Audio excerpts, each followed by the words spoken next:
There we go. There it is. Hello, hello, hello. So, mic just slid, or OBS just slid. And, I got really low blood sugar when I started stream. Like, I was feeling a little bit woozy, and, I was the weird partner. So that's what I went to do. To wake him up. And my blood sugar tanked while I was over at his place, so he went to the to try and get me stuff that I need actually blood maintain blood sugar levels. I ate.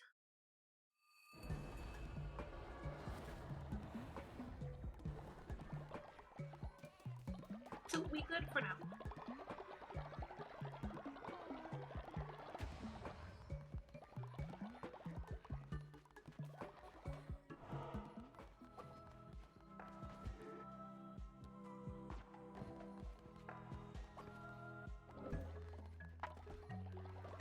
I'm not really sure what I'm supposed to be doing here at the current moment with thing as it stands.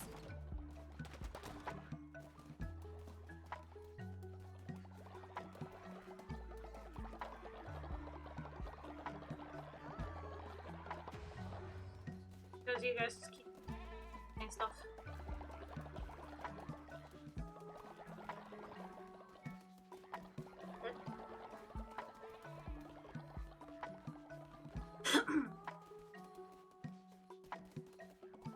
You're already taking care of the egg.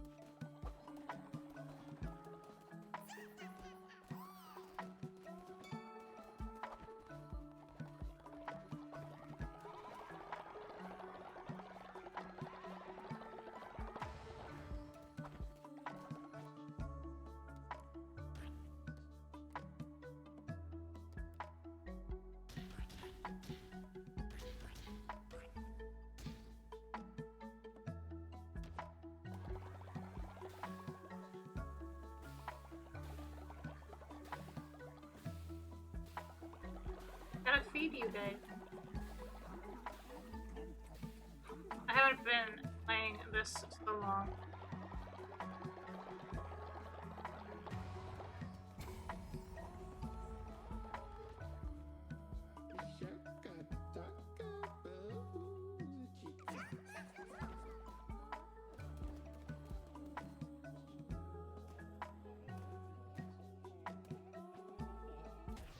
Up so.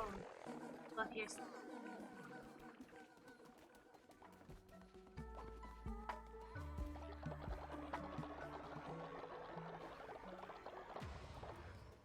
Hopeless. Yep.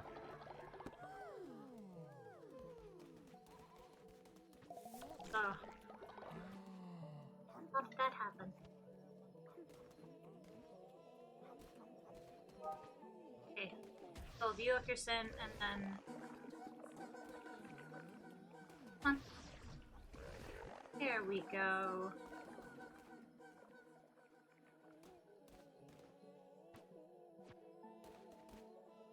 Erasure.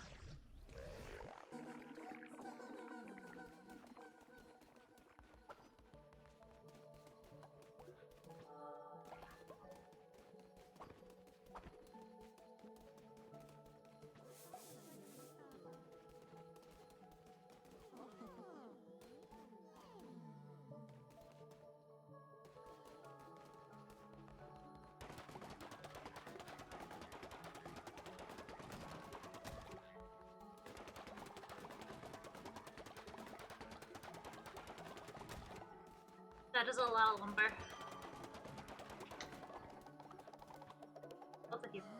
Go. Wait! Bring it up!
Let's host a sermon. Let's go. Hey, Iron Moon. Then.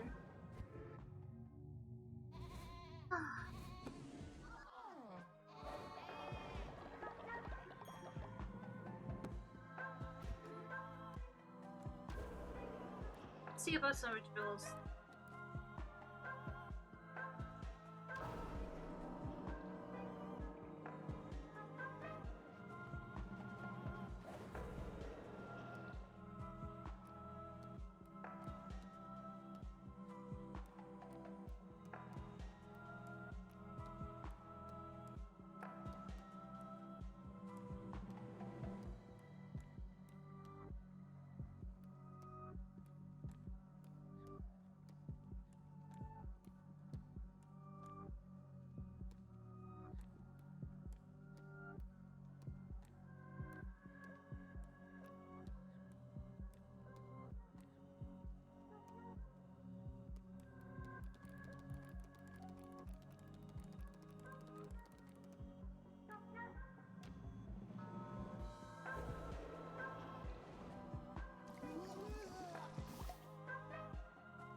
Hey,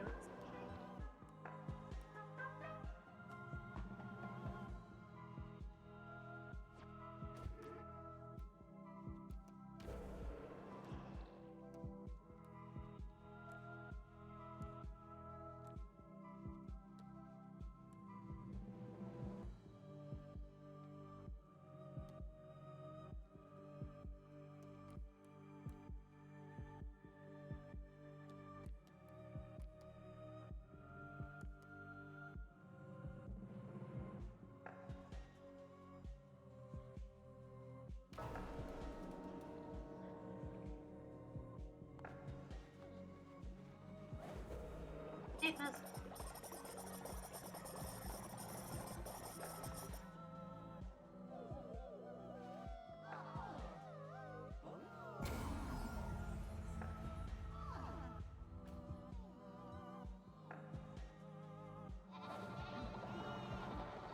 Sweet! Got some level ups. Wonderful. Alright, that'll do for just put it.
Damn, you guys look fast.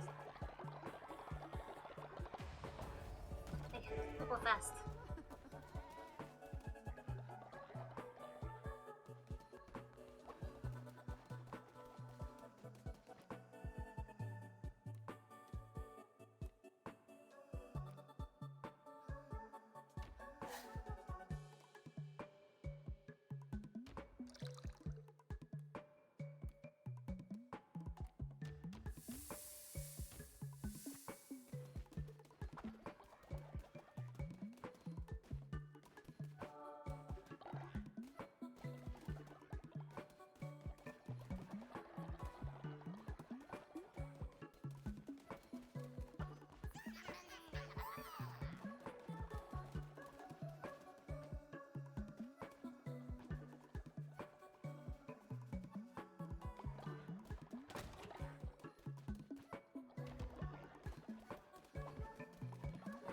Man, you guys work super fast.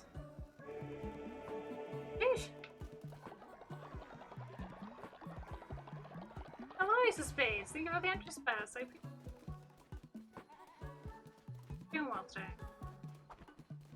Not so sure how long I'm gonna be playing Cold Moonlight. I wanted to try something.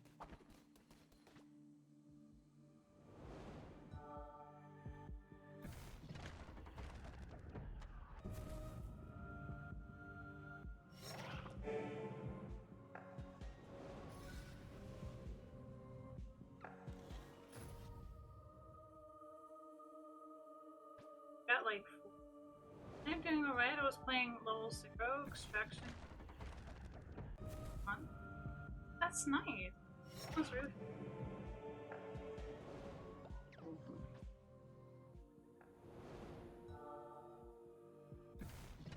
It's going good. Just had a little incident with my blood sugar dropping. But I'm okay. Got some food. Good.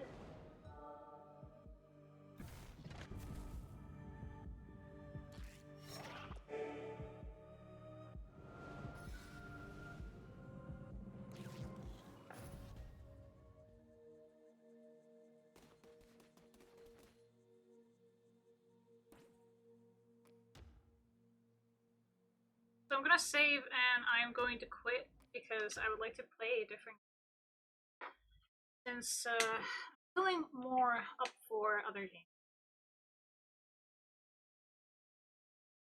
Happening to for Onyx. Okay, damn, don't rat me out.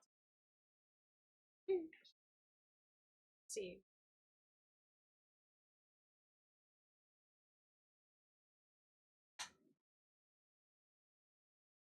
Well, there is still a lot of stuff happening on Diablo 4.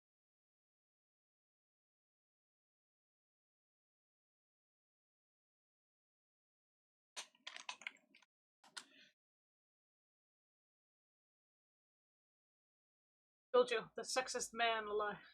Sexiest man alive. Exactly. Yeah, we really like him. My partner sent me a and give you this. Someone asks you a question right after you wake up. I don't know. It's that bad.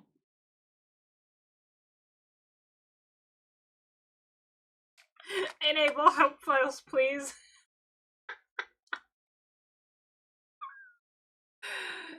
Okay.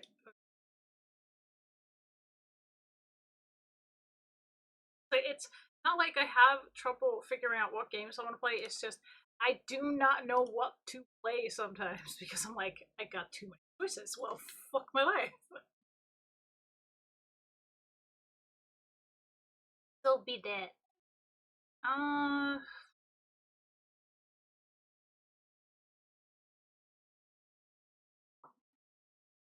wondering, like, if it's so, but there's nothing currently, at least not that I know. And as for the moment, doing waves sounds fun and all, but like mainly grind stuff for the current part. So you know what?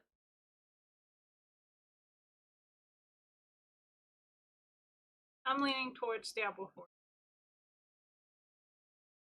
I know I've been doing a lot of Diablo 4, but there is a reason. It's because I am really enjoying the gameplay. Not just for the simple fact that we're actually going a lot of things like getting some better gear for the barbarian or something like that. It's just a lot of fun to play.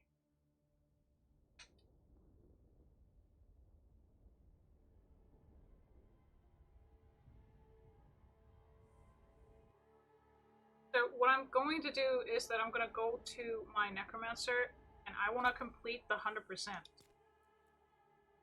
for everything, like getting all the shrines and all that stuff. So pretty much we're gonna be doing a lot of side quests and dungeons. we're gonna be doing, or maybe when I'm actually off stream, because it's a tedious task and it's annoying. But I do want to thank our wonderful Potato Trizzle for the follow, getting us up to 126, by the way. And since it is 15th of June tomorrow, we have not hit this goal. Not one little bit. I'm gonna have to take that goal down. Now, let's see about getting potions. I have money for it.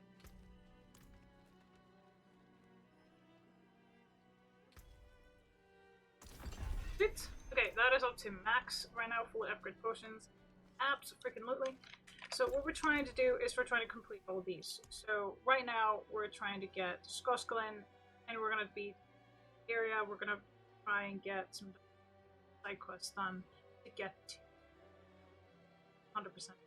So we get more gold and XP. Bro's gonna be doing that with this as well, and the other region. A lot of times I have actually gotten I've gotten a lot of the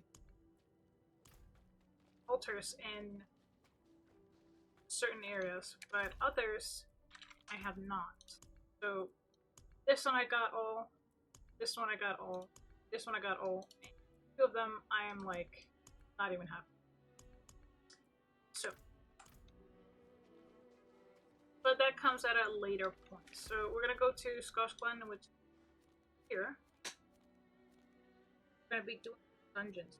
So I'm gonna be doing whatever dungeons I can get my hands on. As we go from there. I am not doing that. That is just abundantly clear. I am not doing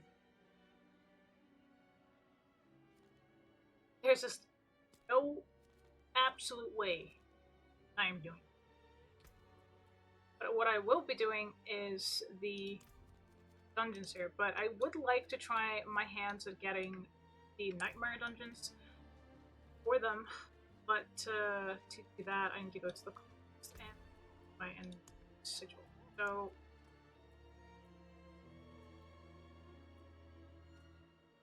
yeah, we're gonna try and get some. So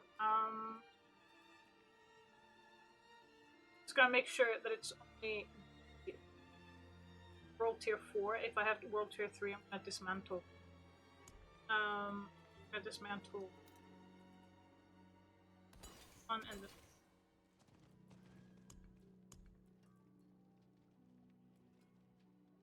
because I want to do the dungeon that like is in Skoskalin mainly.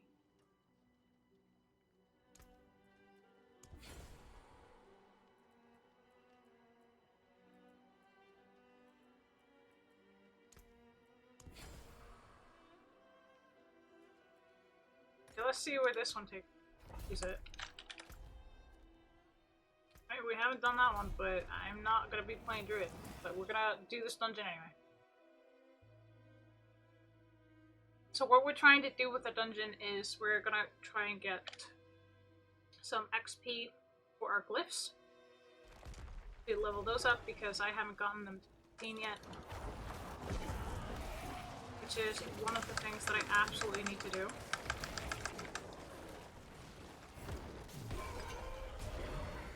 March of the Goblins is now on.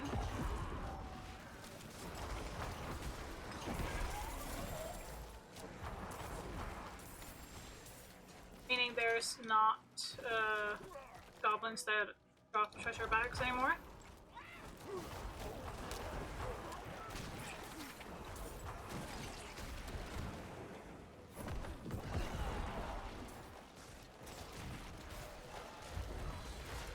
Never do.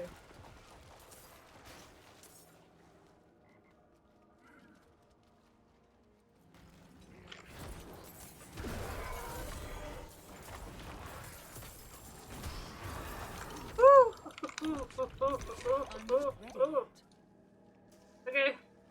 Close for comfort, thank you. Jesus. Hey. Okay. That ain't good. Well, let's see. We're gonna go ahead and put on some that.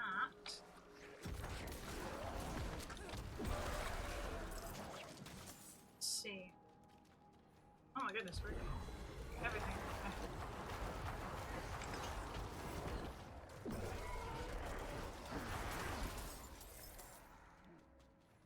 Woohoo! Okay, that went down fast.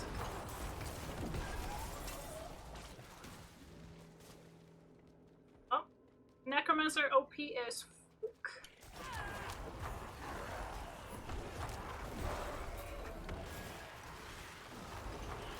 Ah, I spoke too soon. Oi. No.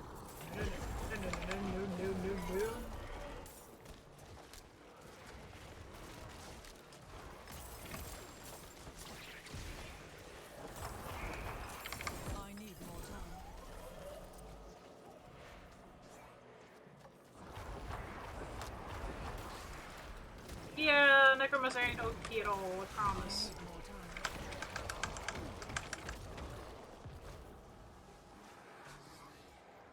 Yeah, just look at the.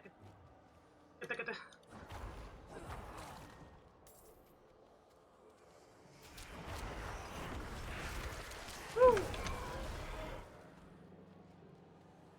Ooh, another shrine. What the? Hello, honey, darling.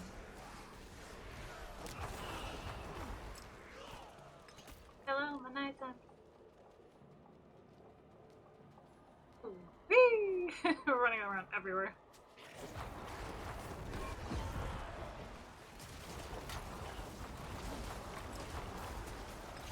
I need more time. I'm alive. Hey, not that way. We're gonna have to go back because there are other. But ooh, hello, chest. Hello, enemies. Wonderful. Huh? Oh. Blood blister, that wasn't.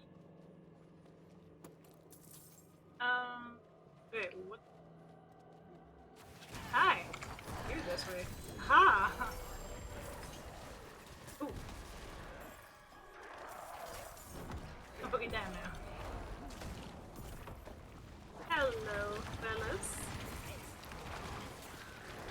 Whee! I love the Necromancer. It's just too much fun. Am I kidding? There's no such thing as too much fun. Just fun in general. Whee! Phyllis, quit poisoning my guys. Go. Better. How big is this? God damn. Don't mind if I do.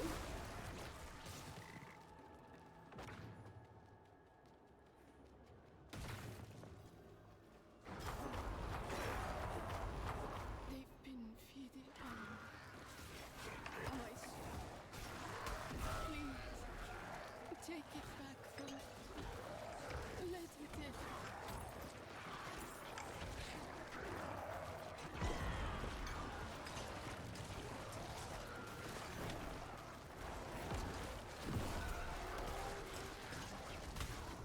Woohoo!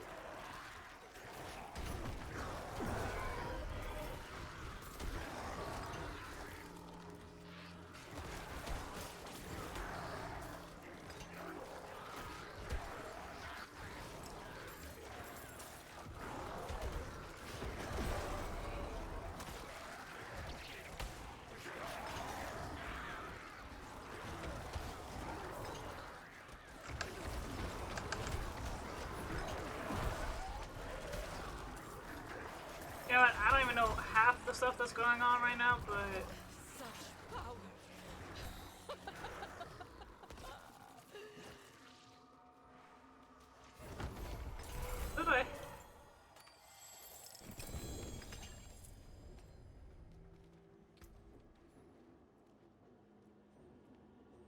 Everything is 925. Alright, so where on this map are we? Let's try here. Oh, oh.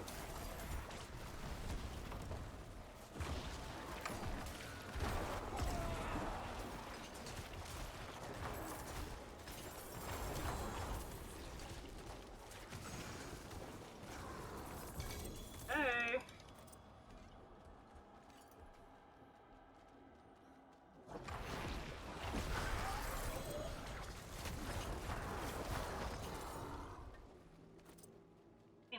Okay, next. We know where the last one is. All the way down.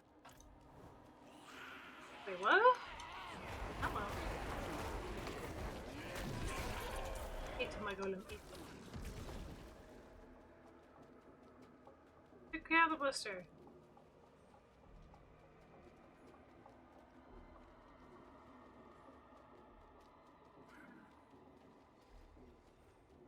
There. To the left, let's boogie.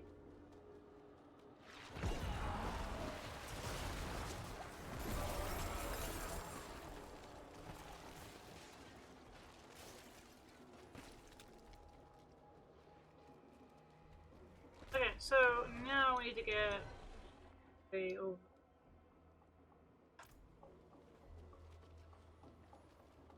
Oh, we'll find it. Oh, hi!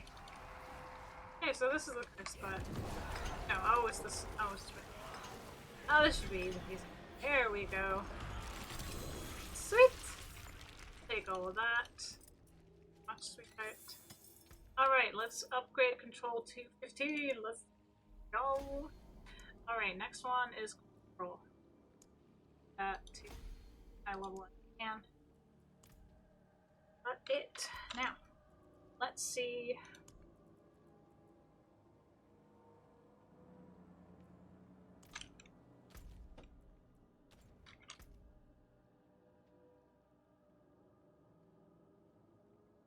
So we still have a few. I wouldn't mind doing this one.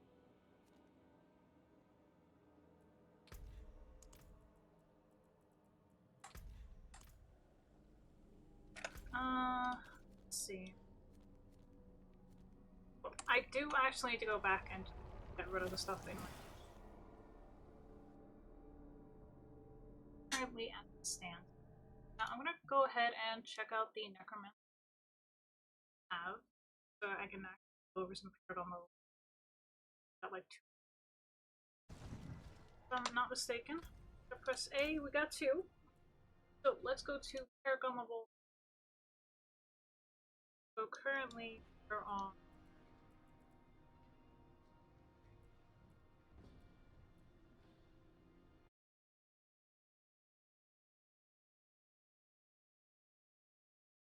three.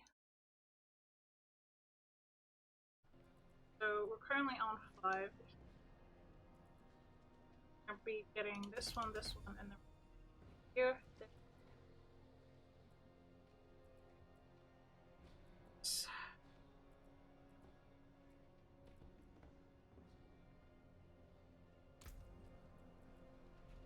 Let's see.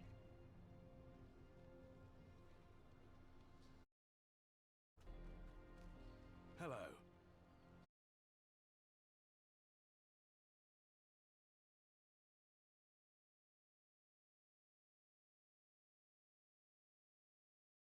Alright.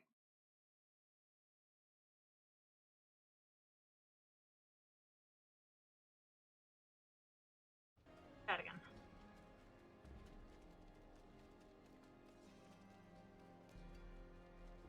Just we're missing quite a lot of. So I've actually had trouble of having build crystals. I ran out of those quite fast. I know you can get them real fast by farming a few things, but that's not.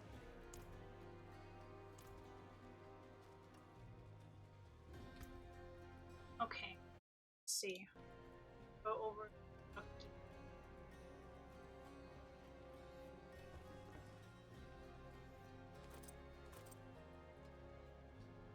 Oh, that is just absolute.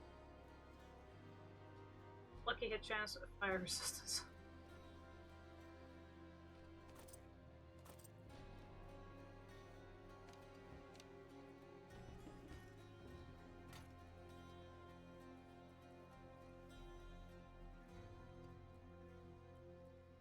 Yes.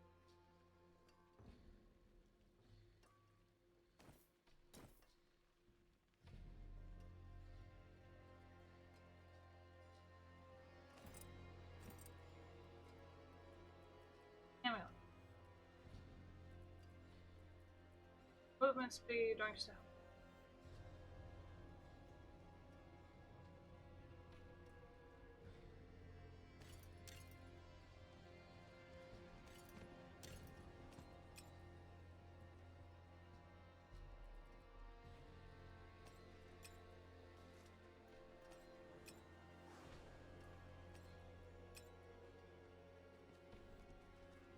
Nice. These are getting Equitable transaction.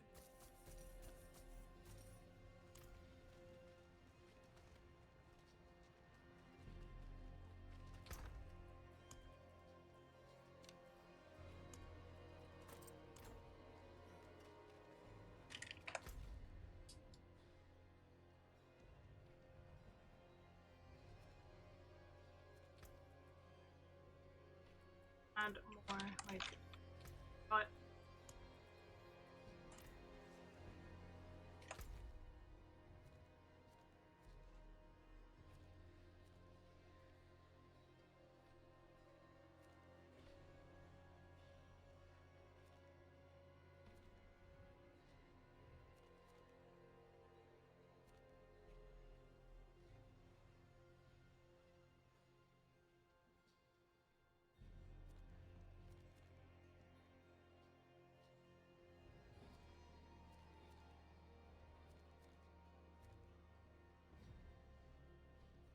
look where are the lists.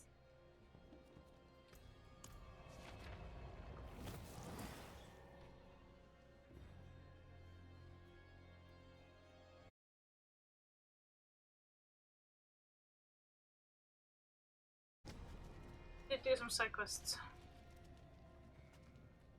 The attack on the manor.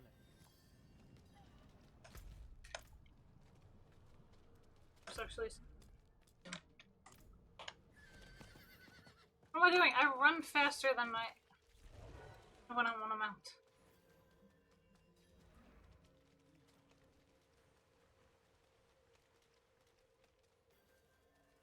I don't understand how or why I run faster without a mount, but I.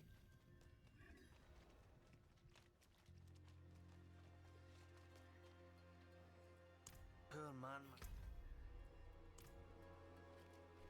Okay, so that was some.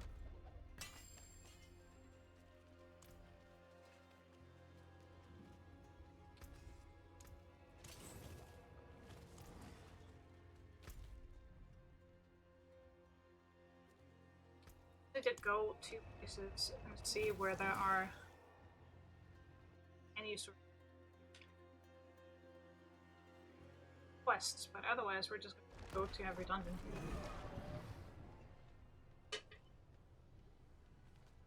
The sign's gone missing at a time. Aye. So instead of doing just the dungeons or just quests, we're just gonna try and do both at the same time and hope You're not married. somewhere. Take a seat. Drinks on me.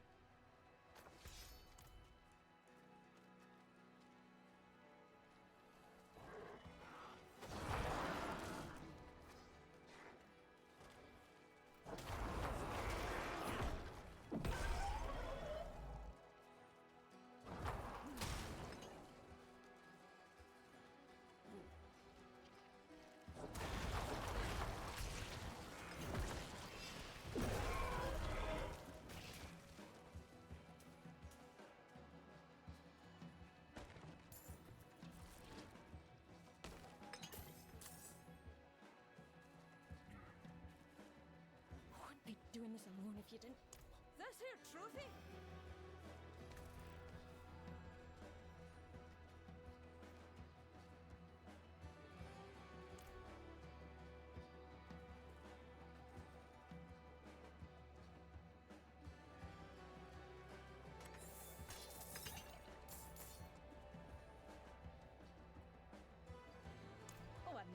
notice if you... Let's get to it then.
Oh.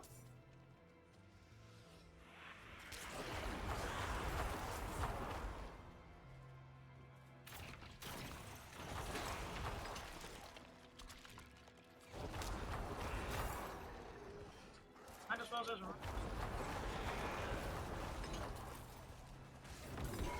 Not like it's a very first to run. One night, Tavish came into the goose screaming about a bear turning into a man. Had tormented me in stitches. How about you stop yapping? Get to move.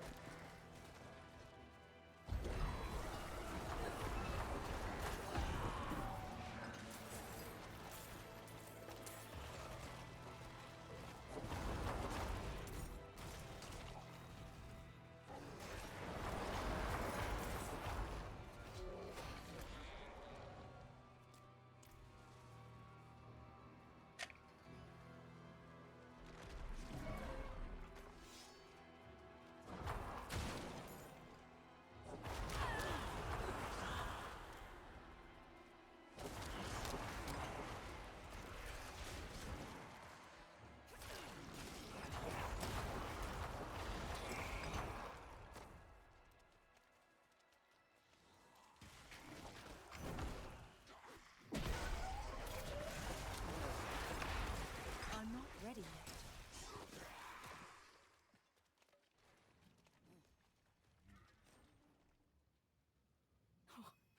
Tavish interrupted a cathedral service once, nipped a prayer drape for his cold feet. The priest was furious.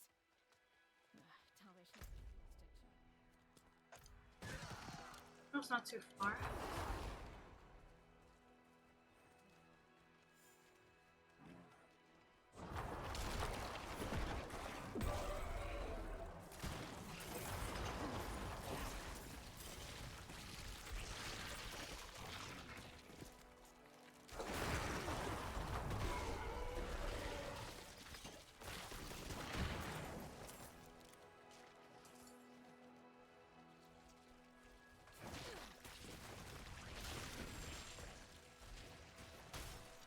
No matter the bounty, mercenaries always avoided the eight-legged nasties of old Heimberg.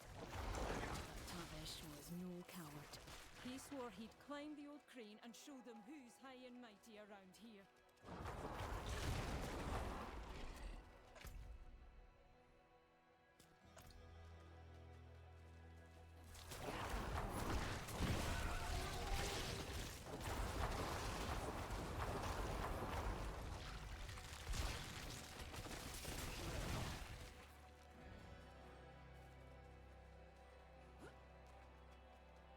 Let's see.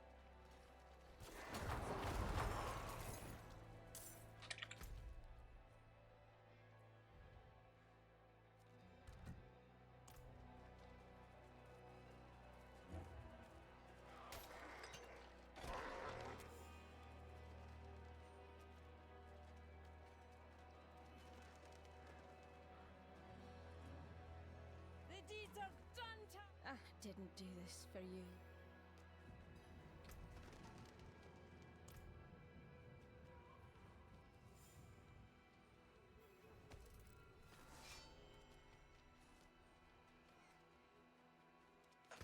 Not gonna be doing just yet. We're gonna.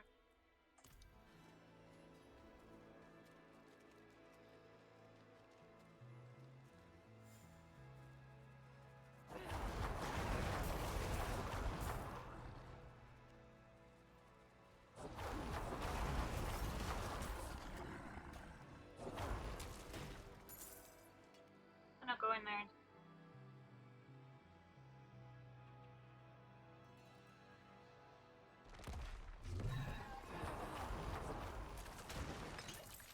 It's on the move forward.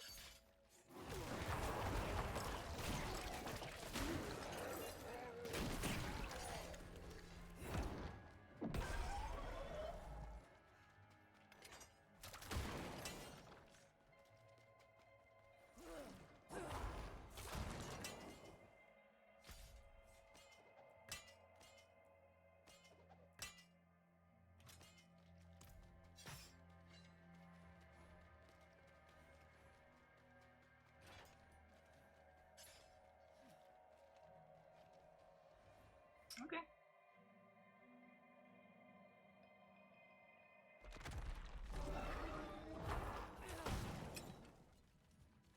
It's locked. I do have a key.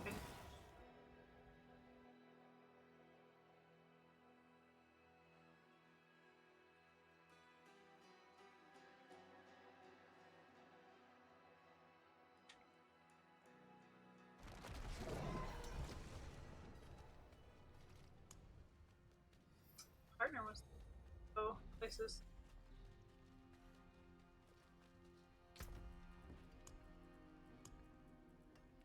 There it is.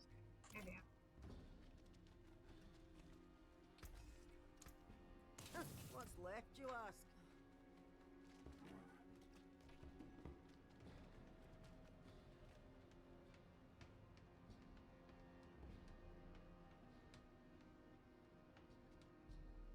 I really hope. No, I can't. No, I lost it. Fuck. We're gonna switch Discord channels.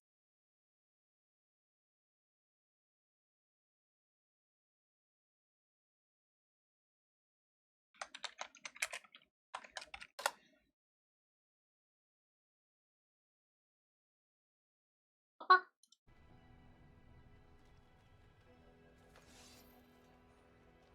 Okay, so we're just gonna hand in the quest that we have, and we can. Tavish is dead.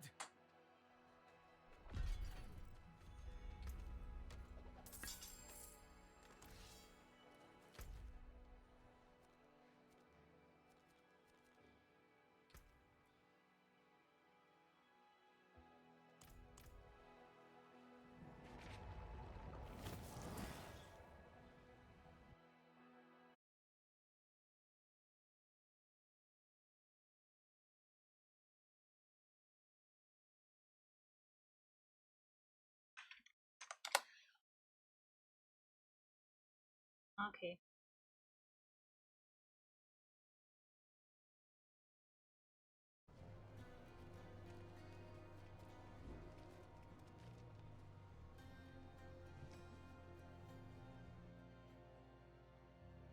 He's gonna be giving me. He sold like a lot of different. Sold something for a lot of gold.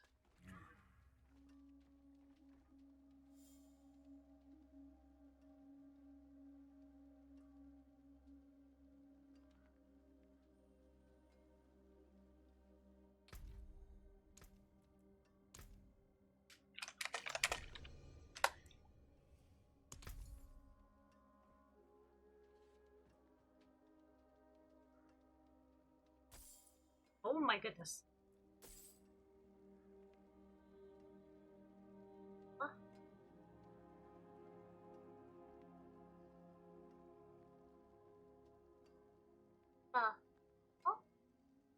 Honey?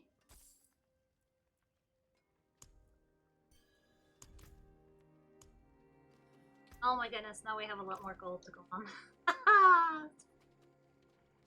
Okay. I have a paragon point. I am going there.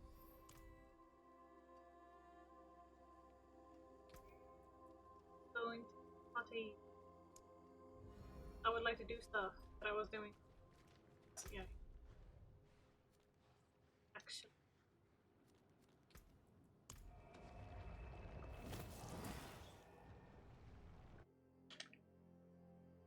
So I'm going, wee! We're gonna go all over the place. I know I'm...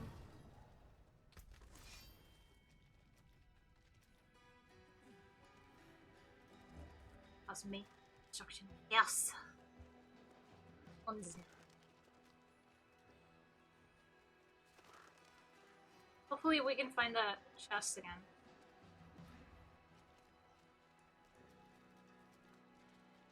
I could do Helltide, but right now I just don't want to end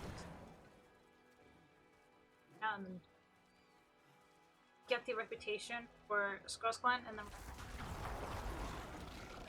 let me.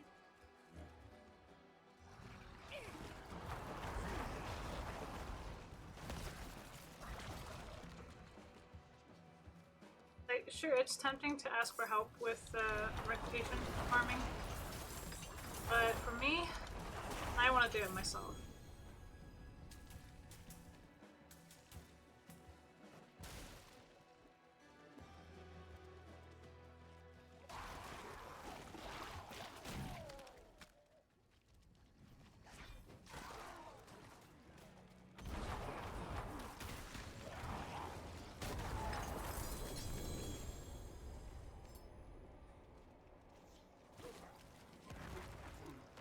I didn't know this.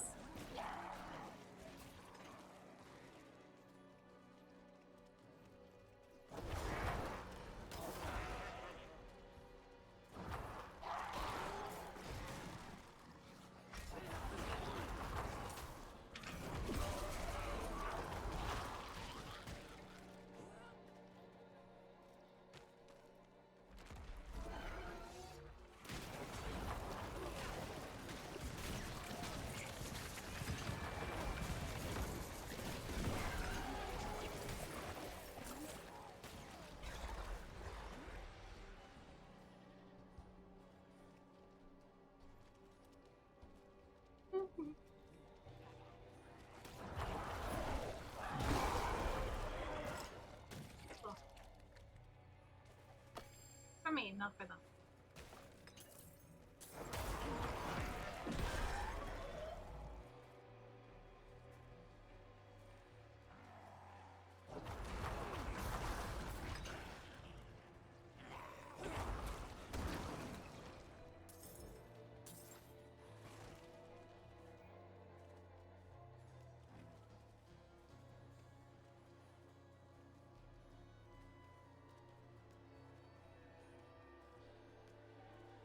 Let's see.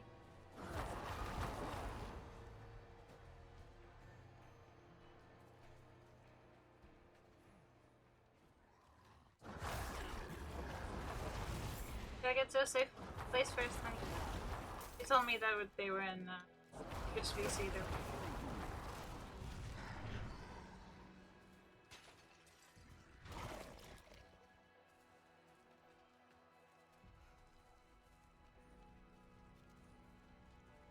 Getting a little sick of trying to figure out where this thing.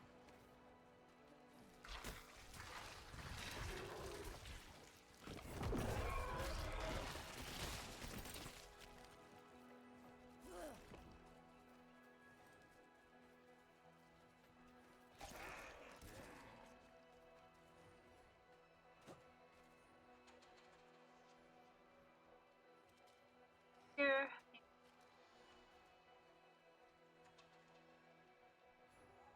See.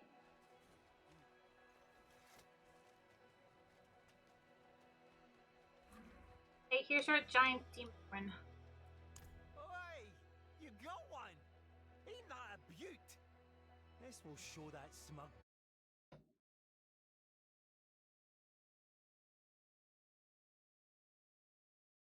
I bet he's been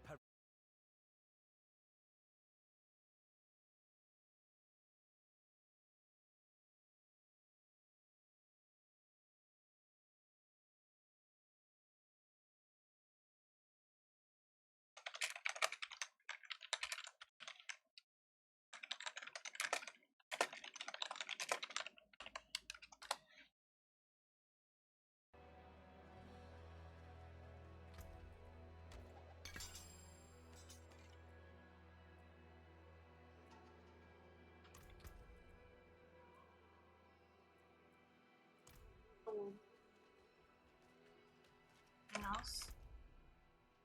Getting close, so I'm thinking definitely different fun.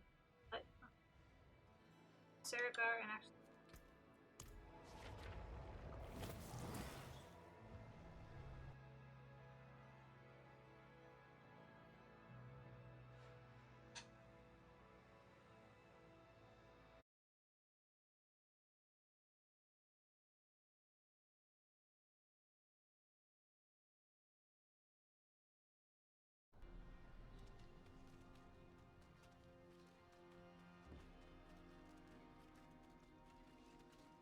I am speed.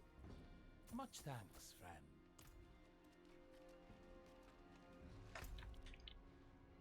I asked for the other one. Getting some dungeons with that. Also getting the stuff for the rogue.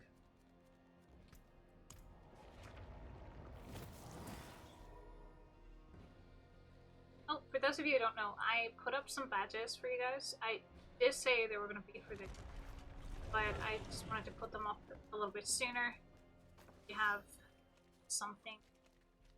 Here's something that now up.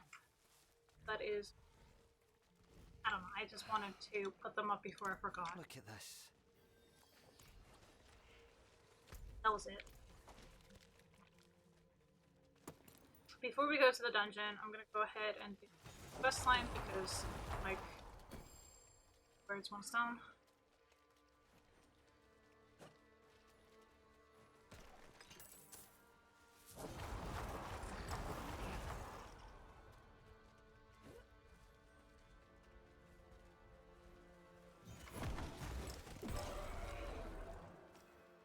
Oh, simple, easy. We're quite fast.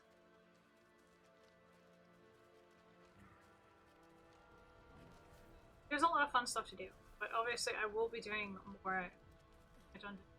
I would like to get at least a little bit more reputation so I can actually get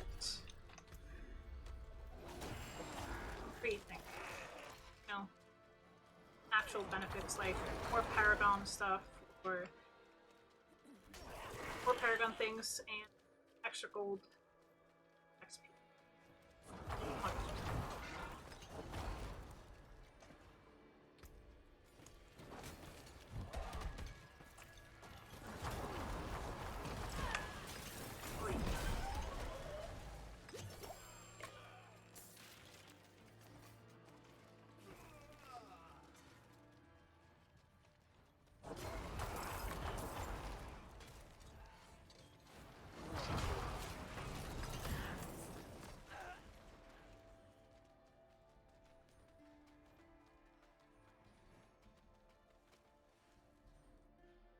Alright, let's do this.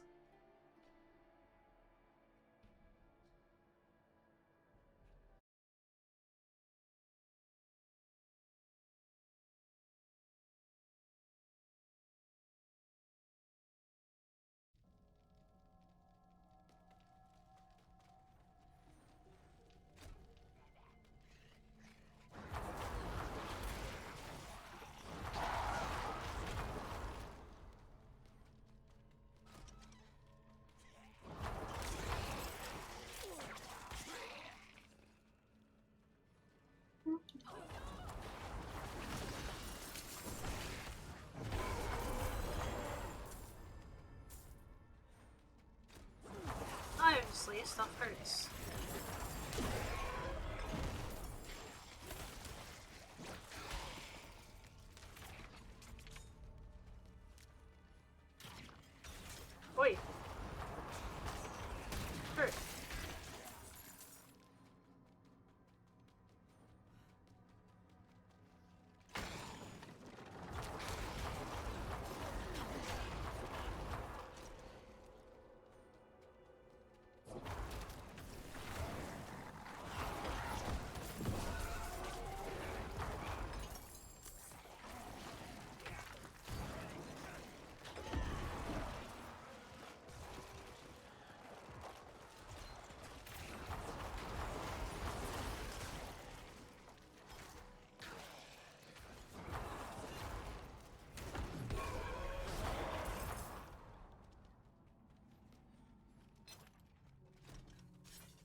not OP at all.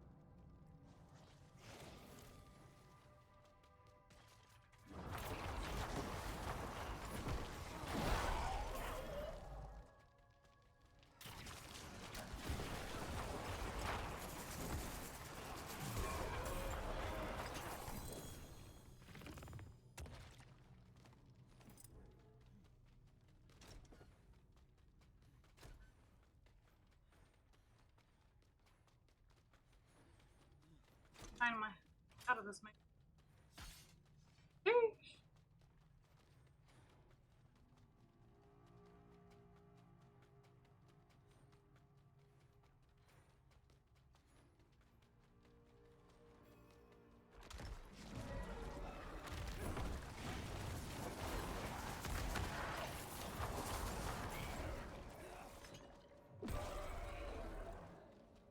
Alright, kill everything.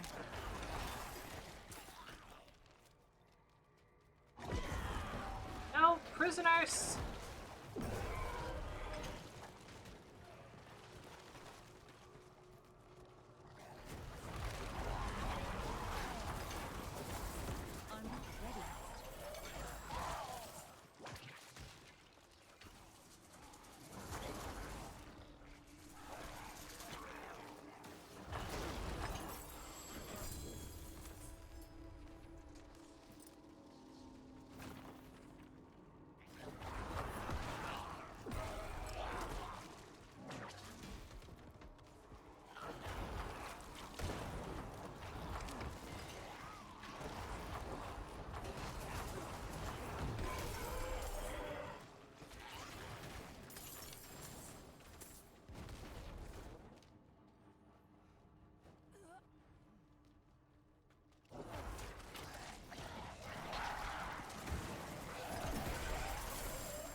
Alright.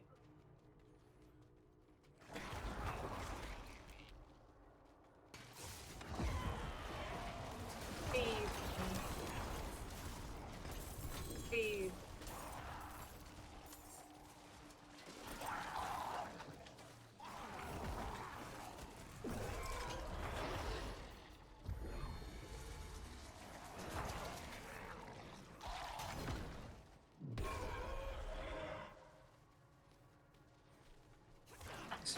So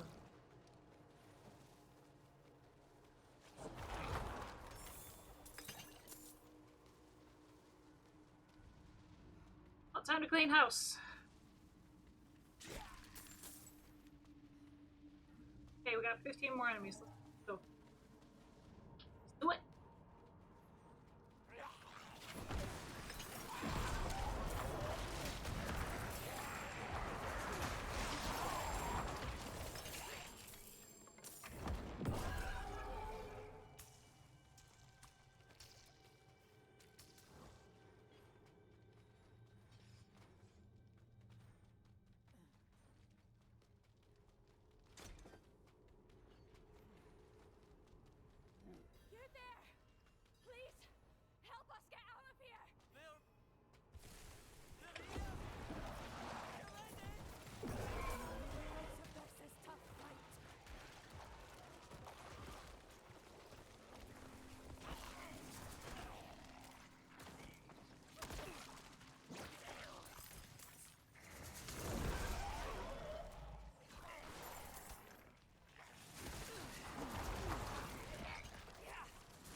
I don't live long enough.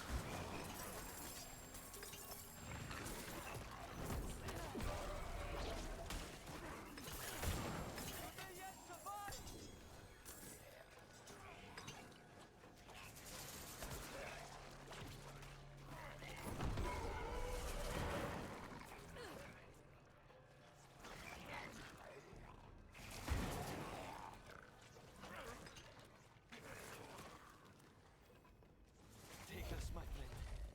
It's not much, but I hope it helps.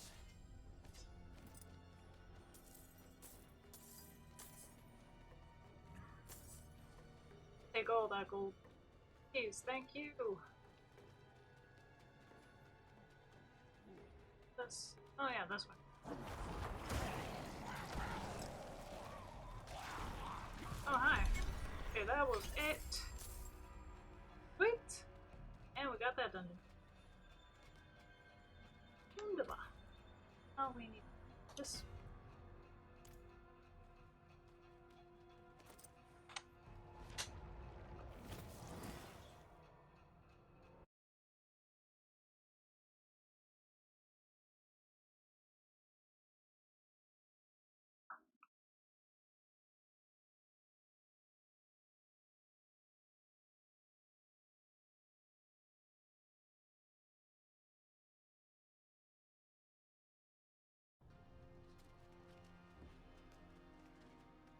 Alright, let's see. What do we. Much thanks, friend. Well, we don't need this, so goodbye.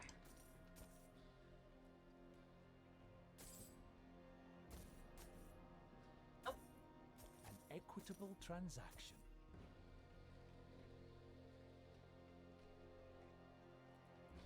Let's see. Here. Rank still and mastery. Fine indeed. And skeletal work mastery cooldown reduction intelligence. That's a no-go. Okay.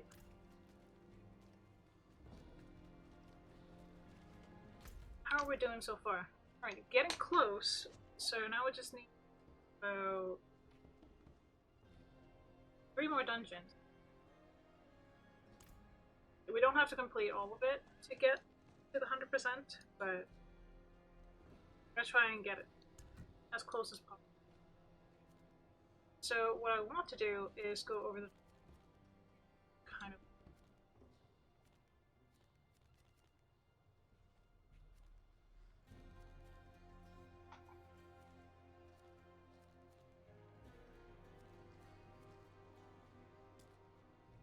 well, that's one that I would aspect. Else.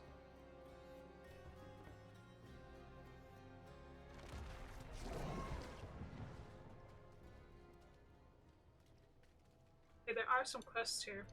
Haven't sent Knock the out. boats out. Well,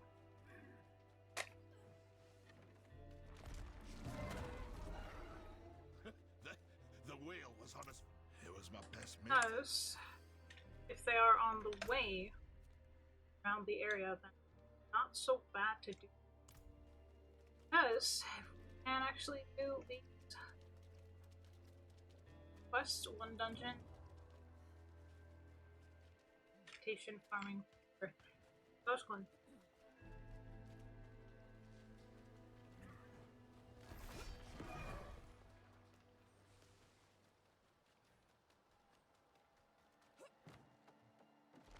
Killing 100 drown is not that hard when you have a necromancer.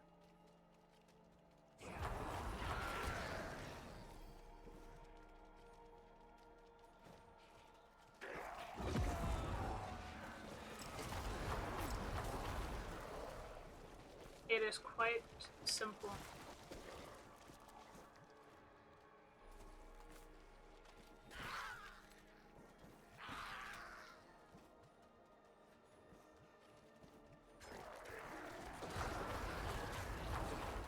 Also, knocking out quest for the Tree of Whispers is not exactly a bad thing.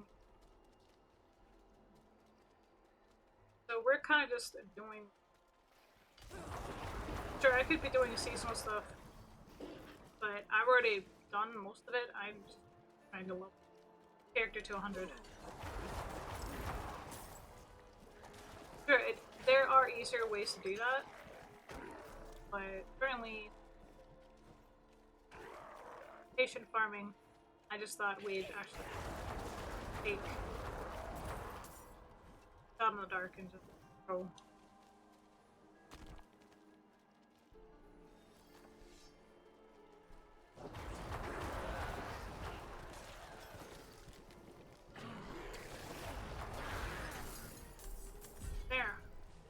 whispers.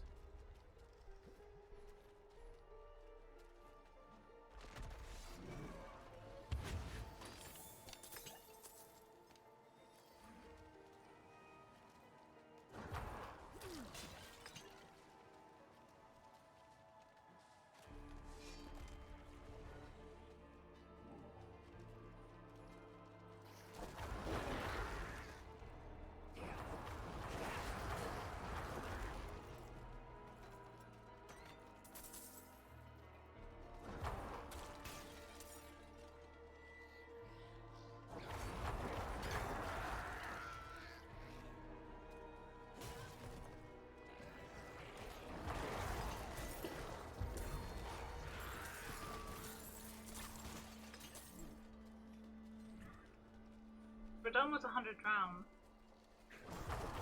Attacking if we have the gold shrine on us.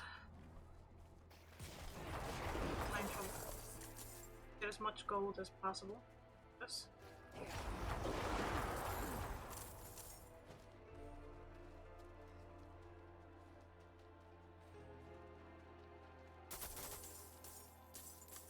Well, at least we got some.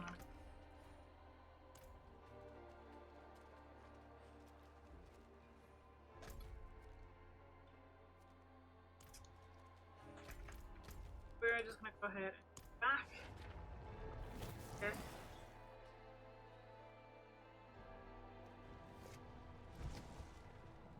This one done out of the way. Thank you. Tiny Fate. That one's all the way up there.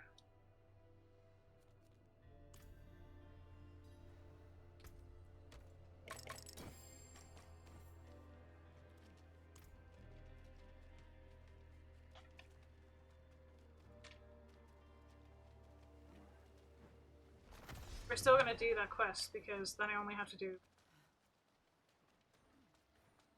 So these quests give 30 repetitions. So 1, 3, then 60, and 40 for the dungeon. That. Oh, that's why I'm.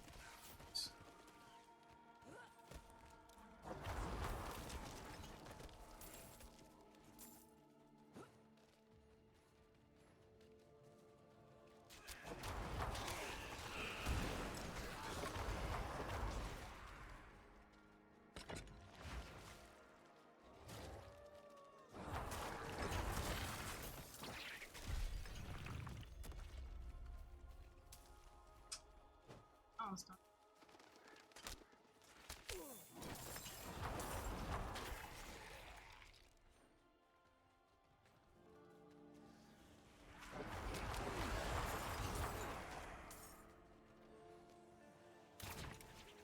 Like, while we're here, why not just do Tree of Whispers?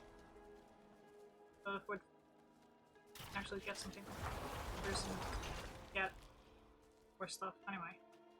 Not exactly a bad thing. Just say, huh, okay, cool. We knock out this thing. Sure, why not?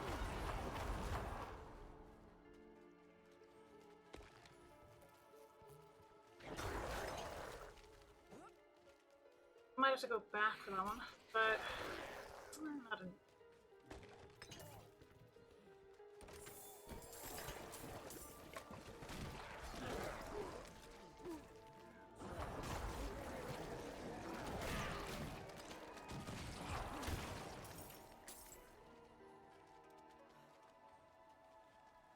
Don't worry, Gil. Just need to wait for ship.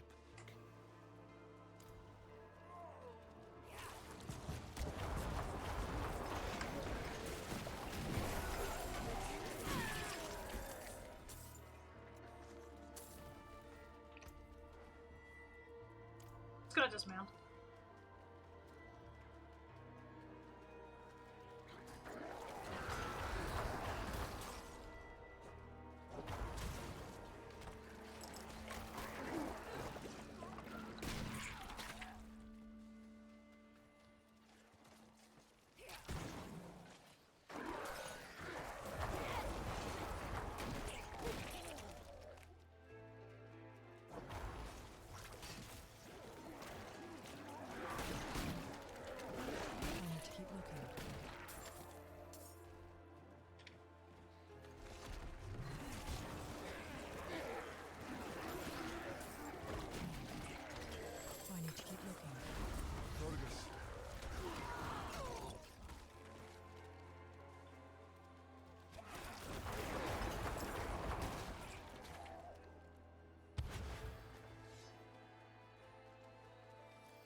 just saying, I'm gonna go back to dungeon. Not. I think I'm gonna do on this one. That is.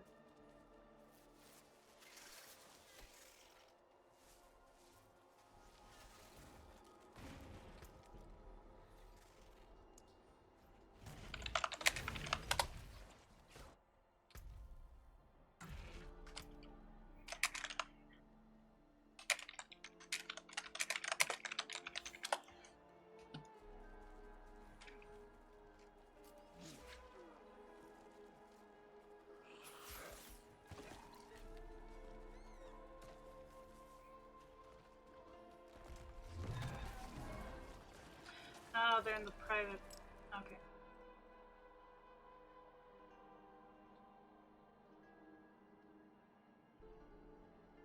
That's why I can see.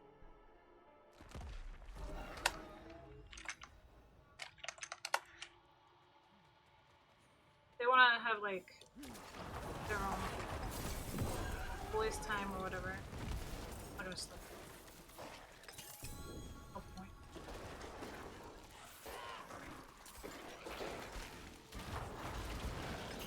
Eek.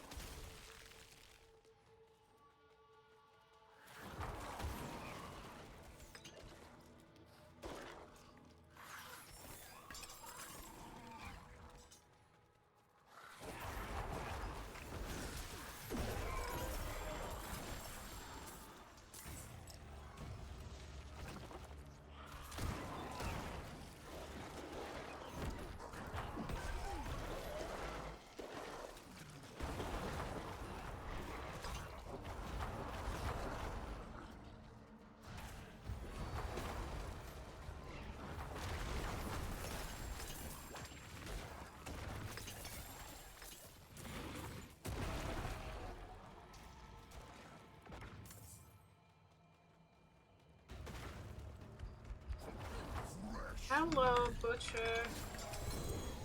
Goodbye, Butcher. Butcher died fast. Super fast.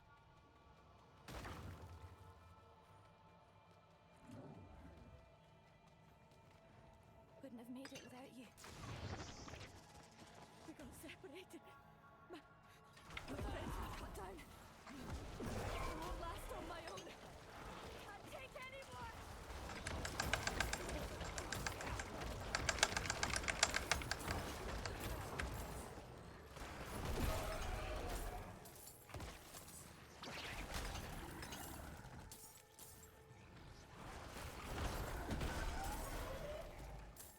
I just need to stand here and look pretty.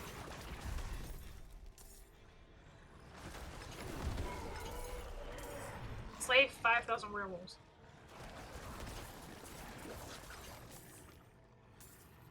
I'm not ready yet. Okay, 10 waves done, 11 waves. Okay. 12.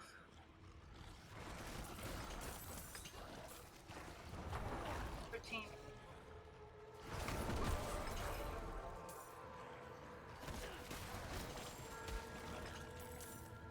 Thank you, Wanderer.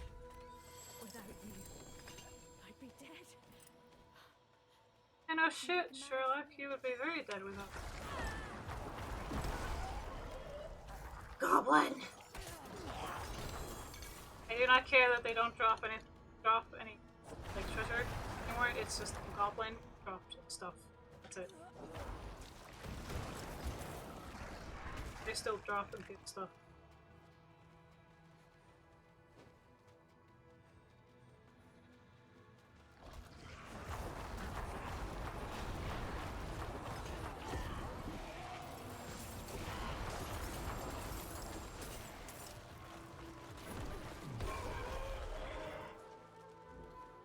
Done. Next.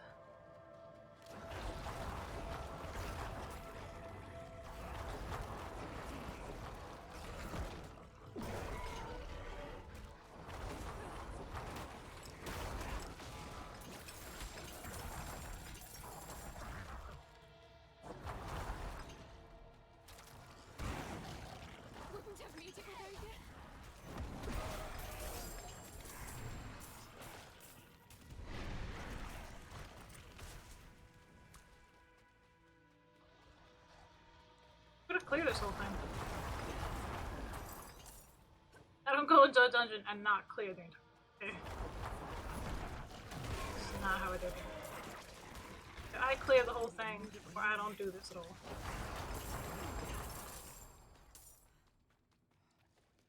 Okay, let's see, where have we not? Ah, I need to go back. On everyone. I make it a point. Well, hello there, beautifuls. Don't mind if I do. Hey, you. Get out of here. Bye-bye. Okay, let's make sure that everyone's on. Hello, Patakio. Oh, is the diabolic game? It's actually going. We are on a necromancer. We have gotten to level 91. Causing absolute and pretty much genocide in the game. I cannot emphasize this.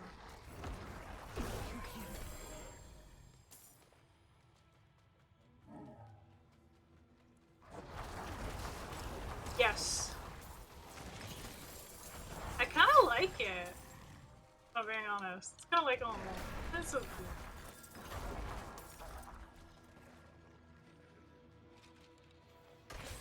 Oh, this class is absolutely fun. I'm playing the minion build, which uses no uniques, only legendaries with certain stats, but getting the right stats and the tempering is an absolute pain. Like, welcome to endless amount of pain, and you can actually My bags are full. destroy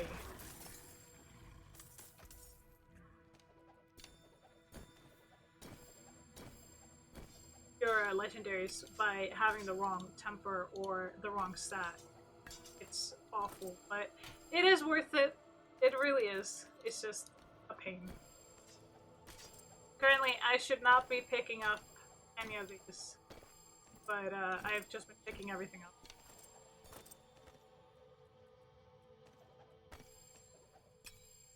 I should probably stop doing that.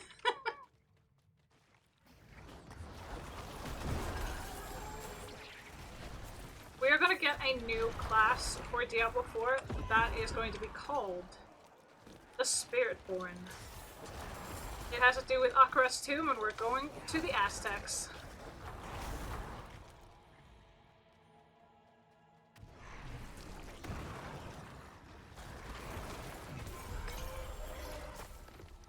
Wonderful. So we got this one done. Absolutely lovely.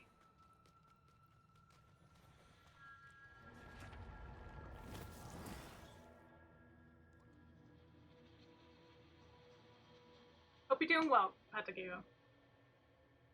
We do need to go to the Tree of Whispers and get our bounty, because we've done all the great favors that we can, currently for the moment. Let's see if there are any upgrades to... Oh, yes, there is. One. Woo. That one, this one. Okay, let's see about... You're here.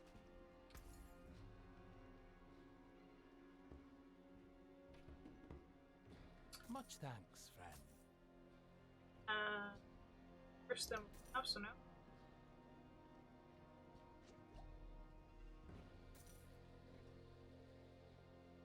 This one actually. Shine on, my friend.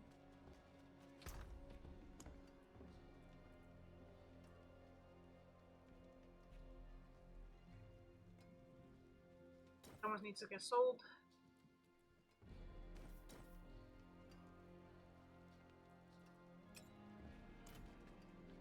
That is not 925, so absolutely nothing. Okay, I'm gonna go ahead and hand in the quest that we have. Interesting. With so many minions, it looks like one should do, or they will get a mob for the Necromafia. It being a challenge to keep the minions good. Seems balanced though. Yeah, I'm played the game, so I don't know. So tempering is actually something that you do with a forge master, meaning you get like Misfortune. you get a certain amount of things with it.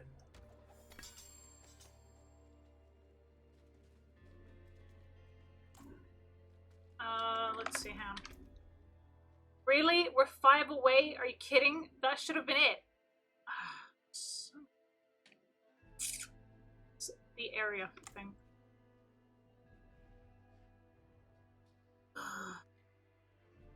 Been a deal breaker here, but we do need to actually go and.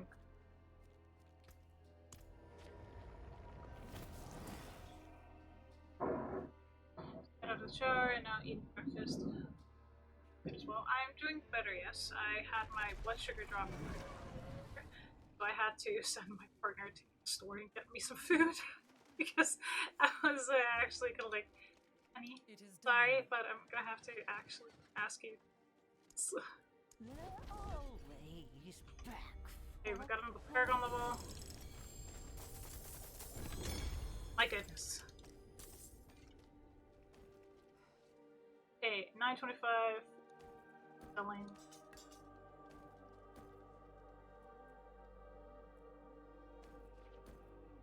Is selling. Okay.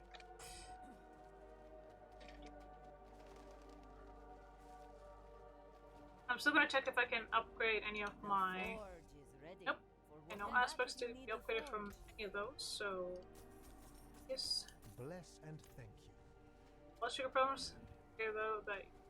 Well, blood sugar problems is something that I've had ages. It's not something that I can control, it just happens. So it's kind of like, oh, you're having blood sugar problems. Oh, yeah, I am. So, point is, it happens. It's blah blah blah. You know what? I don't really care. It's like, I deal with it.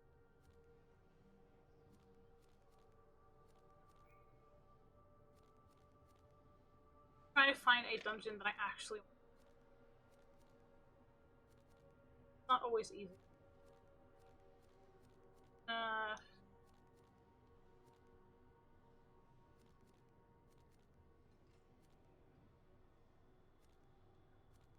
Hopefully we can just run around and get just the 5 reputation with actually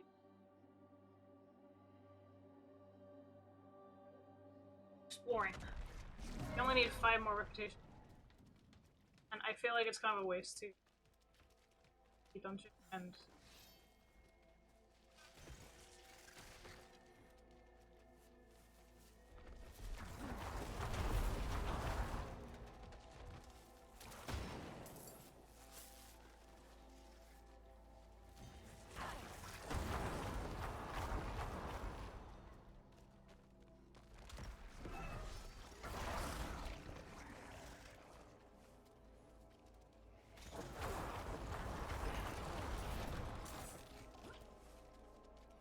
I'm just wondering, like, where I haven't gone yet with this character. It's like, what?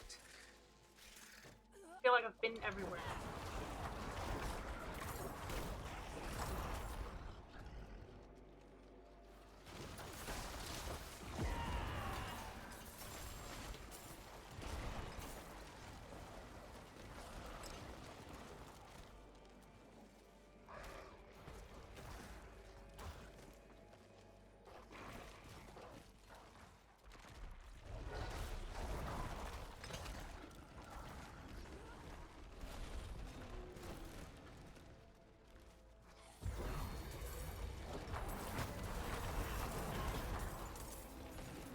I'm getting somewhere.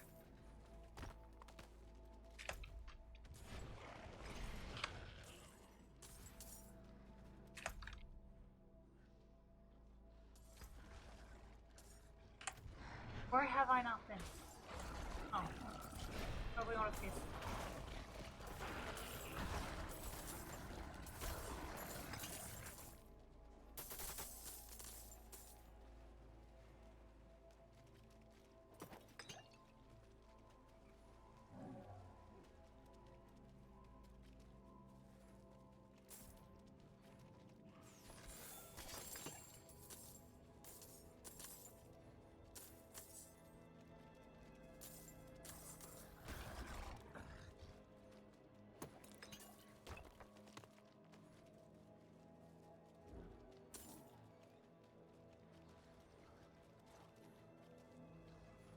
Where else haven't I been? This is stupid. What the? What was this? Huh? Okay. Yes.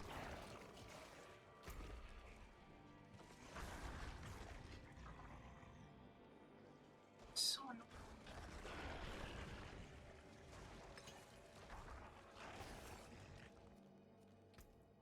What?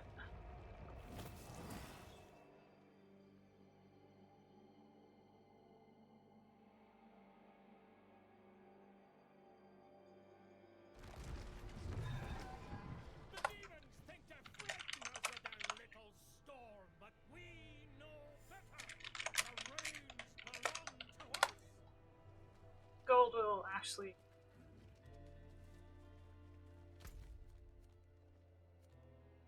So in this case, I think you're just gonna have to go ahead and do a dungeon.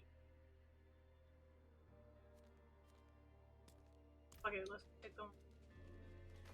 I'm not gonna try and run around and figure out where this is. I'm gonna put on a profound mind cage. Oh, I pissed off them. Okay, alright, damn. Down.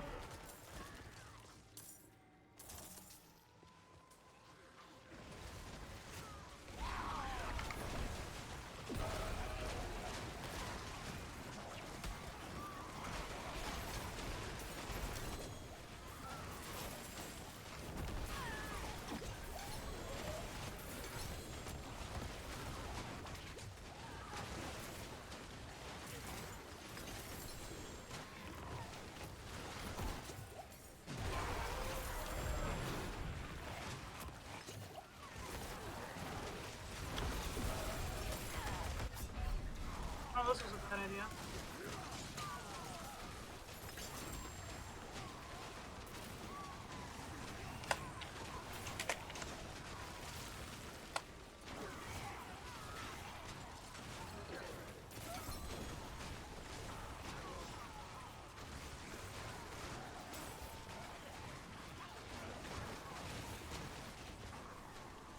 Anybody wanna arrest me here, or...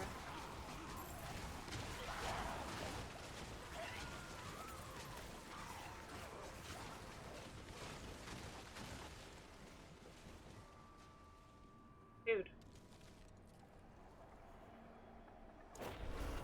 Thanks.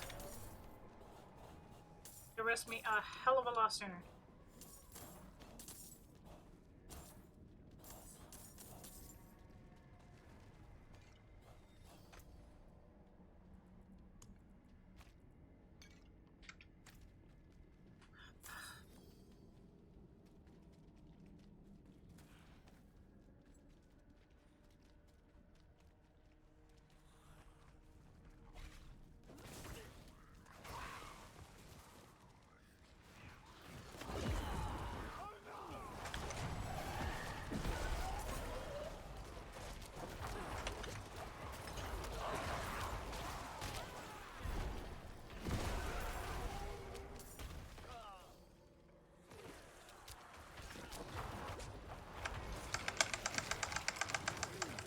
Oh yeah, I forgot. I don't have a lot of minions with me.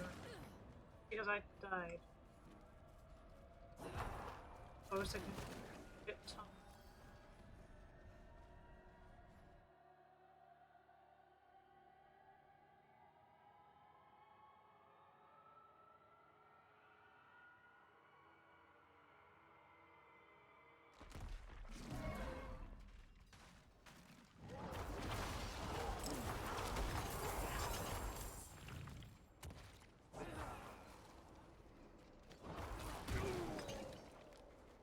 So I am not gonna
so that's about it. I'm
Kentur Adia.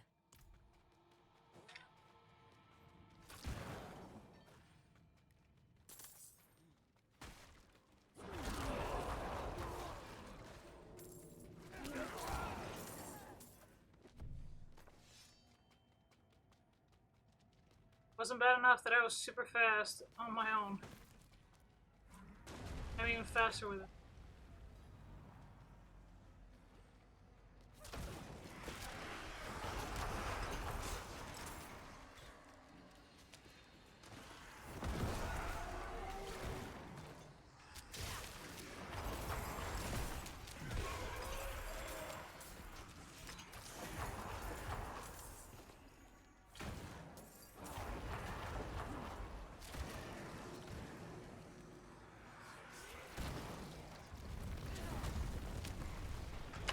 That day, sucker.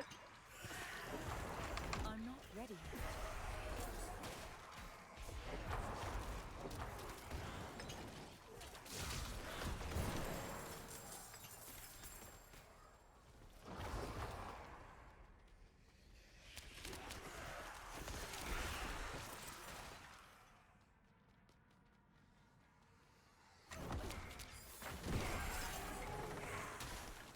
Whew. Hey, let's boogie.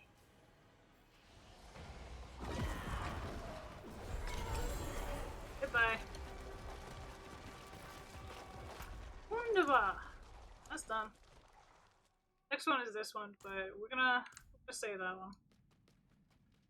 Okay. We're definitely gonna be doing some more nightmare dungeons and leveling up some more glyphs, so we're gonna go ahead and do that. And well, but I'm gonna go ahead and check here that we got upgrade. I was gonna see about enchanting thing.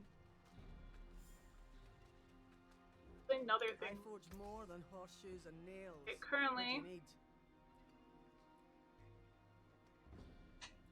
let's go over gear. Okay, so amulet needs to be movement speed, ranks to help at commander, and critical strike chance. Currently, what we have is nothing on this one. Gloves, critical strike chance, attack speed, and rank skill to attack speed, intelligence. Nope. This one's definitely getting sold because it's 905, not 925. And these here, sell these. Now, these are the necromancer one. I go ahead and intelligence, damage, critical strike chance. So what we need on the ring is critical strike chance, intelligence, and attack speed. So we're gonna have to try and get attack speed on. But we're gonna try tempering first. So tempering, we go here, we go here. Now, with tempering, we need golem active cooldown and golem damage.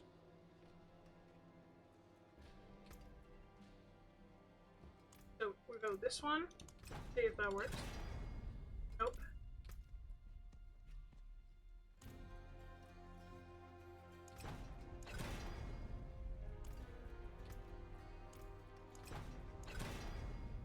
Oh. Okay, good. Now we go for bonus damage, which is summoning finesse. That one. Nope. Nope. My chances. Shit. Oh god. Oh. Just managed. Okay. Now, with the chest, we need certain things. So we need quick rest before dungeoning. Ah, thank you. Thank you, Pasagio. But I do need to stand up and some exercise. So, in the meantime, I can read while I'm doing exercise. So, ranks the goal of mastery on the chest, intelligence, and essence per second. We have enhanced one of the features here, which is the 135 intelligence, but we have life per second 1, so we don't have S's. And that is a problem.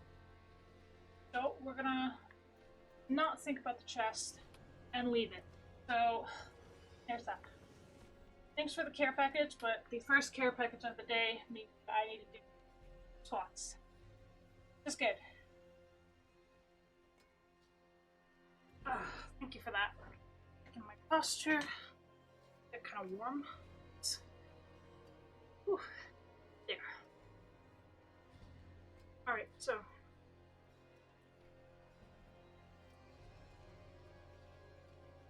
Alright.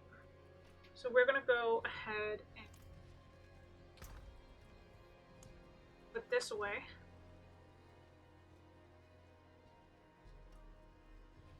I bricked this one, which is a bad thing because it's horrible. Where we're gonna go to the occultist, get the grasping this one.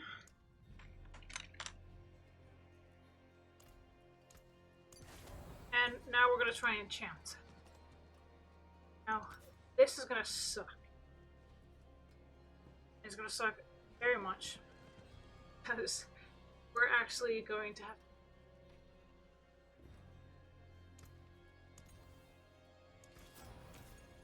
Okay, so we need attack speed.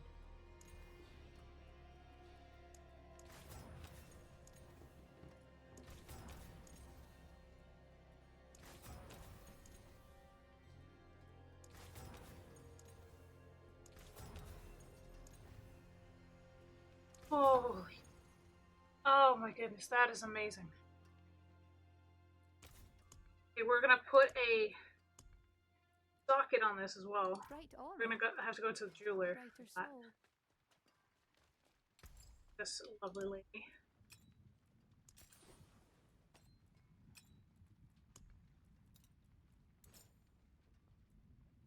I'm gonna see if I can't make one of the diamonds here. I can actually. Come on. We get this one. So what, these are the ones that we want. Okay. I have to more. I'm gonna see if we have some for the ruby. Get one. Let's see. Go to the occult. Enchantment.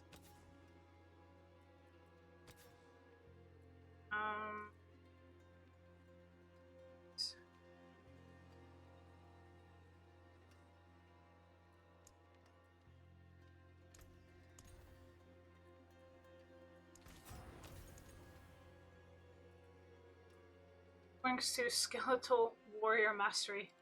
Perfect. Alright. At least get the max amount of stacks for a lot. Stack speed on that one. Speed.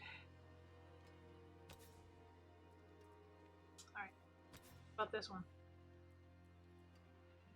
See the weapon. Attack speed, intelligence, critical strike damage.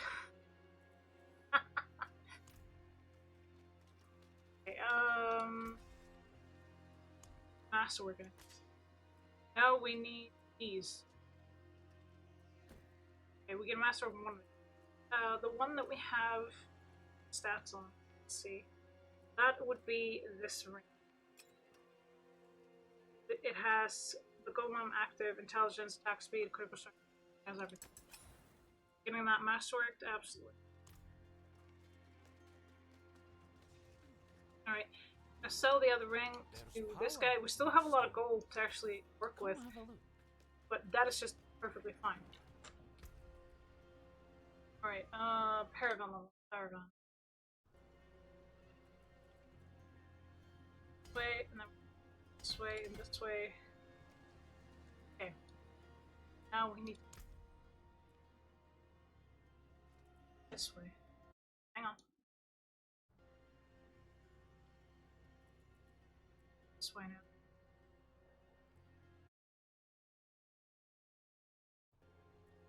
And going lower. Paragon levels, man. Not fun. Damn! I'm so far. Sheesh. I'm going backwards. Damn. Oh boy. Okay, so we're going 1, 2, 4. Okay. 4. Okay, so 4, and we're going down. Here, and we're going to get this one. Alright. It's kind of really interesting.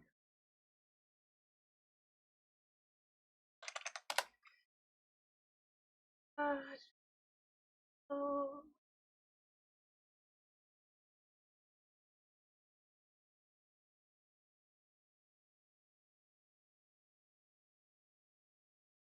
I just switched channel.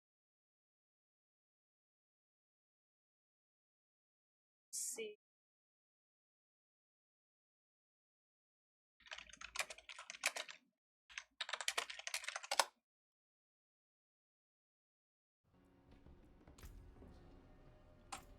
Alright, let's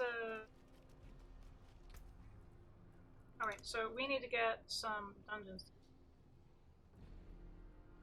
So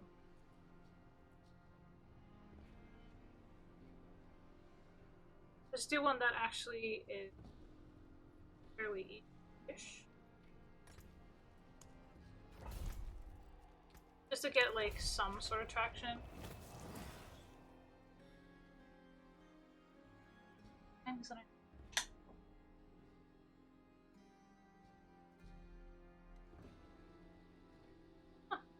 just on that way.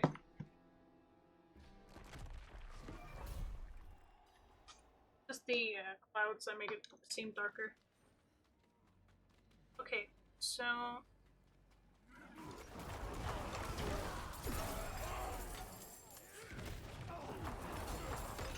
I know they're below me, but it's just more or less that I like to do things a little fast. But I'm not. Free the prisoners. He just jumped through the wall. That enemy just jumped through the wall. What sort of backwards thing is this?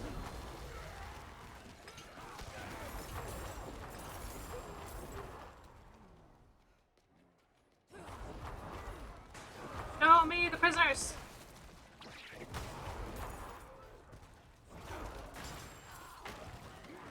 Ah, another one. Whee! All the fun stuff.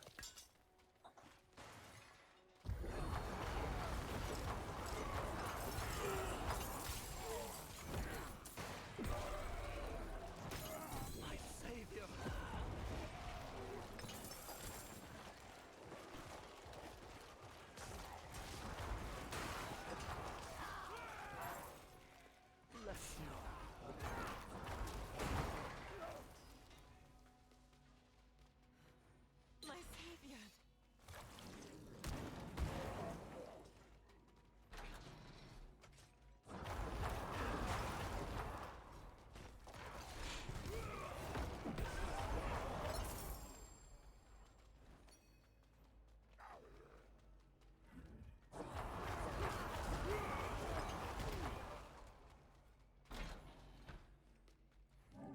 let's just...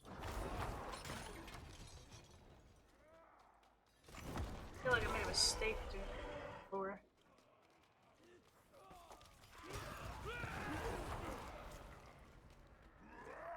Survive, really? Gotta stand here, look pretty.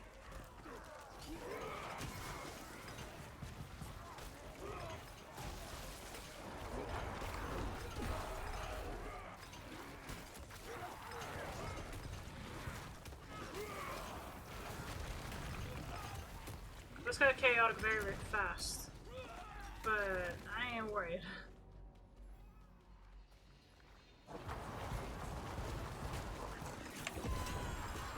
What?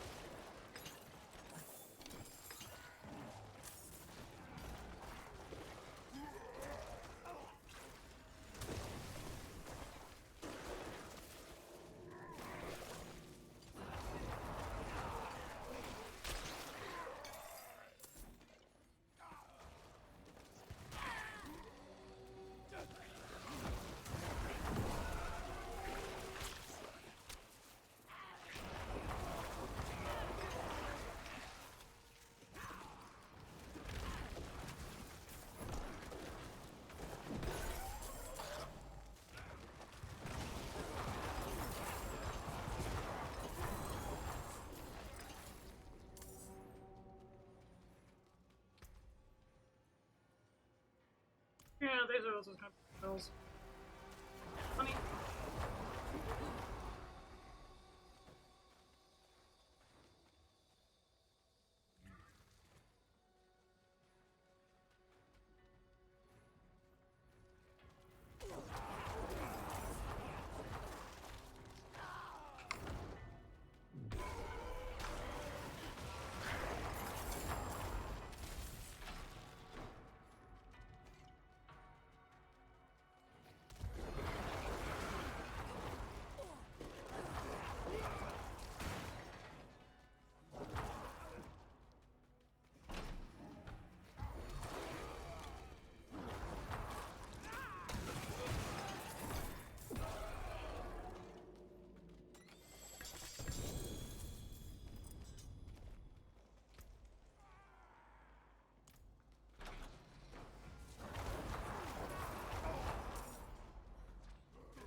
What?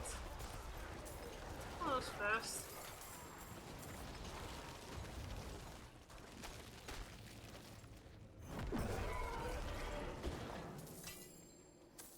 I just want the glyphs, that's it. Paper glyphs.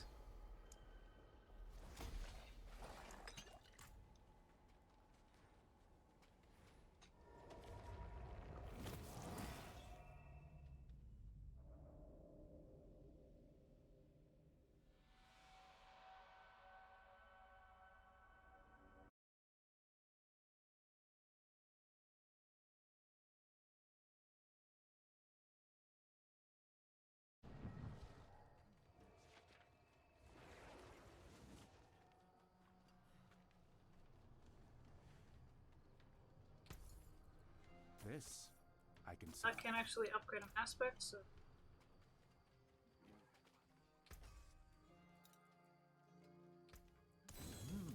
Good salvage.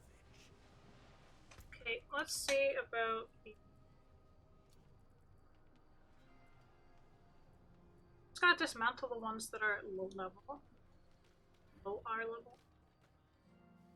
Here. Salvage. You will be back. The stars do not lie. This one.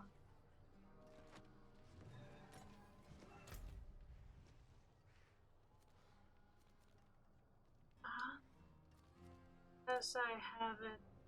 Something. Okay, guess where we're going. We're going to the fortresses and we're taking down some.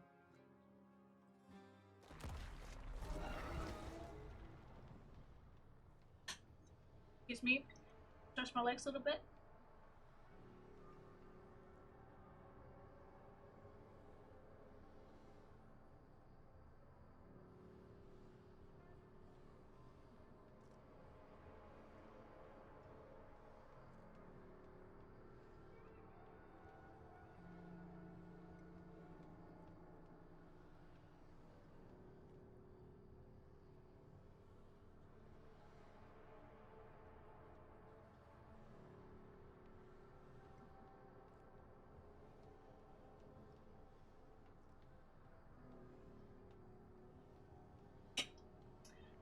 Alright. I feel good about actually starting a stream today. But we're gonna be doing some of the fortresses, because we actually have to do them in order to unlock certain dungeons. So we're gonna be hunting these. We're gonna be doing all these things. I say fortress thingies because I don't even.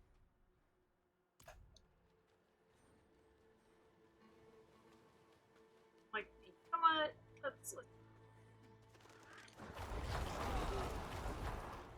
say fortress. I still find it funny that I'm actually running just on foot as a necromancer army behind me. Like, sure, we could do the Helltide, but as of currently right now, I want to do Nightmare Dungeons, but apparently I can't do certain Nightmare Dungeons. Locked certain dungeons. Because of the very fact that there are fortresses that I need to sleep. So, but we came across a great shrine, which was a lot of gold. Definitely taking for.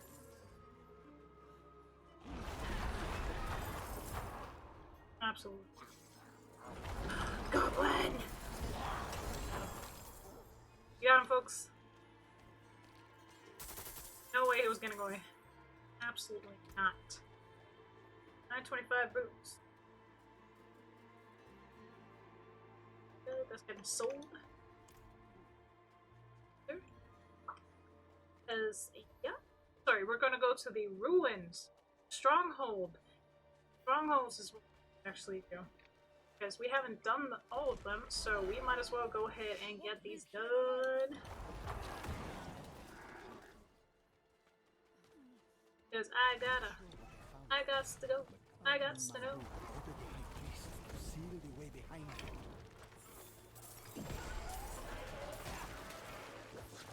Come at me. Come to your death.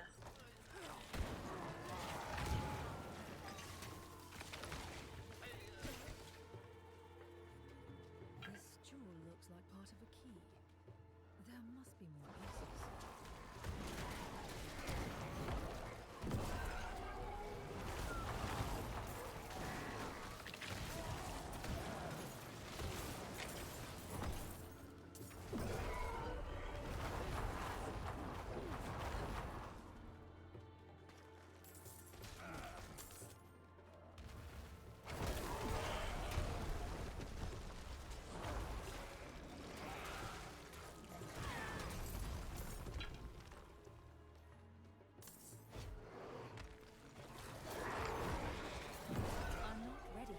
Say hello to my golem.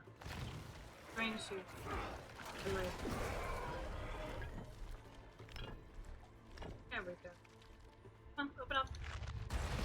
Open up. Let's go. Take this sucker down.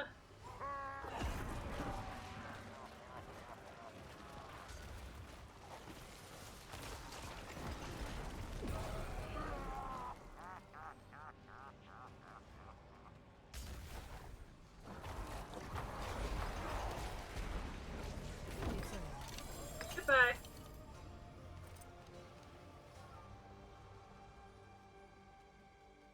Woohoo! Stronghold. Done. Now we just gotta claim it back. Let's go. Sweet.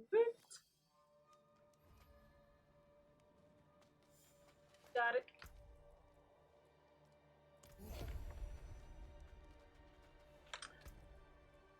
Down, down. I have to go. Paragon level. Where to go? We're currently Totem Glyph, yes. Sun going up, we're going down. There. Doing good. Okay, next.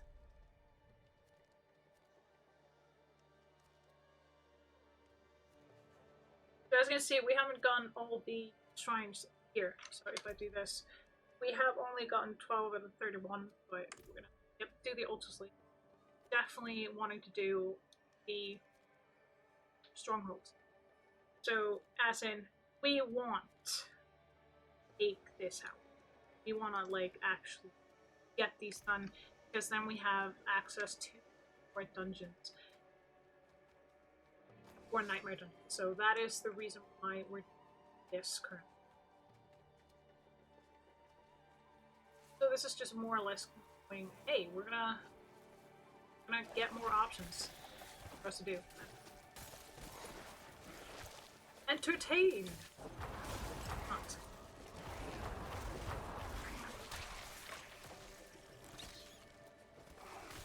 And also the energy drink that I was given, kicking in quite hard. I am going, whee!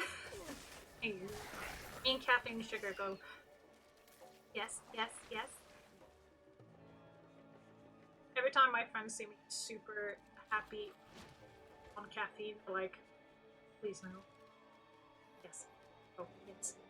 Yes.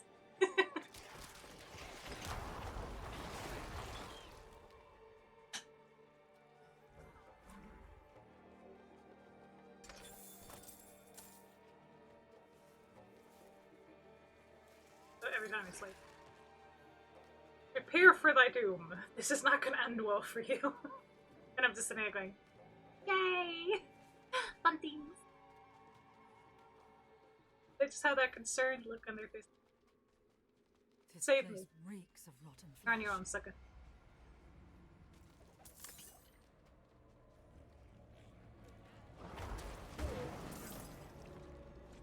What is this?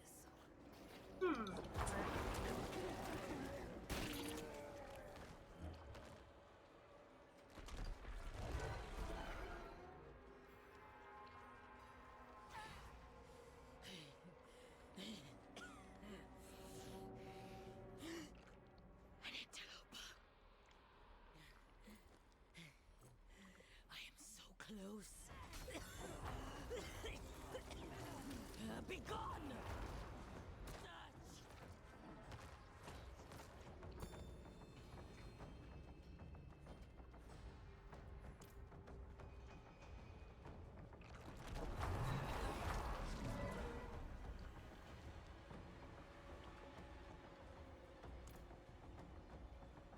Subject 23. The plague of Alcanus was born from the dead of this city. What goes on here?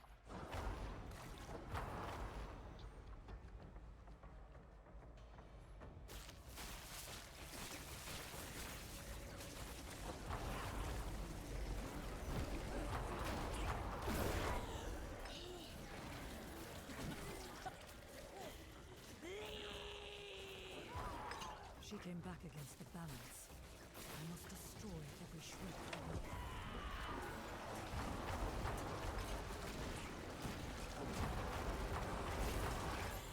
The research is almost done. I need more time.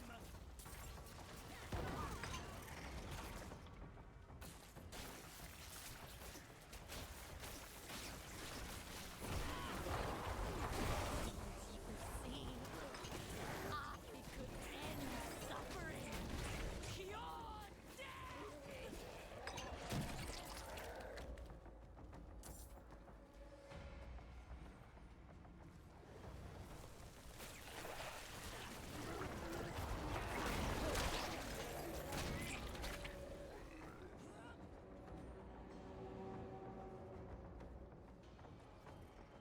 Shoot.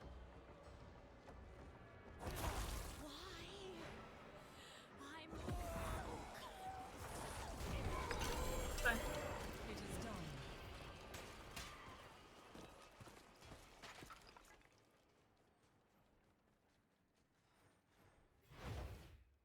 Sweet. Uh-huh. That's right. Okay, next one is this one. That one's a little bit good. Wait, what? I just got a message. I got 450 of the highest pit mats for my road.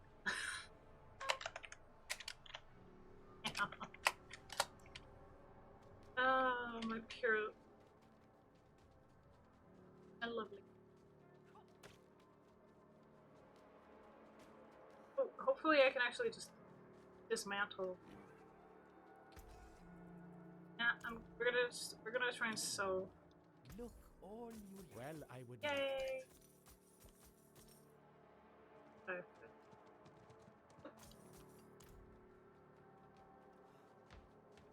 Me not likey, I'm at 270 at the moment. Oh, more than halfway there.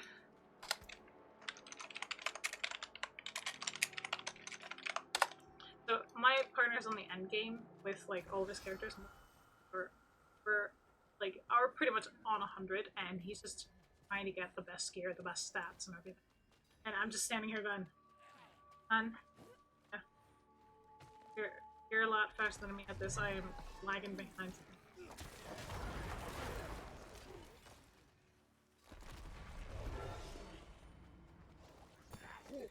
People of Kyrgyzstan.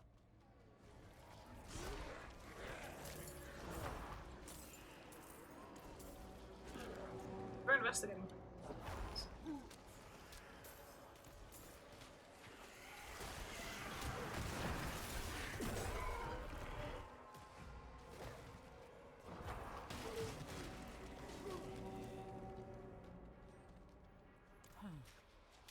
Masonry stained with residual magics. The aftermath of an arcane explosion.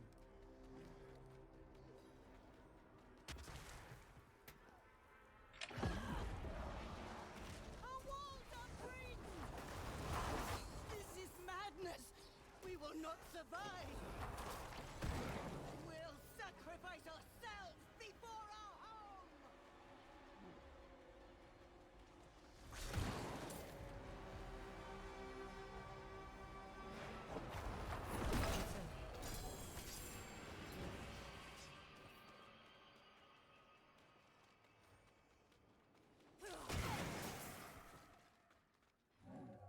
Easy.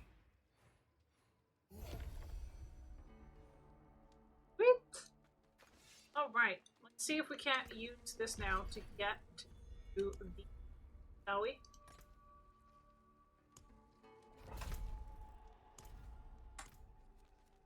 Wonderful. Let's get going. Come on, come on, come on. Yes. We got it. Let's go.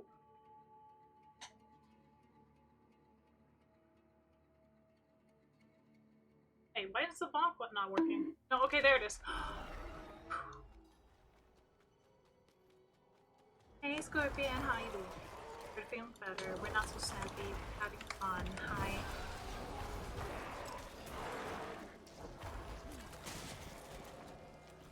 Note for next time.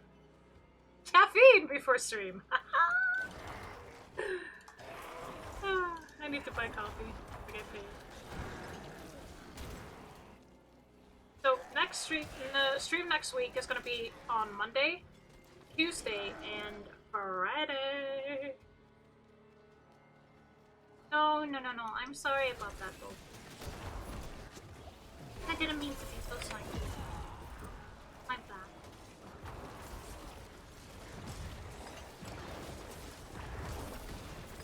That hurt a lot.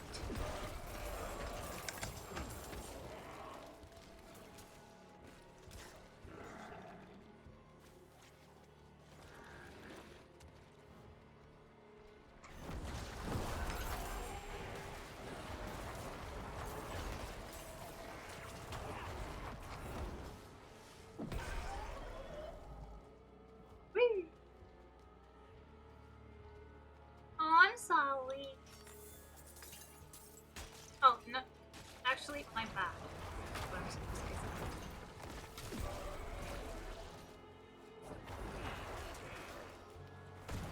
No, so the reason why I was really off yesterday was because I was actually a lot of pain, and I didn't know it until later when the pain was so much that I had actually, like, oh, it is now crippling. Great.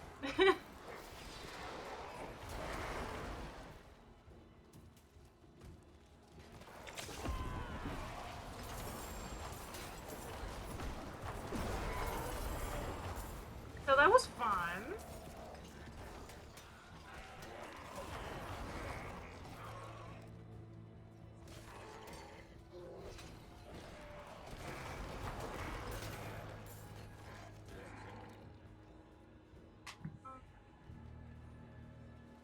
Timer. Hey.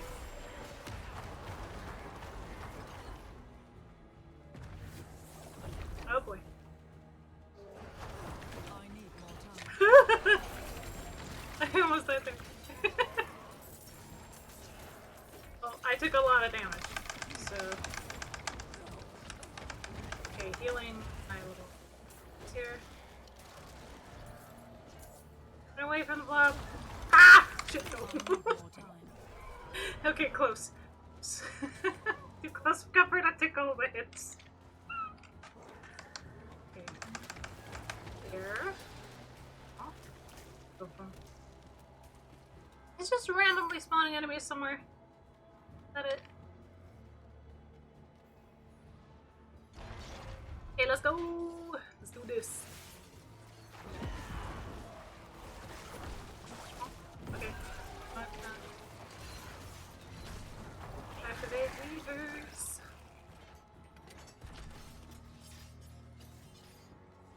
Let's go kick. What? Okay. Oh, where's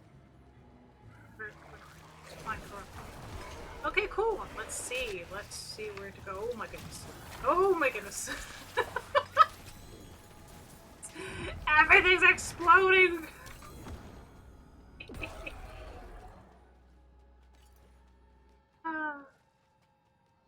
324 now. My baby is 3.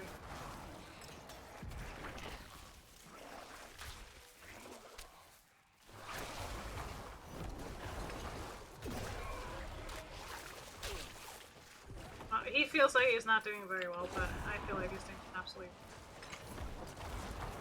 Whee! Oh my.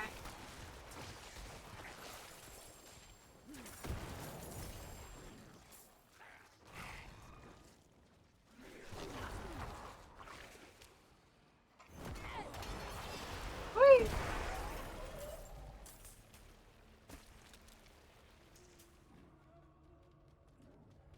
And where are these things? Sheesh. Where are you hiding? Where are you?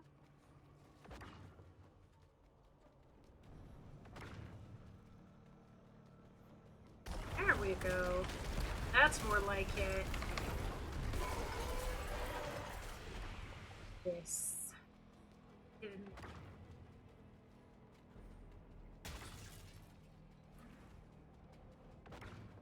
there!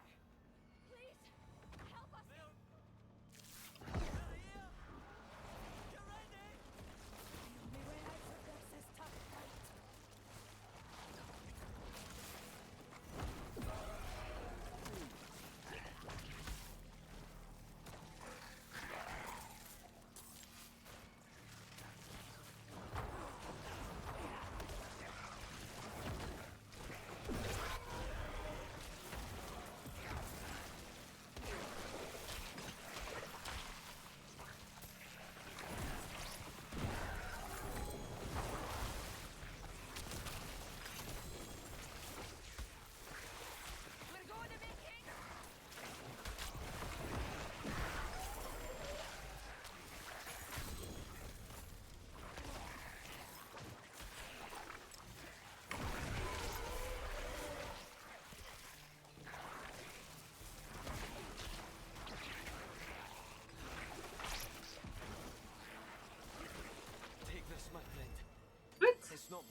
so we're gonna keep all of these because I don't want. Alright, let's see. We need where are these? Very demonic corruption. Ooh la la.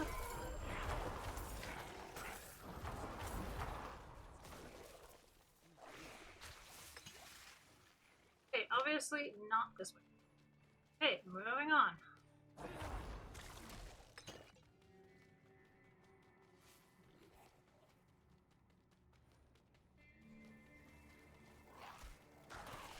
Okay, hang on.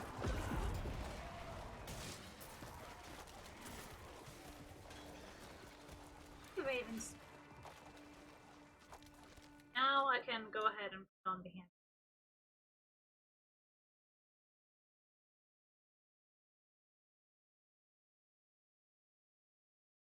Hi.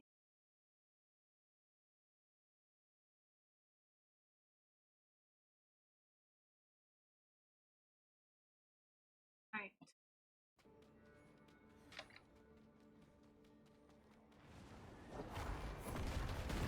Oh boy. That was a little bit too close. Ha! Nope. Today's. Okay, one more. Oh, my darlings.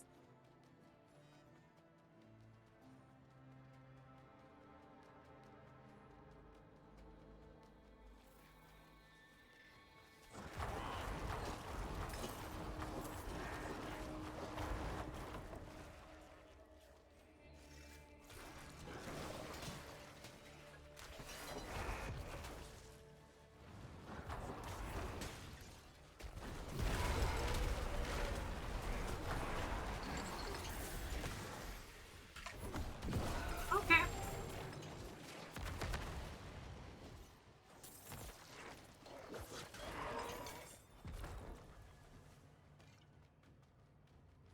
Alright, so where to?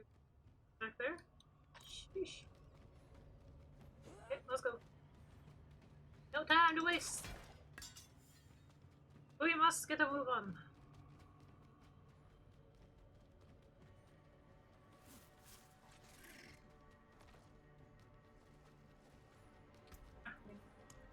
Pushing.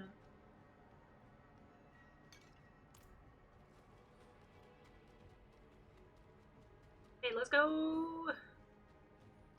Kick this boss's butt.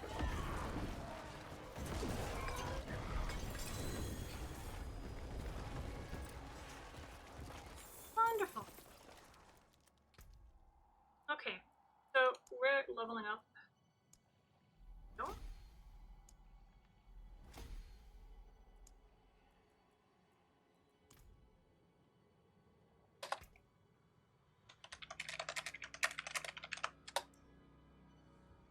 I know.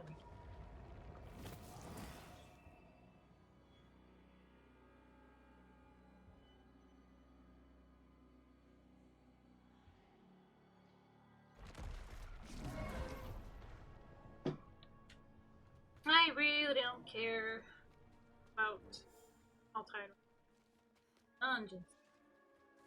I'm doing The forge is ready for whatever you sweet upgrade and aspect. That's a freaking lootly. Alright, let's see. We're gonna sell these puppies. Like for a second, let me check. So I'm gonna not see chat from it. We're gonna check our stats on these. So we're selling that one as yellow. To buy supplies We don't need this. 590. 590. So we need ranked skeletal mastery, cooldown reduction, and this one has intelligence, and that was it. Intelligence, that was it. Well, I would like that. None of the above. Okay, chest. Ranks to golem mastery, intelligence, and essence per second. So here we have golem mastery, which is actually new. Yes, we have no intelligence, so I'm gonna have to let it go. Okay, amulet, that's movement speed, ranks Hellbent, Commander, and critical strike damage. Has intelligence and has no other thing, so goodbye. Alright, ring needs attack speed, critical strike chance, and intelligence. Alright, this one has none of the above. Goodbye. See you again. Over it. Back here and there. Okay.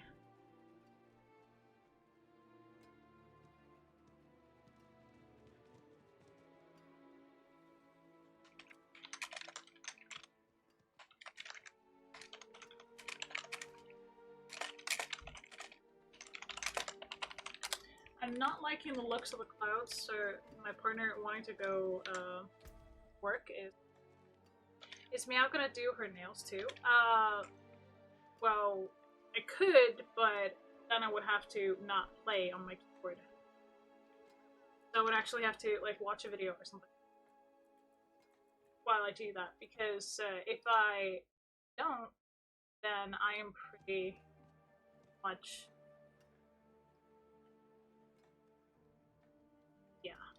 either one of them. On that one, take this one.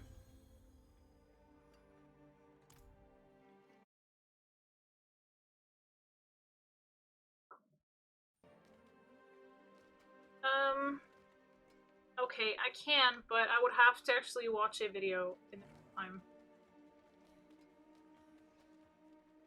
I said I would. I'm just gonna have to do it a little bit later because I'm on a roll. I'm feeling good about doing dungeons. So we're gonna go ahead and try 109 one. Let's try this one. Let's see what it gives us.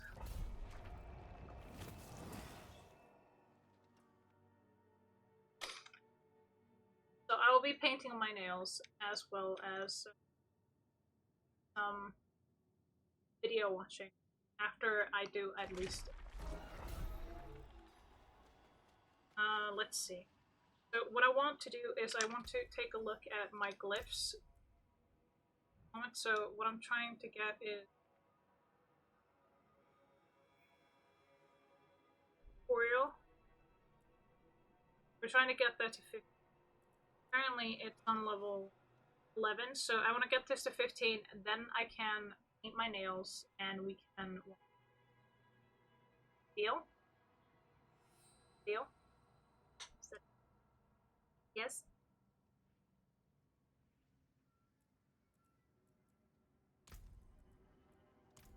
Cannot paint my nails and play. I've done that before and it just went horribly, horribly wrong.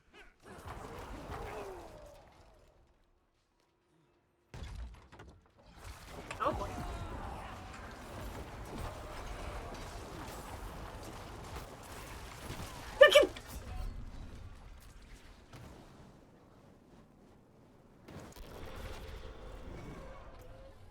Ow. That hurt a lot.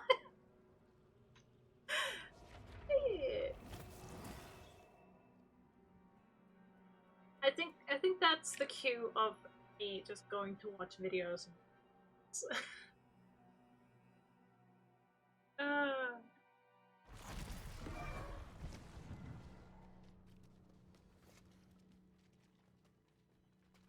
Father bless. What do you need? Okay. So yeah, I need repairs. My It's like I just got owned. I don't care if I brick this dungeon currently as it stands. It's not a big deal. At least not for me. I'm just gonna go. Oh, game pros. Shit. Never mind. We're back. So we've got quite a lot of aspects here. Not just from Necromancer, but also for other ones as well, like the rogue and everything.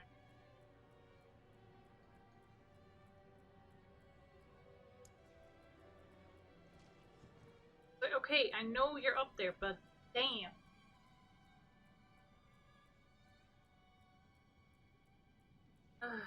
Stomping. Oh.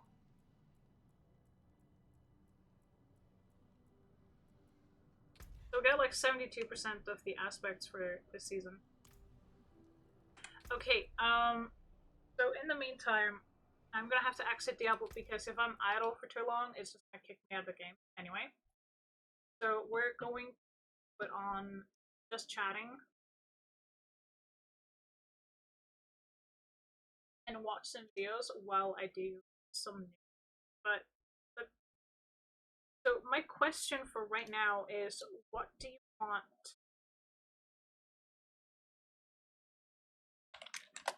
What kind of color do you want? That's the question here. So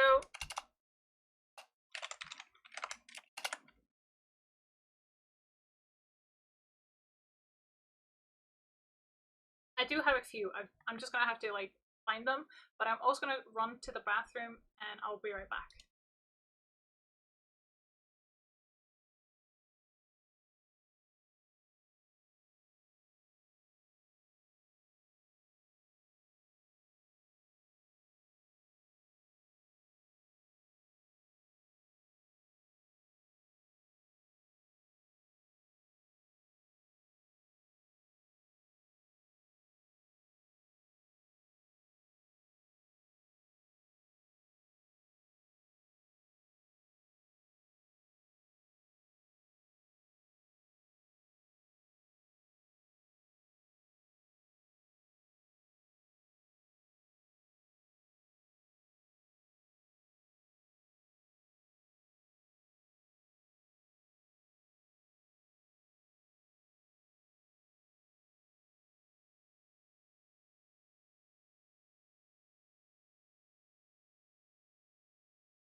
Okay, we are back. So we have a few colors to pick from.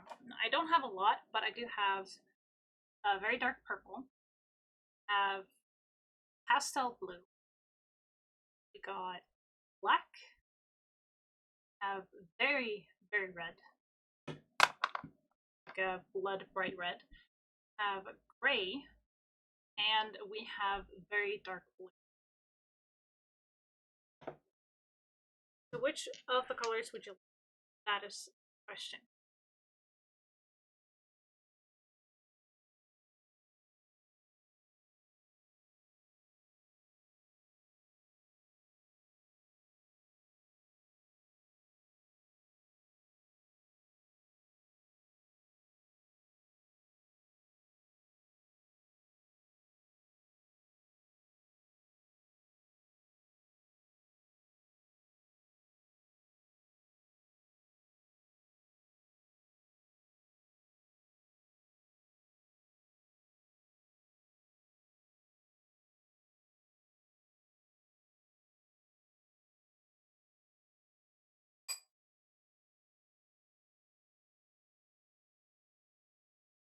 Scorpion, which color do you want?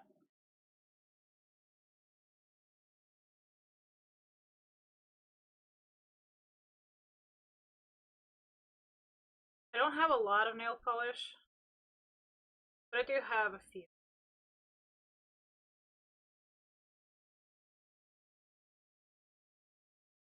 So I am currently just trying to out my nails a little bit.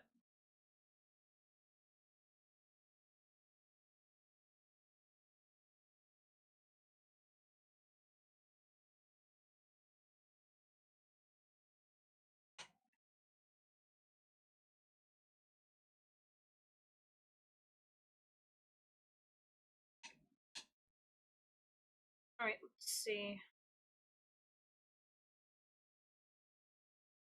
Because I had to actually cut my nails off. They were getting a little bit too long and they were breaking very far. Had to, and I haven't been able to fix them properly because I had to take so much off.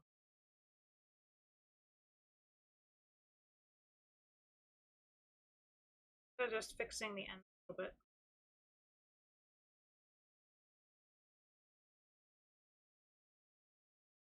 Okay, if you're not gonna pick, I'm just gonna go ahead and pick one.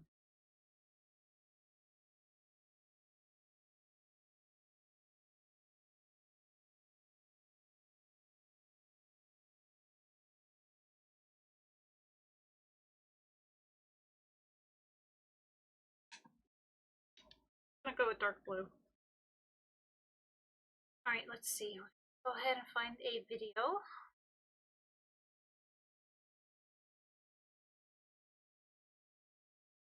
I want to kind of see the places where top 3 places can't go, but people went there anyway.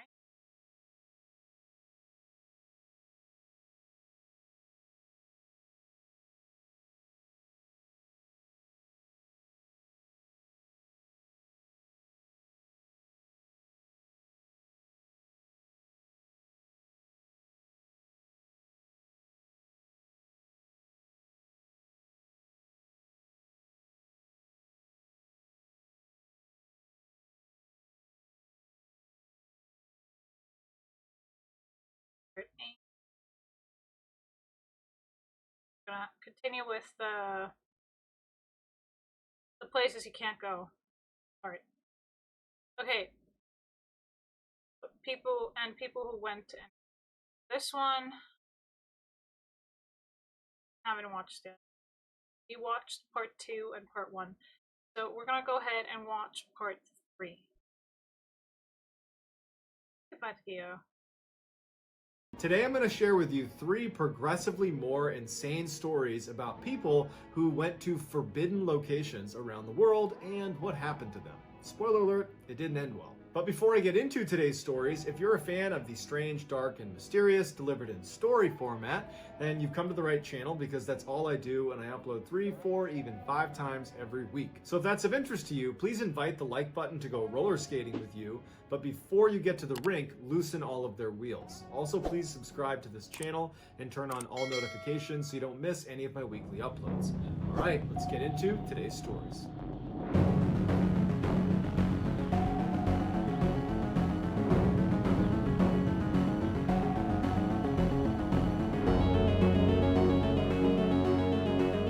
In 2011, Heike Dorsch and her boyfriend Stefan Rahman were living their best life sailing southwest from the Galapagos Islands. For the last 3 years, they had abandoned their lives in the city and had moved on to Stefan's catamaran and were just sailing the globe. On August 30th, 2011, after a particular stretch where they had been at sea for 17 days consecutively without seeing land anywhere, Heike was laying down on the catamaran catching some sun when she heard Stefan yell out, "Land!" And she looked up and she saw these mountainous islands kind of coming into view just over the horizon. These were the 15 islands that make up the Marquesas Island range within French Polynesia. Heike remembers not being able to control her grin. It was like she couldn't stop smiling because it really looked like paradise and she was so excited to land there. The Marquesas Island Range were not big tourist attractions because of how mountainous and rocky they were, and the water was not that beautiful Kool-Aid blue that people expect out of French Polynesia. But for Heike and Stefan, this was perfect. They were not looking for mass market tourism,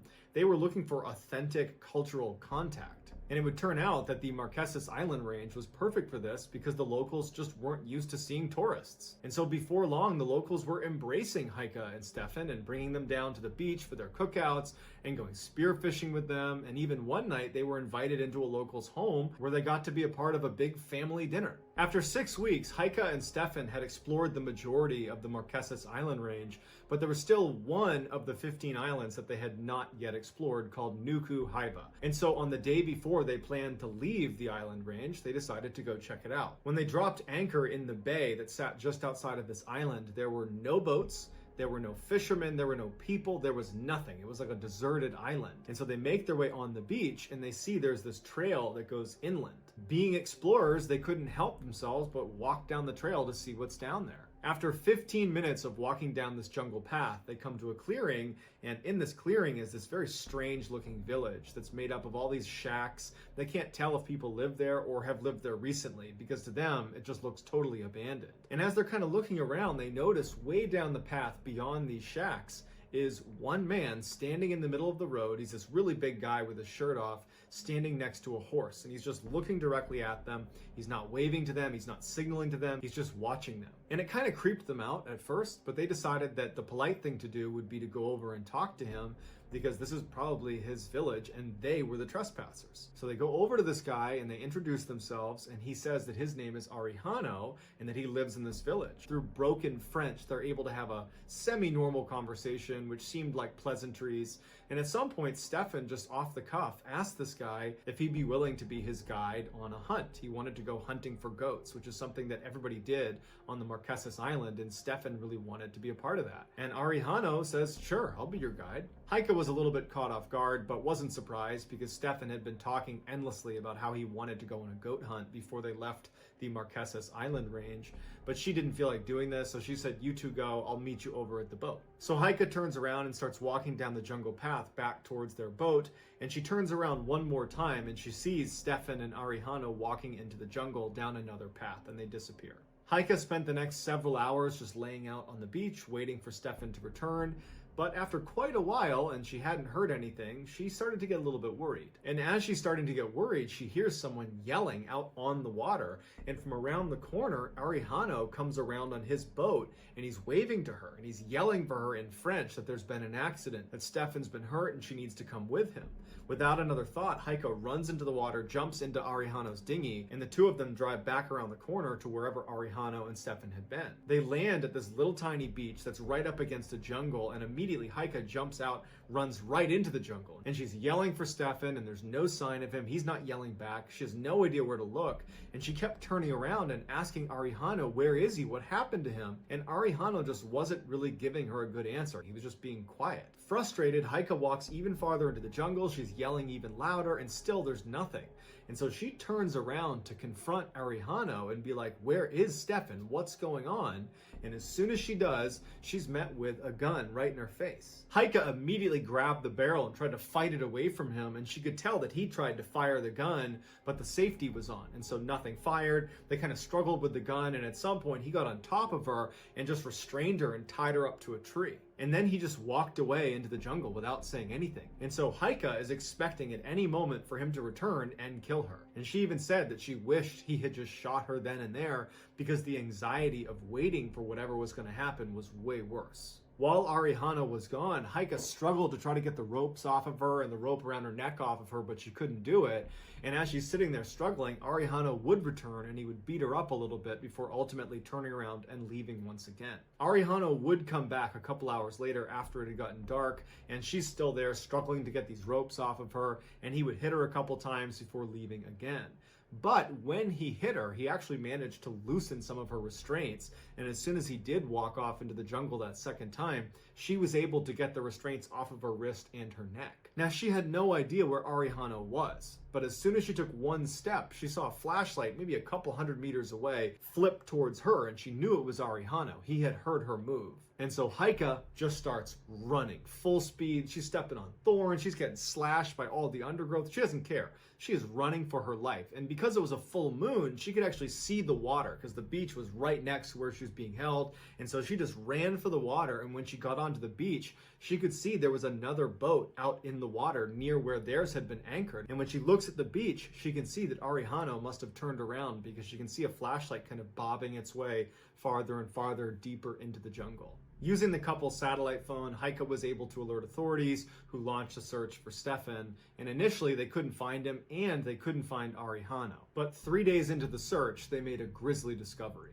The Marquesan Islands are actually known for the Marquesan warriors that used to inhabit these islands up until the 12th century, and they were known for being the most aggressive cannibals in the South Pacific. In particular, the island of Nuku Hiva, which is where Stefan had just gone missing, and where Heike had just been attacked by Arihano. But historians believe nobody on Marquesas has practiced cannibalism since the 12th century. That practice has gone away. Well, until 2011, when Arihano, who was in fact a Marquesas warrior, met Stefan and decided that now is a good time to bring that practice back. Right after Heike had turned around and walked back to the beach and Stefan and Arihano had gone on their hunt, Arihano had attacked Stefan, tied him up, and described seeing his neck pulsing with fear as Arihano built this massive campfire that authorities said was 3 times bigger than any campfire they'd ever come across. And then Arihano shot him and put him in the fire. Although Arihano would be captured and convicted of killing Stefan, Arihano would never actually come out and say that he had in fact eaten portions of Stefan, and it was impossible to tell from his remains how much had been consumed versus burned off in the fire. But virtually anybody who was involved in this case has their suspicions that Arihano had ritualistically cannibalized Stefan. In the early morning hours of February 6, 2014, a van carrying 5 men finally came to a stop outside of a farm in Norway. After a miserable, nearly 15-hour drive, these 5 men who were from Finland were finally ready to begin their real adventure. They were going to be attempting one of the most dangerous underwater dives in the world.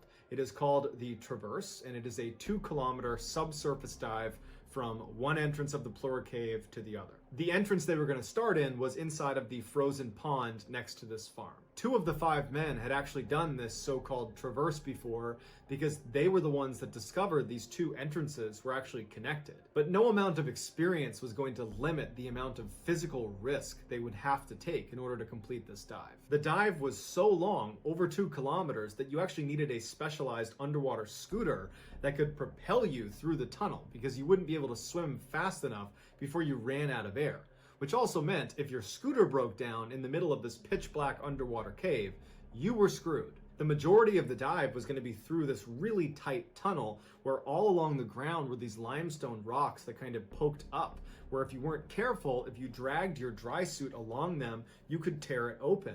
And then freezing water would go into your dry suit and you would die. Also, they were going to be using a diving rig known as a rebreather. So as a Navy SEAL, we used rebreathers. Basically, it takes your air and rebreathes it. So you're not breathing air into the water, you're breathing out into the system that scrubs your CO2 and then pumps it back into you. And you also combine that rebreathed air with pure oxygen, so you have a continuous cycle where you're just breathing pure oxygen.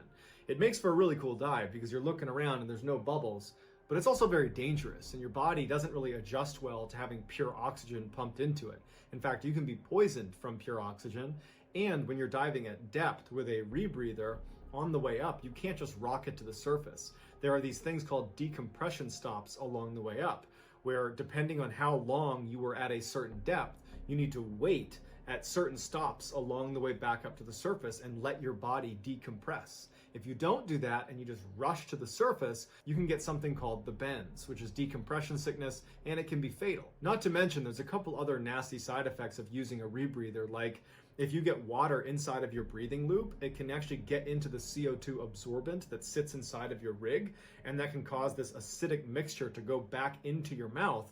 But you can't take the mouthpiece out because more water will get into it and it'll flood your rig and then you'll just drown. So you need to just accept that there could be acid in your mouth, and you need to either get somebody else to give you their mouthpiece or get a standby rig and breathe off of that, because there's no solution to this. You just got to have acid in your mouth. Also, if you panic for any reason on a rebreather, you'll be breathing really heavy and your system will not be able to scrub the CO2 fast enough, and you'll have a buildup of CO2 in your body and you'll get hypercapnia, which can lead to disorientation and even passing out, which can be lethal underwater. This dive was famously dangerous to the point where the best divers in the world wouldn't attempt it. They called it a death wish. But these 5 divers from Finland were determined and they were eager to make the traverse. So shortly after they arrived, they take a quick nap and then they get up and they're ready to start the dive. They decided to break up into 2 groups. They had a pair that was going to go down first, and then 2 hours later, the other 3 would follow. Once the first pair was in the water, there would be no way to communicate between the 2 groups. So the pair cuts a triangle into the ice with a chainsaw, they hop into the beautifully clear water, and very quickly they start descending down into this tunnel. Once they got down to the tunnel, they turned on their scooters and started heading out. After a couple of hours, the pair reached the most dangerous part of the dive, where the tunnel basically nosedives and goes straight down to about 130 meters. And as you're going down, you have to be very cautious that you're going the right way, because there's all these dead end tunnels that look exactly like the way you're supposed to go. And they go pretty far out, but if you were to accidentally take a wrong turn and go down one of these dead man turns, you wouldn't have enough oxygen to complete the dive. So it's a slow process of making sure you go down the exact right path. And then when you get to the bottom at 130 meters, there was this plate that had been left there to signify you've gone the right way. And then you turn and go right back up again, and you're pretty much at the exit at that point. But it takes quite a while to cover that last little bit because there are necessary decompression stops along the way. The first group descended with no issues and didn't get sidetracked. They got to the bottom where that plate was. They turned and began going back up the ascent to their first decompression stop. The lead diver got through a particularly tight spot and then noticed that his partner behind him, his flashlight, which was normally right up against him, he couldn't see it anymore. And he turned and he saw that his partner had gotten wedged in this one section of the ascent. So the lead diver turns around and swims down to the trapped diver, who he can tell is panicking a little bit because he's trying to get himself free and he can't move. And the lead diver looks and he can tell that he is thoroughly wedged into this one little section. And the lead diver would say that what he thought happened is the trap diver must have been going too quickly with his scooter and basically motorized himself into this wedge. Like it wouldn't have been humanly possible to swim fast or hard enough to get stuck as badly as he did. The lead diver could tell that he was totally stuck. There was probably no way he was going to get out of this. And so he tried taking some of his gear off, but they have such little space to work with, and the trap diver is starting to sense that this isn't going very well. And in a panic, he accidentally knocks his mouthpiece out of his mouth and can't find it again and ends up inhaling a bunch of water, and he dies. The lead diver knows that he can't panic because he will end up burning through his oxygen, he'll probably get hypercapnia, he won't be able to get to the surface, and he'll die too. So he tries to free his friend's body and he can't, and he's now realizing that the second set of divers that are coming in the tunnel, they're going to get to this point in the dive, which is very far into the dive, and they won't be able to get past his dead body, and they'll have to turn around, but they don't have enough oxygen, he didn't think, to make it back to the surface. And so almost certainly those 3 divers are going to get here and be trapped and are going to die too. And so terrified and devastated and saddened by what's ultimately going to happen, he turns and starts heading for the surface, and he had to stop at each of those decompression stops. And you can only imagine what it was like to be sitting inside of this tight tunnel waiting for 30 minutes and 45 minutes at the different decompression stops, just thinking about what's inevitably going to happen beyond the dead body. They're going to get trapped. They're going to die. He's going to be the only one that gets out of here alive. And at some point he makes it up to the surface and he just sits there and waits. Meanwhile, the second set of divers did enter the water 2 hours later. They go down to the tunnel, they're making their way out, and they were farther spread out than the pair was.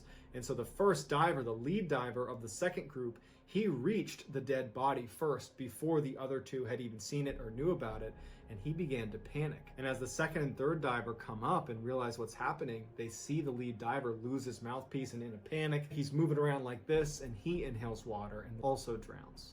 And so now the second and third diver are dealing with the fact that they just watched their friend die right in front of them. Their other friend from the first group is dead and blocking their way. and the second and third diver, they also begin to panic. They don't communicate, and one of them just immediately turns and starts kicking it out back towards the entrance, knowing full well they probably don't have enough oxygen to get there. The other diver decided they were going to find a way to get past the dead body that was wedged in the only way up to the surface. And so on their own, over a kilometer underwater in this tight little tunnel where they're totally trapped, they're relying on a flashlight for light. There's two dead bodies. This second diver begins removing pieces of their gear and pushing it through the little space between the dead body and the clearing that he wanted to get to make his way up to the surface. And after pushing through all of his gear, including his tank, which is a big commitment, because once it was through, he would have to go to the other side. He couldn't get it back through, and push himself through painstakingly with his hands all the way through this tiny little space that he could just barely get through. And then he puts his gear back on, and then knowing he had almost no oxygen left, he had to basically rocket to the surface and just hope decompression sickness didn't kill him. The other diver, who had turned around and gone all the way back to the entrance, they skipped all of their decompression stops as well.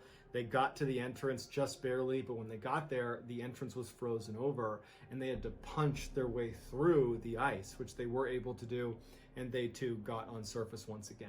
The three survivors linked up, they called authorities, they went to the hospital, they would make a full recovery. They told authorities where their friends were in this cave, but no one had the ability to get down and retrieve their body. So they sealed off both entrances to this cave and called it a gravesite and said no one can go down there. But months later, the three survivors had such intense survivor's guilt that they would actually illegally go back to Plura Cave and retrieve their bodies.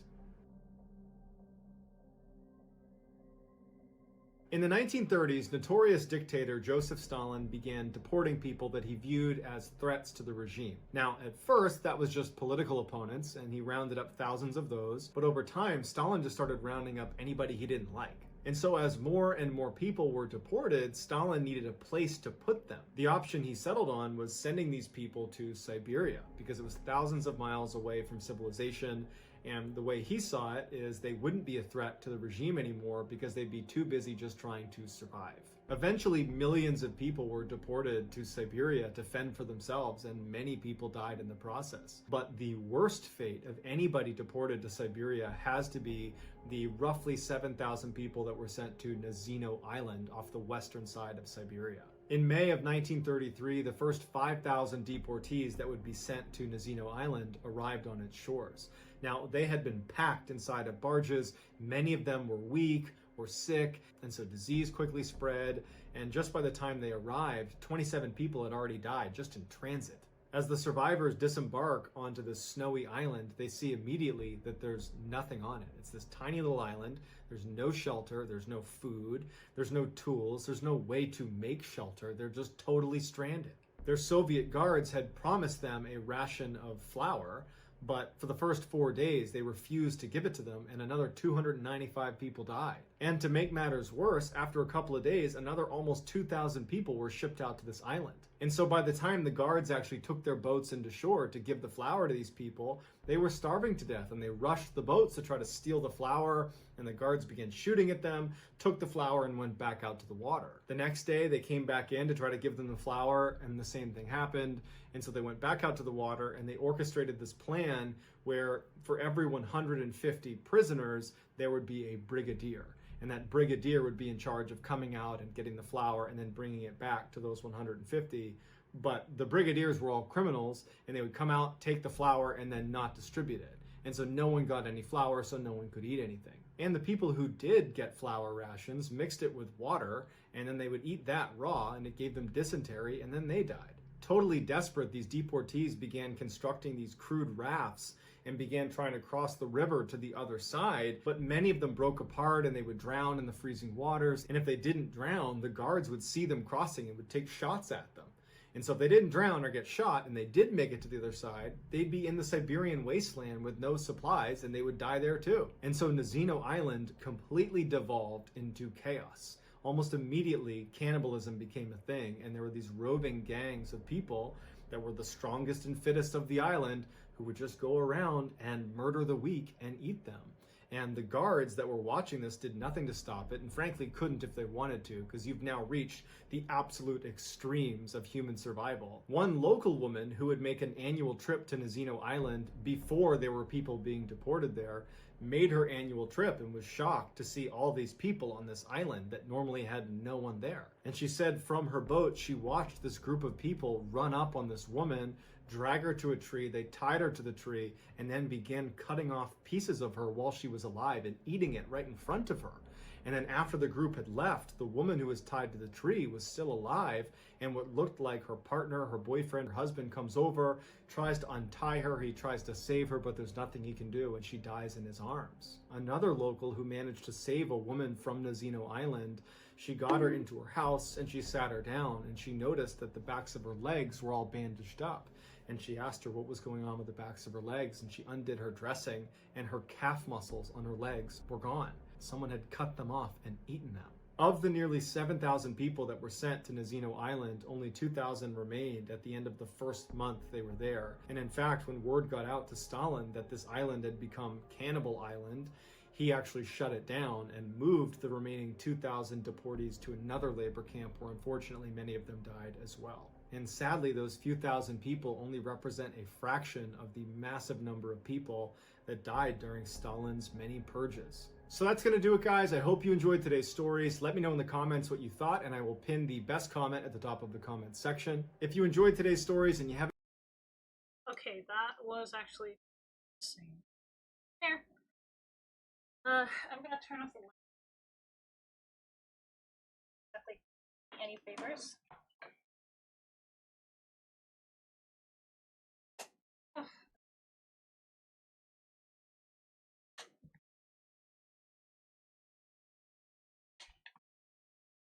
Yes, you were here. I painted my nails on stream.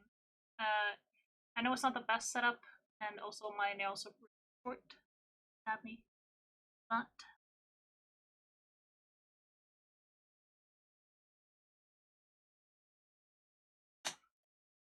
all right. So that was actually quite a. It's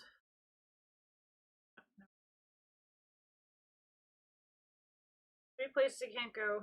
Already watched that one.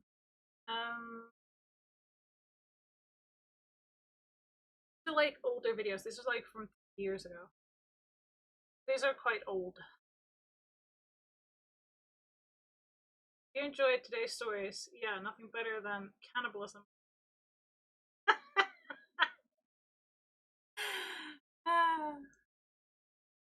Funny.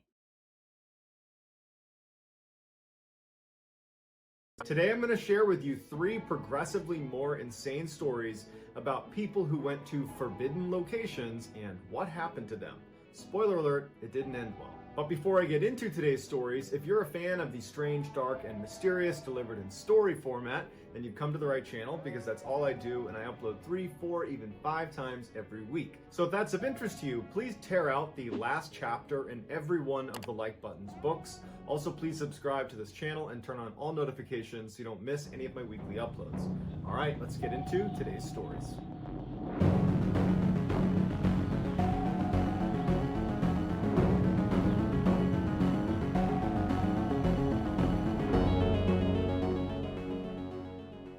On February 27, 2015, 18-year-old Dalen Pua was visiting his grandmother on the Hawaiian island of Oahu. Dalen, who was a Hawaiian native himself, didn't spend much time in Oahu with his grandmother, and since he was here, he figured he would do the one thing he had always wanted to do, which was to climb the island's very famous and very illegal Haiku Stairs, or better known as the Stairway to Heaven. These stairs were a very narrow, rusty, not well maintained, 4,000 step staircase that weaved its way up the side of this Hawaiian mountain. It was built during World War II by the United States Navy because they wanted access to the top of this mountain where they had a secret radio station. After the war was over, instead of demolishing the steps, they allowed people to walk up and check out the view. But it was so dangerous and it was not well maintained that they eventually closed it to the public starting in 1987 and literally put a fence up and even put guards out to keep people from going in. But Dalen really wanted to do this. So that morning he tells his grandmother that he's thinking about hopping the fence and making the hike. And his grandmother's like, that's a horrible idea. Not only is it dangerous, but they're going to fine you thousands of dollars if they catch you doing that. Dalen backed down from what he said, and he said, okay, I won't go. And he kind of played it off like, I'm not going to go on this hike. But sure enough, right after breakfast, he slipped out of the house, hopped on a bus, and he made his way over to the base of these stairs. Even though it was totally illegal and he was incriminating himself, he was so excited about going on this hike that he documented the whole trip by posting pictures of it to his social media. And so the first picture begins with him at the base of the stairs, where he posts a picture as he's about to start this hike, and then all morning he's taking pictures along the way up these 4,000 stairs. But then around 11 a.m. that morning, the posting stops abruptly, and he hasn't reached the summit. And you figure, if you're going to do this hike and you're already posting pictures of just the way up, certainly when you get to the summit, you're going to take a whole bunch of pictures and post all of those, because that's the prize at the end of this hike. But for whatever reason, the posting stopped at 11, and he clearly hadn't reached the summit yet. And by that night, when he didn't come home, the family was really concerned, and they told police. Police launched this huge search for him. They're looking all over the stairs. They got helicopters out. The Navy gets involved. There's no sign of him. He's just vanished. When they couldn't find him after several days, they had to call the search off, and the assumption was, well, you're doing something dangerous. There's a reason this is off limits. He probably slipped at some point and fell down the mountain. That's why this is off limits. It's not safe. But when people reviewed some of his last photos that he had posted to social media, they noticed something in this picture. This shot looks like he's just taking a picture of the dense forest around the stairs. But if you look more closely, there is a man very clearly crouched down a little ways down the trail that appears to be hiding. And many people believe that that guy was following Dalen and at some point attacked him. That Dalen didn't fall off the mountain, he was abducted or killed. To this day, Dalen has never been found, and that mystery man has never been identified. Exactly, thank you. The most remote island in the world is Bouvet Island. It is an uninhabited 19 square mile chunk of rock and ice situated in the South Atlantic. If you were looking on a map and drew a 1,000 mile radius around Bouvet Island, there would be nothing else in it. There's no land, there is nothing. In fact, the nearest land is 1,100 miles away, and it's Antarctica. That's not permanently inhabited. The nearest permanently inhabited land is South Africa, and that's 1,600 miles away. The island is so far away from anything that in 1979, Israel and South Africa dropped 2 nuclear bombs on it, and nobody noticed. The only reason anybody found out about it is because a US satellite happened to be looking in its direction, and it saw 2 bright flashes of light, and they were like, I wonder what that is. And then it turned out to be nuclear testing. For the very few people that have gone to Bouvet Island, you can't just take a ship there or a boat there, because all around the edges of this island are these jagged ice cliffs, and then the water is treacherous down near the edge of these cliffs with very strong currents. If you were to fall in, you'd get sucked up and probably underneath some of these rocks, and then you're done for. So nearly anyone who's stepped foot on Bouvet Island has taken a helicopter and flown the long, sketchy flight, hoping you don't hit a storm because you can't land anywhere. You're in the middle of nowhere with no land, all the way to Bouvet Island. And then anyone that's been on Bouvet Island only stays for like a few minutes because they're so worried about a storm rolling in. And the weather at Bouvet Island is famously bad, and storms are constantly rolling in. Oh, and Bouvet Island is an active volcano. So it's this horrible place that nobody goes to or should go to. But a few people still do. In 1964, British explorer Alan Crawford was sent out to Bouvet Island with a team of scientists to inspect the northwest corner of the island, where a recent lava flow had created a shelf that looked like you could potentially build a building on it. And the British wanted to stand up a weather station out there, but they needed someone to go out there and give the green light. So on April 2nd, 1964, Crawford and his crew departed South Africa and began the long helicopter ride. When they finally touched down on Bouvet Island, everybody was on edge, because you are in the most remote place in the world, and if anything happens to you, there's no help coming for you. So people were eager to get the work done, survey the area, and get right back on the helicopter and leave. So the team immediately gets to work surveying the site, while Crawford decides to just for a couple minutes to step over the ridge and just look out at the island. He was fascinated with Bouvet Island, and he just wanted to get a better look at it. So he walks up this embankment and he crests the hill and he looks down, and there's this little rocky alcove that he can see the water. It's at this one area of the island where there's a little bit of a beach. And he sees a wooden lifeboat that's kind of half sunken sitting in the shallow waters of this lagoon. He couldn't believe it because he knows it's not theirs because they came in on helicopter. And he's also thinking, like, how could this boat have gotten here at all?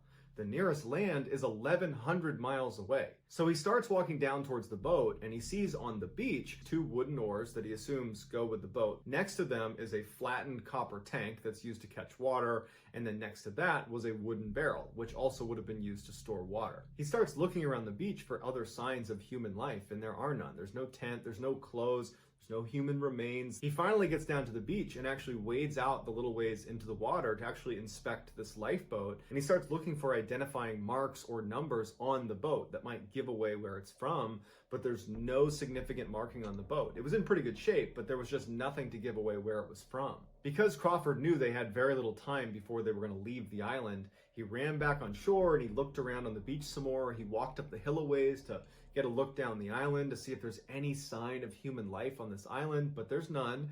And so he goes back over to his team and he tells them what he's found.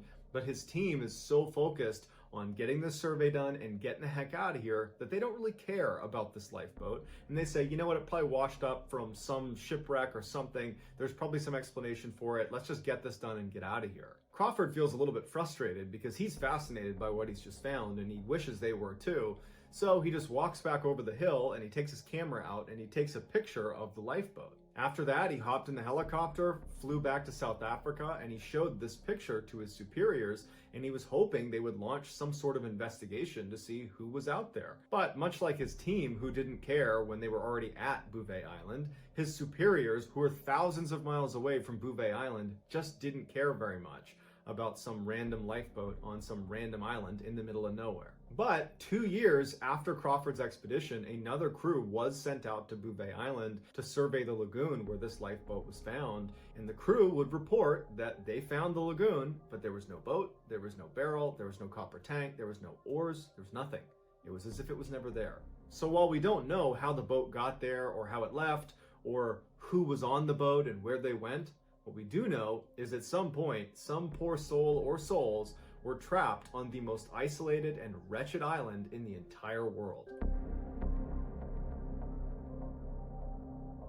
In central Texas lies a stunning natural wonder called Jacob's Well. It's this beautiful clear water spring that every summer when the weather gets really hot in Texas, people converge on Jacob's Well and enjoy swimming in the water. But it's not just for casual swimmers trying to avoid the heat.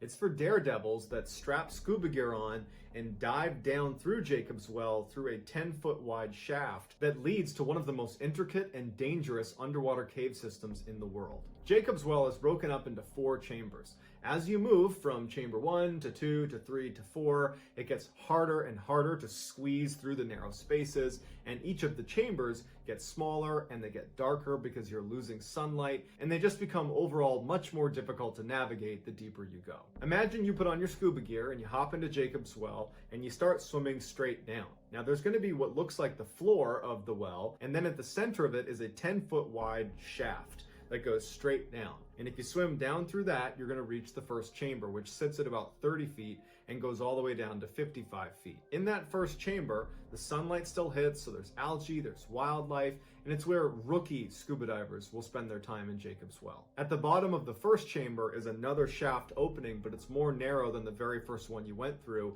and that shaft, that tunnel, is actually what makes up the second chamber, and it brings you down all the way to 80 feet. So from 55 feet to 80 feet, you are in the second chamber, and it's basically a tube. Any diver that's going to be in Jacob's Well has to be aware when you are in the second chamber on your ascent to not go down the false chimney. The false chimney is this opening that looks exactly like the main exit out of the second chamber into the first chamber, but it's not. It's a dead end that loops around before you hit a wall, and you got to go all the way back out. So hopefully you have enough air at that point. The second chamber attracts novice scuba divers and intermediate scuba divers. You still have light coming in, but it's definitely more tight, it's more claustrophobic, and because of that false chimney, it's a little bit more hazardous going into the second chamber. If you continue down past the 80-foot mark, which is the bottom of the second chamber, there is a very tight squeeze that you can barely get through with your tanks on that will bring you into a very small room that is the third chamber. At this point, the sunlight is gone, And there's all the silt and loose gravel inside of the third chamber that if your fin so much as knocks it, it will float into the water and then it will blind you. The third chamber is only from 80 feet to 90 feet, so it's only 10 feet of water. Generally speaking, you only see expert divers going into the third chamber. At the bottom of the third chamber is this heavy metal grate that sits over this tiny little opening. And that is the opening to the infamous fourth and final chamber of Jacob's Well. No one can describe what it looks like inside of the fourth chamber because one, as soon as you go in there, it's impossible not to kick up a ton of silt. So you're going in blind. But two, anyone that has attempted to go into the fourth chamber and maybe has been successful has died. There are literally divers that are deceased inside of the fourth chamber. And after about a dozen people died trying to get into that fourth chamber, they finally just sealed it up. But if you were to pry open that gate and go into the fourth chamber, you would have to remove your air tanks, push them into the fourth chamber, and then you'd have to wriggle your way through while keeping the mouthpiece in your mouth into the fourth chamber that, again, we don't even know what's in there. In 1983, 24-year-old college students Richard Patton and Clark McConnell entered Jacob's Well around 8:30 p.m. They were both experienced scuba divers. They were in an advanced scuba diver class with all the certifications for that. They had dove Jacob's Well before, and they wanted to check out the fourth chamber. They got in the water, they went through that initial shaft into the first chamber, they continued into the tunnel that was the second chamber, they wriggled their way into the third chamber, and they reached the gate. Using some equipment they brought with them, they were able to pry open this gate, and Richard Patton was the first one to go into the fourth chamber. He removed his tanks and pushed them inside of this opening, and then he began headfirst to slither inside of this fourth chamber opening while Clark waited. And Clark would later say that as soon as Richard had pushed his way and had actually made it into the fourth chamber, Richard comes screaming up back out of the fourth chamber. And Clark realizes that he doesn't have a mouthpiece in. He doesn't have scuba tanks on. Richard is desperately trying to wriggle his way out on a breath hold because he's dropped his tanks, and he's reaching for Clark to help him get pulled through this hole, and he can barely get out of this hole. And as soon as he gets free, Clark takes his mouthpiece off and he jams it into Richard's mouth. And so they begin buddy breathing. One guy breathes while the other guy holds his breath, and then they reverse that back and forth, back and forth. That's not something you would do on a dive for a long period of time. It's an emergency procedure, and you need to get to the surface as soon as you can. So the pair calms down, they're buddy breathing, and they're making their way back up. They're leaving the equipment that they lost in the fourth chamber, and they're kicking their way up, and they get back into the third chamber. They make their way up into the second chamber. They're kicking it out, and then their heads hit the wall. And they realize they've gone down the false chimney, and what's even worse is they hear that awful ka-tung, which means you have no air in your tanks. Clark, who had taken a full breath before this had happened, he immediately turns and starts swimming and manages to get out of the false chimney and makes it to the surface before he drowns. But Richard wasn't as lucky. His final few moments were spent in total darkness with silt kicked up all around him. He's got no air, he's got no idea where to go, and he's desperately trying to swim up, but he keeps hitting the wall of the false chimney before ultimately drowning. When recovery divers went down to retrieve his body, they found him jammed up at the very end of the false chimney. So that's going to do it, guys. I hope you enjoyed today's stories. Let me know in the comments what you thought, and I will pin the best. Jesus. Okay, that is actually quite insane. Like, damn, but his friend, so this person went into the fourth chamber, came screaming out with no gear, left his gear, and is screaming for his life. It's like, yeah, you know what? Let's never do that.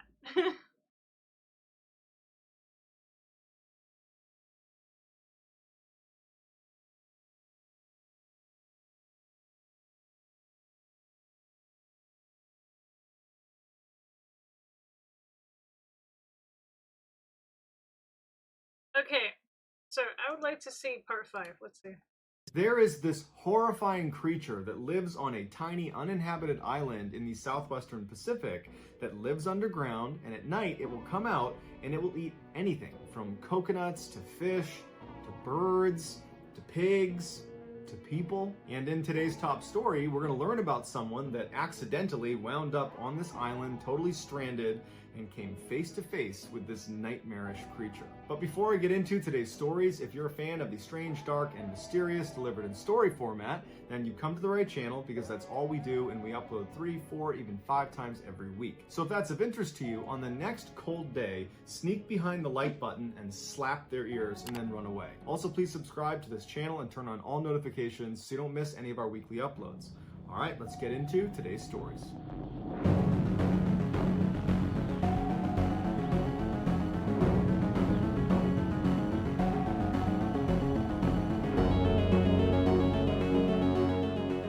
Dr. Guy Garman, also known as Doc Deep, was an avid scuba diver, and in 2015 he decided he was going to put his scuba diving to the test and try to break the world record for the deepest recreational scuba dive. At the time, the current record was 1,090 feet, set by a man named Ahmed Gaber in 2014. Guy's plan was to go down to 1,090 feet and then keep going to 1,200 feet, and that would be his record-setting mark. But in order to do that, you need a dive site that goes down to 1,200 feet. But luckily, Guy did most of his scuba diving off the coast of St. Croix in the Caribbean, and that area was known for an incredibly deep dive spot. Now, when most people think of scuba diving in the Caribbean, they think of beautiful clear water and amazing coral reef and exotic fishes, and everyone's so happy and it's so great and the water's so warm. And off St. Croix, that was true. But if you continued going offshore about 250 feet, you'd reach a drop-off that's known as the wall. And we're not talking about a gradual drop-off. We're talking about the seafloor going from flat to turning 45 degrees and going straight down 2 miles into a complete black abyss. Now, the only people that are actually allowed to dive into the wall are very experienced scuba divers with all the certifications. Okay, so it's not 45 feet, it's actually 90. It's not 45 degrees, it's actually 90 degrees. That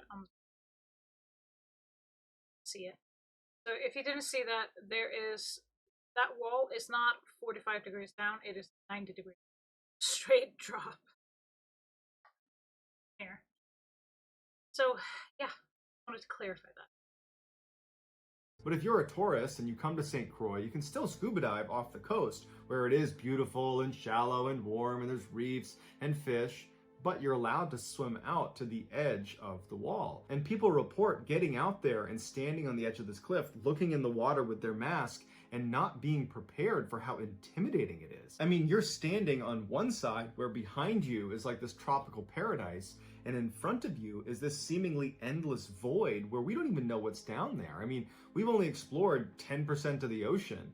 These deep portions of the ocean we can't get down, so we don't know what's down there. What we do know is that sometimes whales will dive down into these deeper sections of the water, and scientists will be tracking their dive, and when they come up again, after only going down maybe 1,000 or 2,000 feet, they'll return with these massive bites taken out of them, because apparently there are creatures down there that we haven't discovered yet that are so big and so aggressive that a whale seems like a reasonable thing to go after for food. And so imagine standing on the edge of this cliff looking out and being like, what's down there? Well, our boy Guy decides, I'm gonna find out what's down there, and I'm gonna do my record-setting dive at the wall. And so after meticulous... Hello? What is happening with... With... Oh.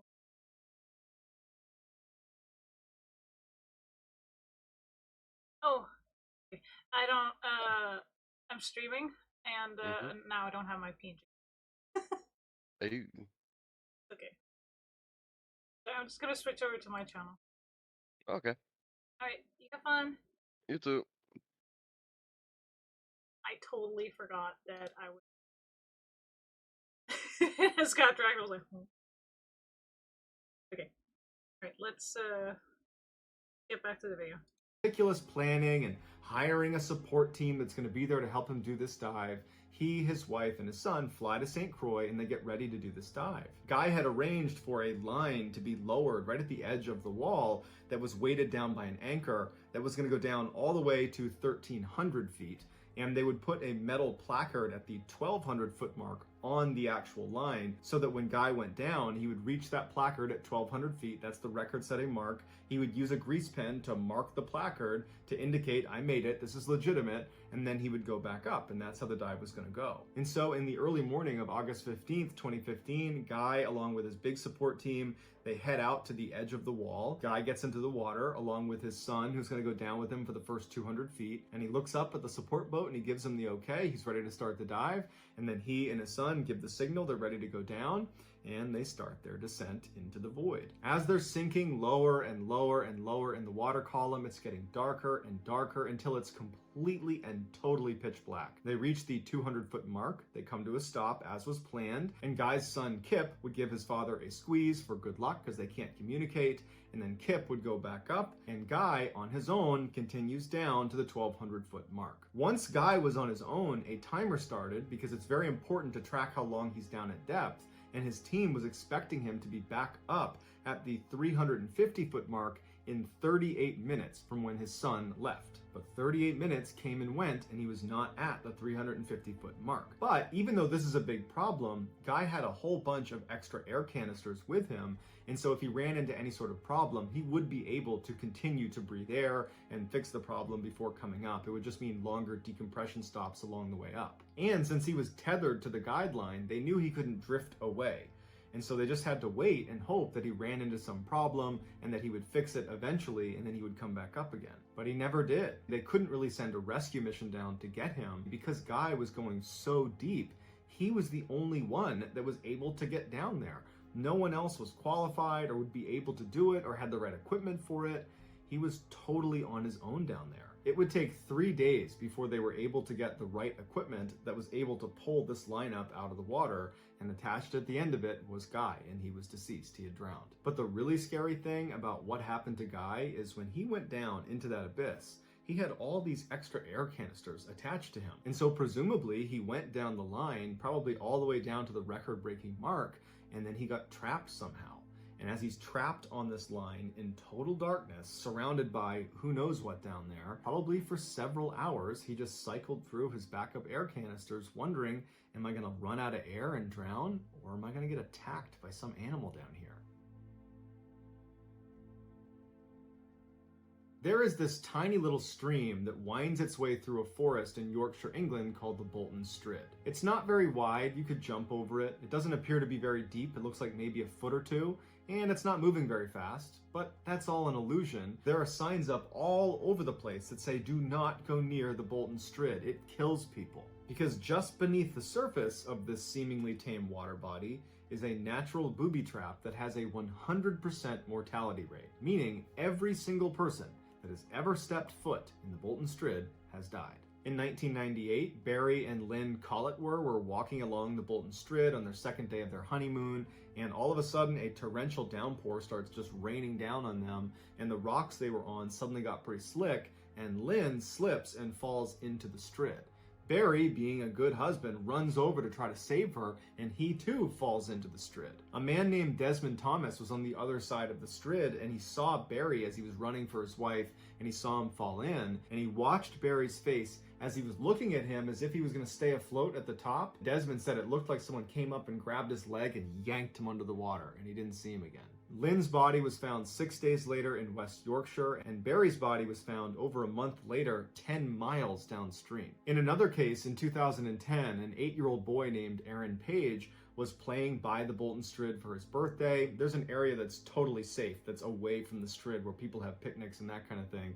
And he came down to the edge of the Strid and was running on the rocks, and he slipped and he fell in. Now, an adult saw this happen and they ran over and they were able to grab onto him while he's in the water. But the pull from inside the water was so strong that this person couldn't hold on to this child, who was eventually sucked under and dragged away and drowned. And beyond these two reports, there's dozens of others of people trying to jump over the Strid and falling in and drowning. So why is the Bolton Strid so deadly? If you look at this picture, this is of the River Wharfe, and it's just a little ways upstream of the Bolton Strid. And all this water in the River Wharfe gets funneled into the Bolton Strid. And the way it fits through that narrow section that is the Bolton Strid is the river turns on its side. So when you're looking at the Bolton Strid and you think, oh, that's not that deep. Well, it is that deep. It's at least as deep as the river wharf is wide. And if you look at it on the surface and you say, oh, well, the Bolton Strid's not moving very fast. Well, that's because underneath the surface there is a whipping current. And in fact, the current that runs through the strait is so strong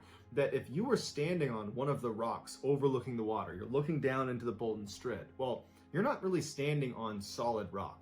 You're kind of standing on a ledge. You just don't know it because the water meets the edge of the ledge. Underneath the rock you're standing on, the water has completely carved it out. So if you were to fall in, before you get sucked under the water, you would get sucked against the side and you would disappear under one of those shelves and go way far back underneath these rocks. And then you'd get sucked under and drown. And a lot of people who fall into the Strid, they don't make it out the other side. They don't get downstream.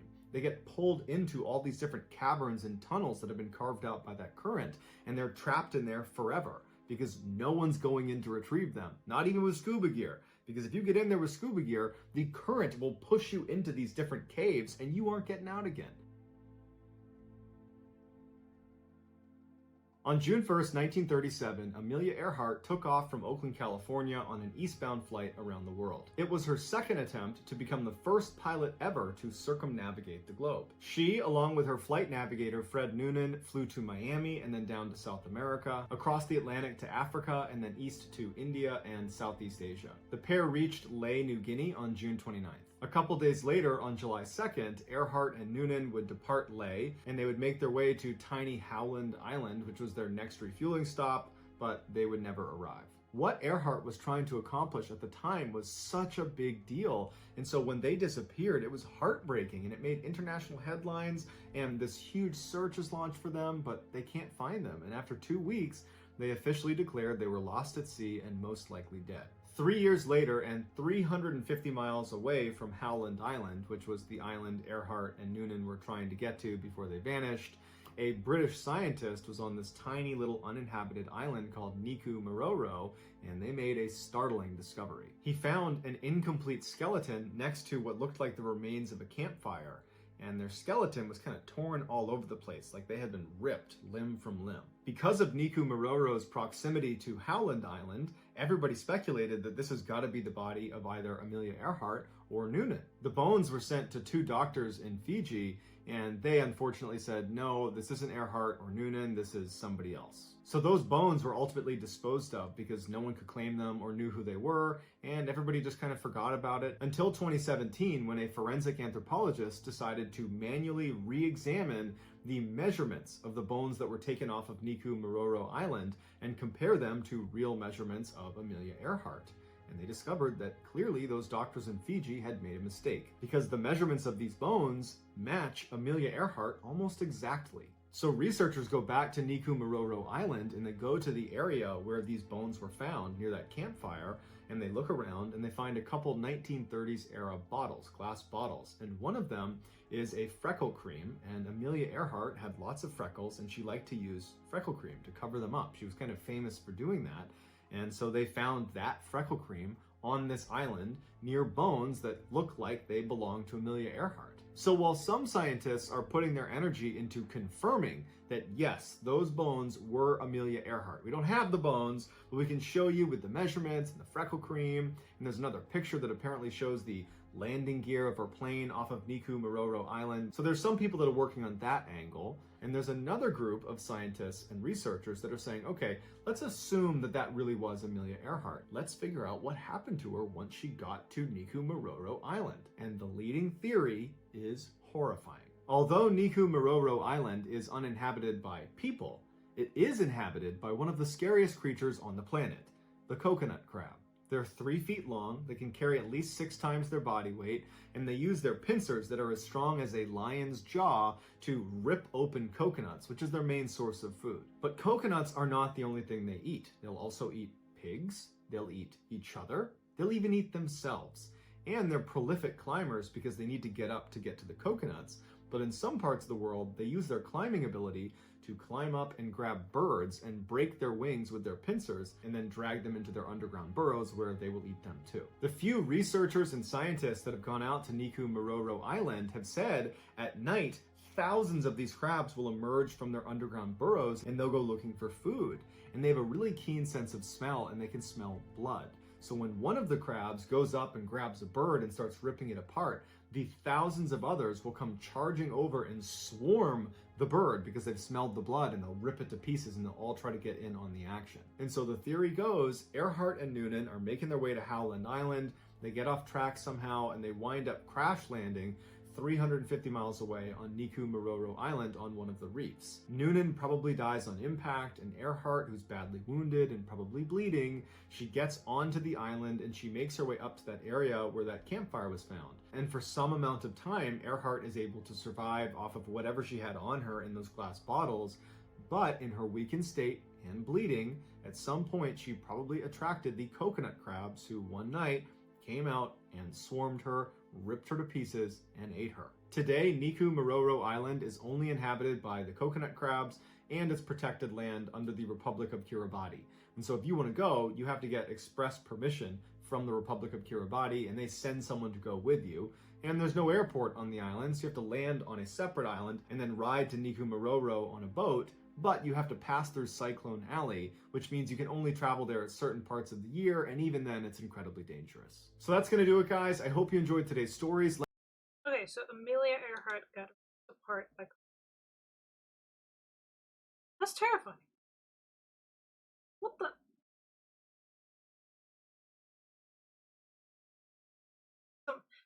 Something's not.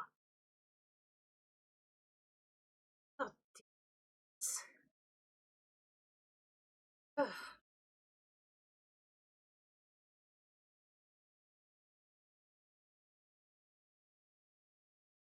okay. Okay, back to some happier.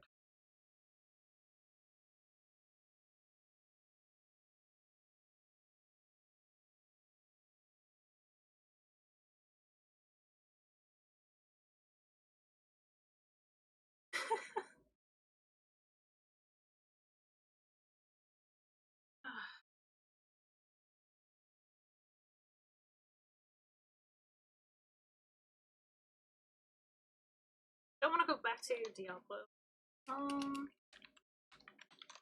What? Let's do some Stardew Valley. And on a happier.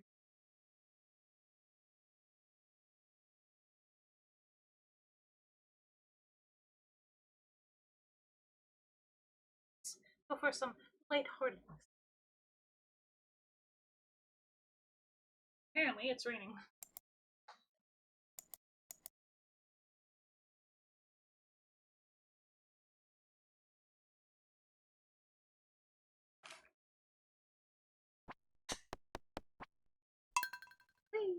I did go ahead and do some Stardew Valley while I was off stream.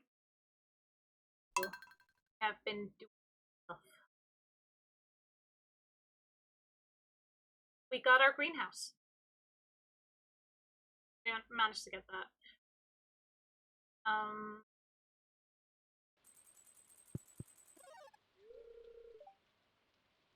Nothing.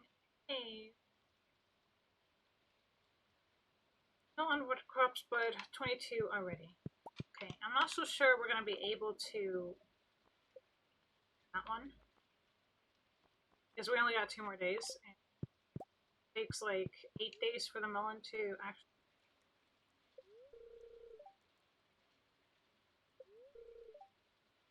Luck will not be on your side, so we don't have to water anything, but.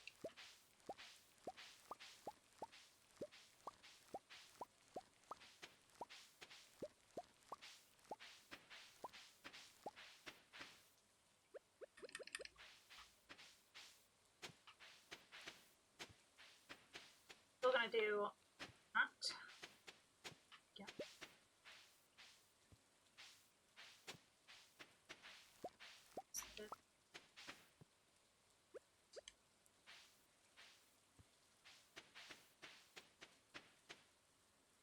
Really? That one too? Okay, so we gathered 70, but we haven't shipped a lot of them. So I'm really doubting that we're actually going to be finish the crop one. But if it does show up again, I am definitely going to go ahead and put it into greenhouse this time.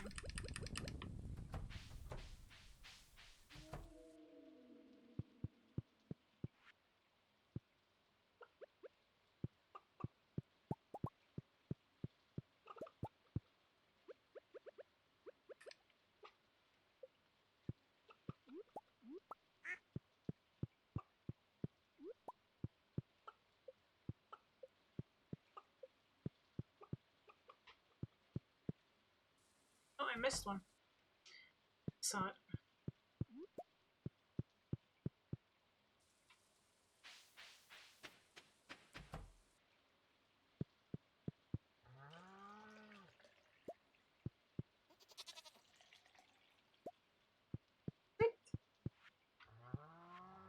I'm gonna go ahead, put this in.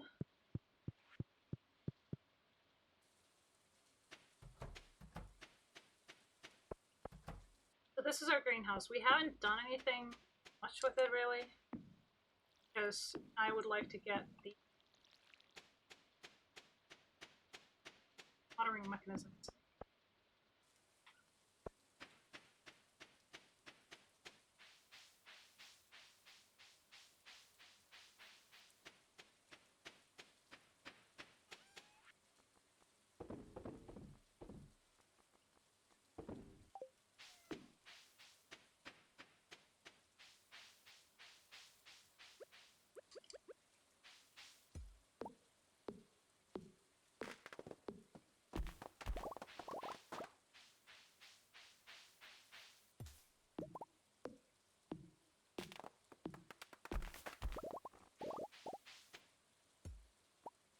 Oh, I have a plan.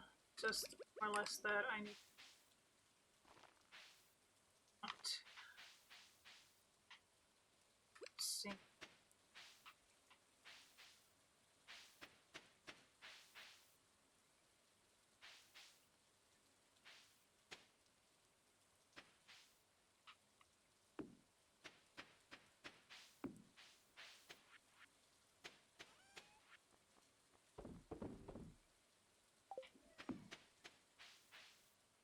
What am I doing? Back them off.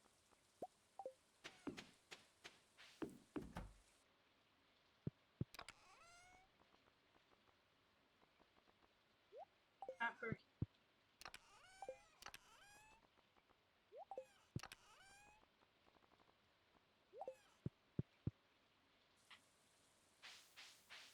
I need to go to town and I look to Flint. Because it is the final day. We also opened the bus so we can go to the desert. I'm definitely going to be doing that. Let's see.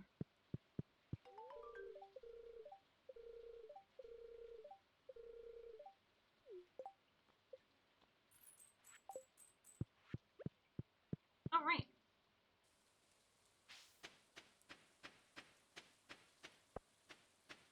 There. And I think we go to... So there's not much else to do. Might as well just get the ticket. Go.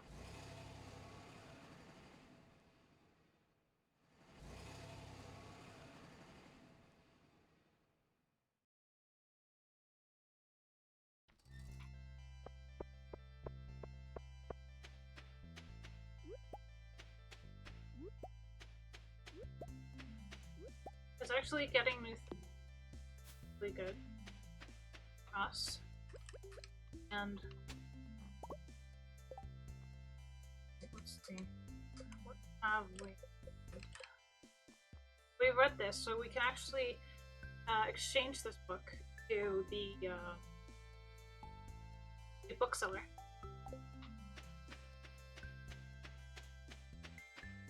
I know what to do with that one. Get a sword here, but I need that. Ah, yes. Spirit crane.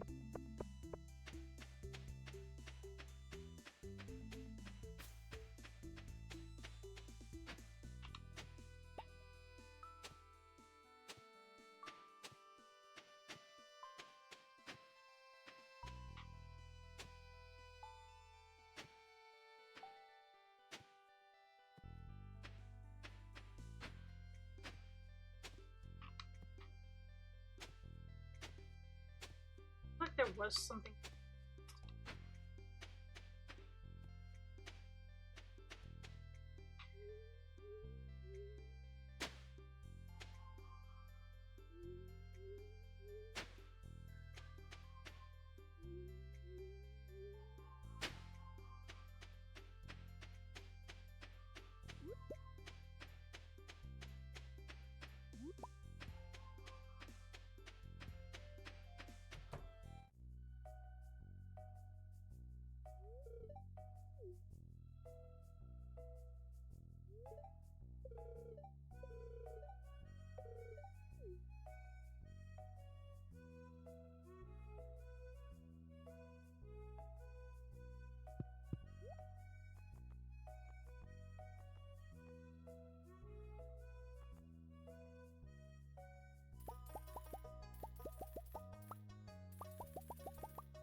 Okay, I would like to go back home because there is a thing that I need to get for that specific area where I can actually get a sword, which is the galactic sword.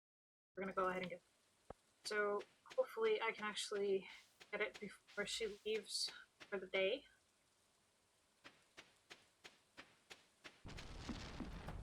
Because I know I have it.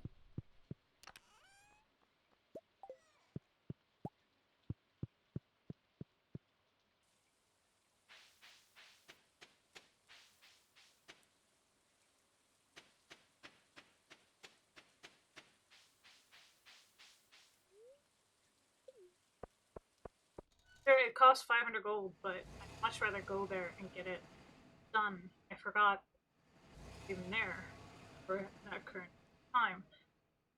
But we're gonna go ahead and get it now and see where that leads us. So we're gonna hold this. I'll go here.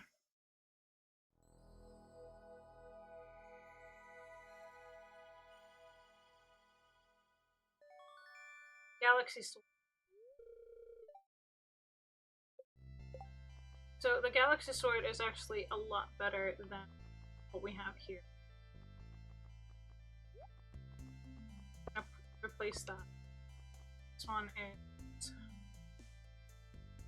will grant some combat experience. Okay, so we don't actually have to give that away to that one, so we can actually get combat experience.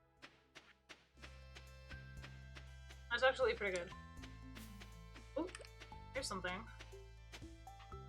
Oh, sweet.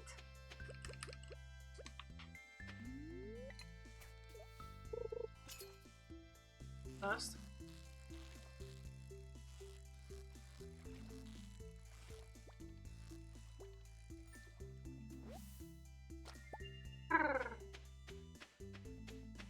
Okay, let's see what's in here. I'm curious. What's this?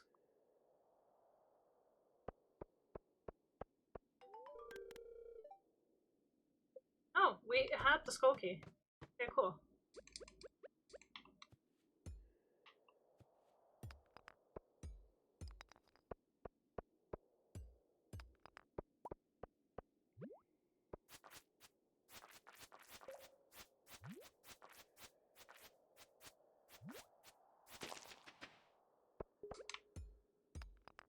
take some effort.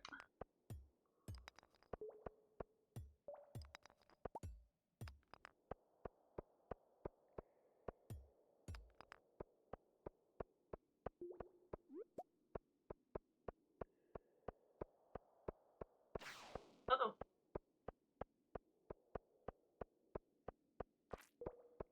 Oh no. Oh boy. Oh dear. Oh no no no no no no no no no no no no. No. I said no. I said no. Go away.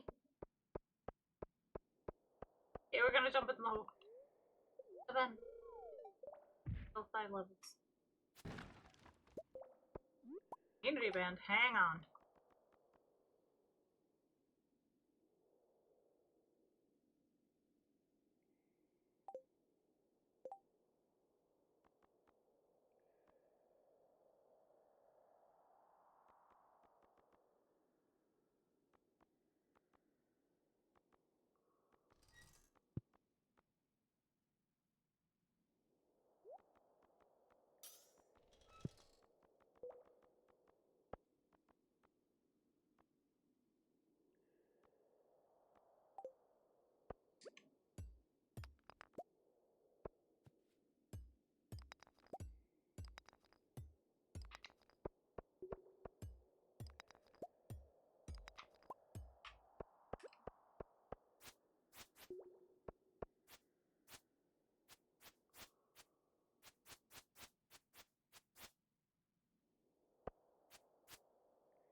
Inventory full, huh?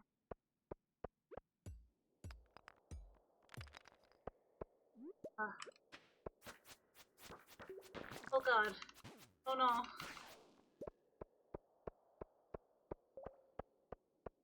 Inventory's full. We're leaving. Oh, the one that's... No. Oh no.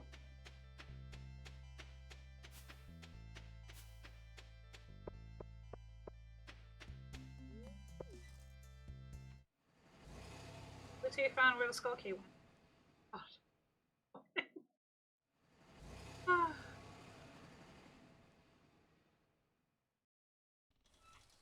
Well, at least we found some new...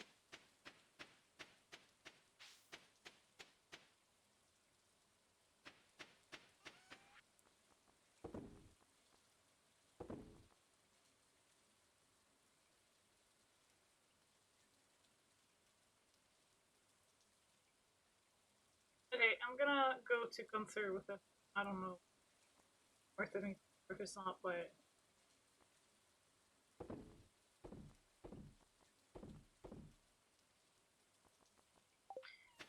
Okay, go ahead and...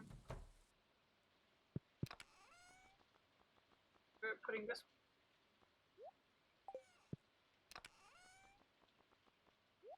here.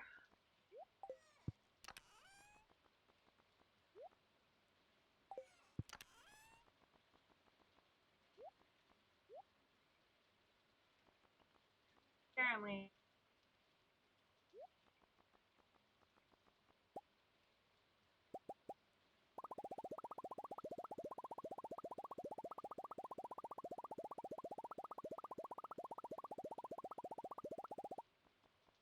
so many stones, we don't know.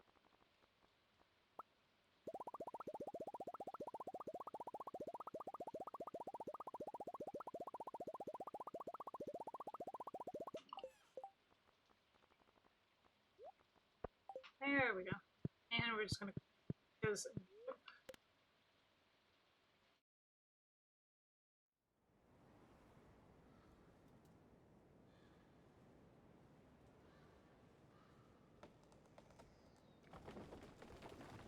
Happening.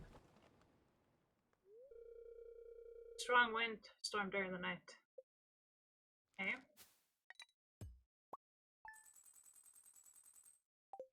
What happened? I want to know.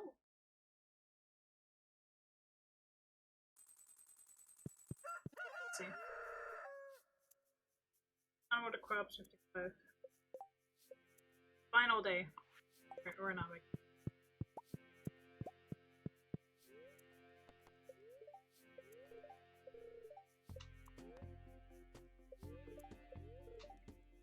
Look, will not be on your side. Well, fuck.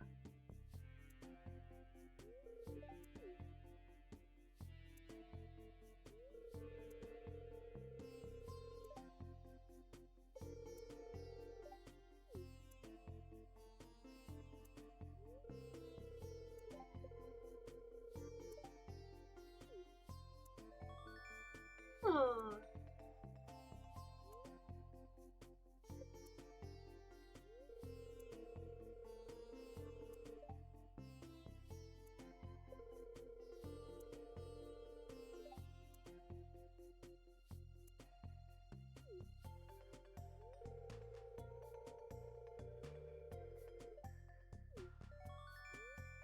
Sweet.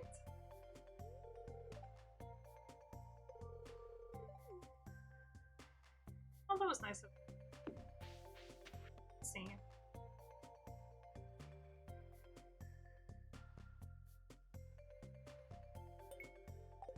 Okay.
The last day of them actually drawing outside. No point in trying to go.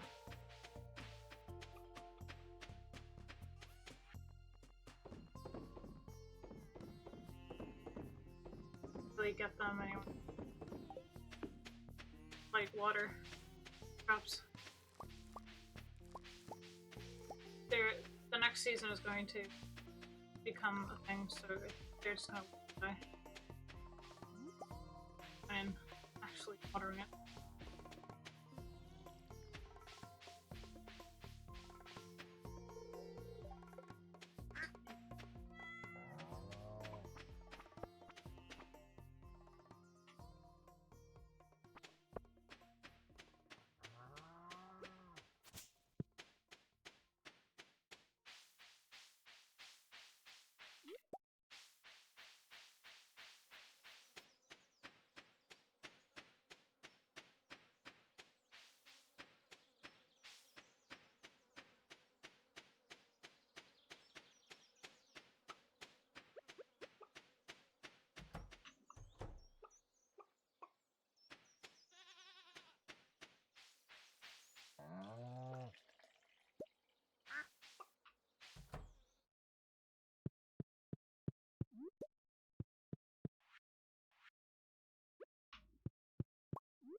wrong place. Go to control.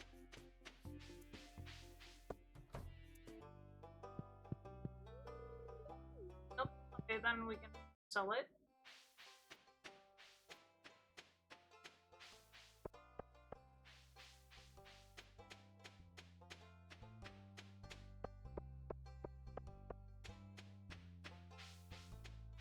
Yeah, the crop order is not gonna at all.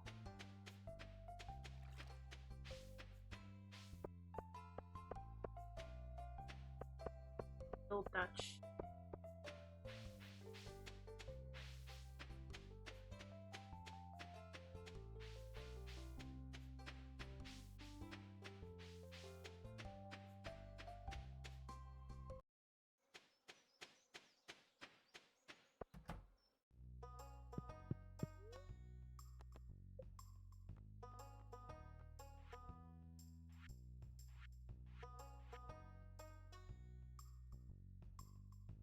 No, it was only 50.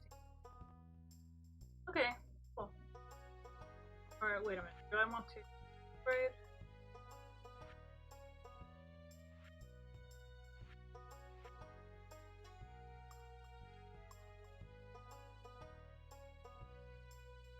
Fox rabbits. 25k. I would like that shed so I can actually start making. I intend on having that shed like filled with certain things. Let's see.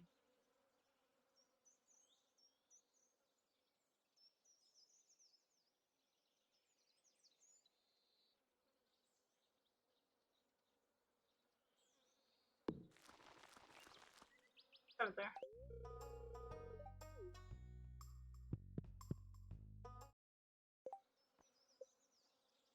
Reach level 25 in school.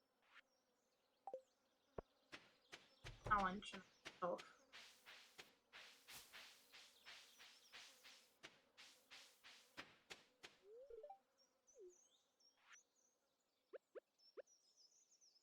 We're not gonna sell that.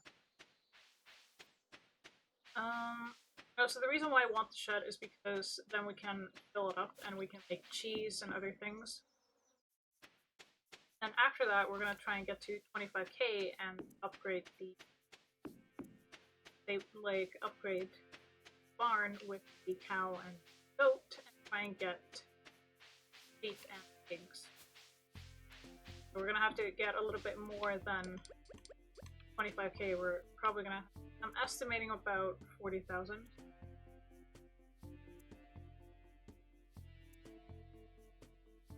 Ready.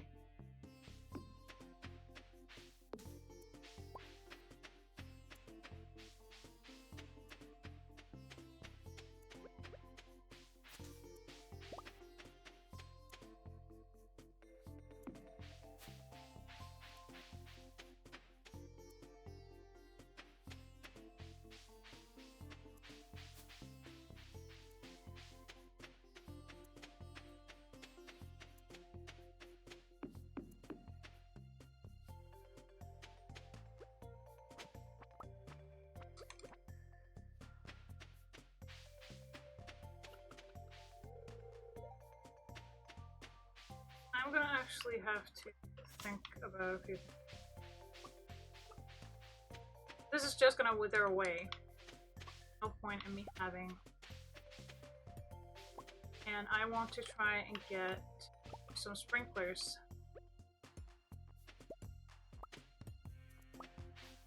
For the greenhouse.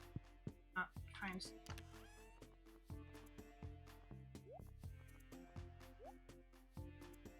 See.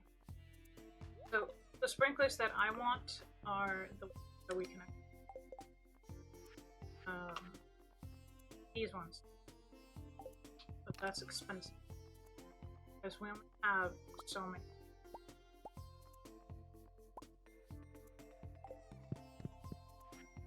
But with that being said, we're at least gonna make 2.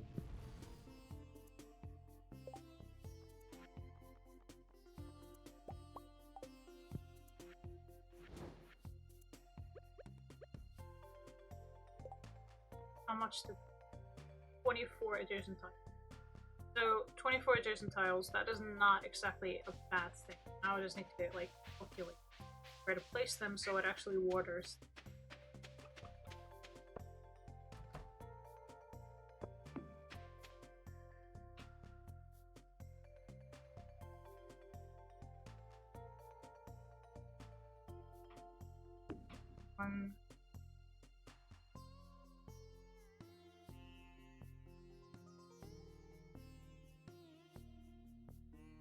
About here.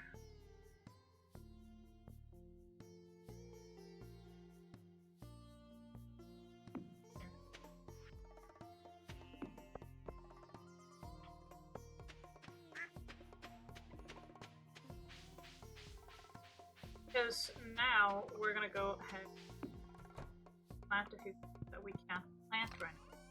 It's the greenhouse. What I want to do is get summer plants in, not to mention the other one. Ones that are going to be planted in the fall can be outside. I'm just place them a little later. Of course, in the morning. Then have a new season. And it's the fall, so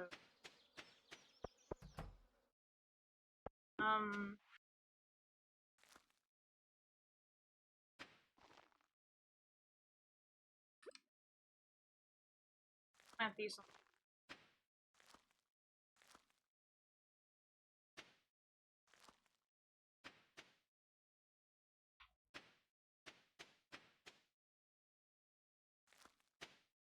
For a reason. They actually. But we have to water it now. There.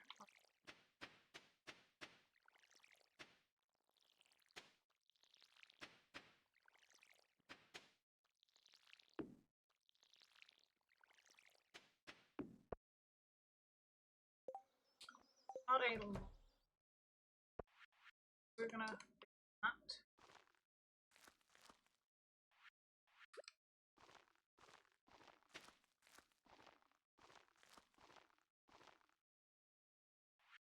Let's see.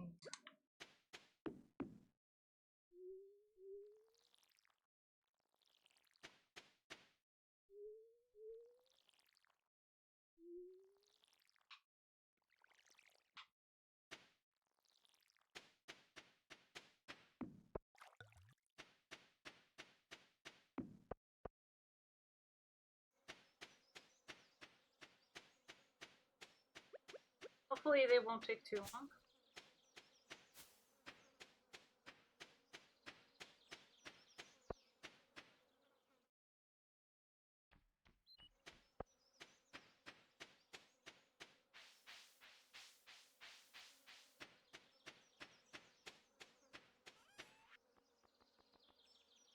Selling the strange doll. This.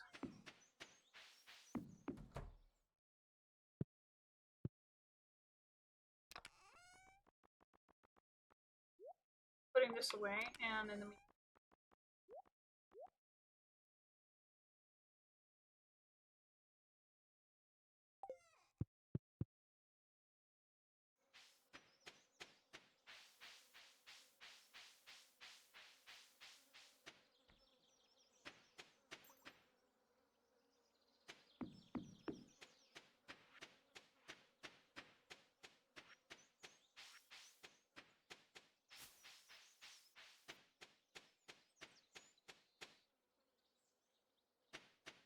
I'm gonna try and save up for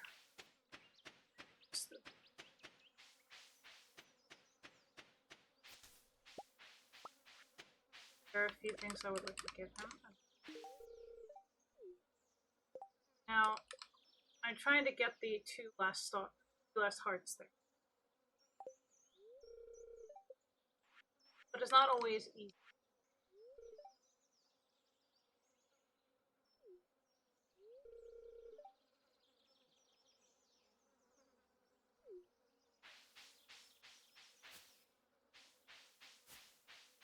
actually trying to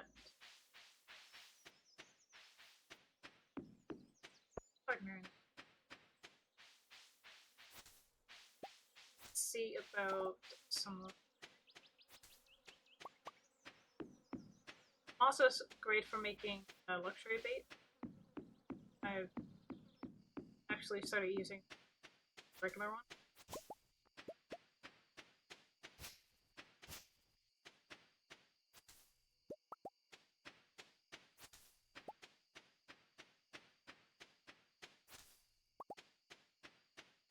So I can just see like if there are any around, but they're okay. Let's get ready for fall.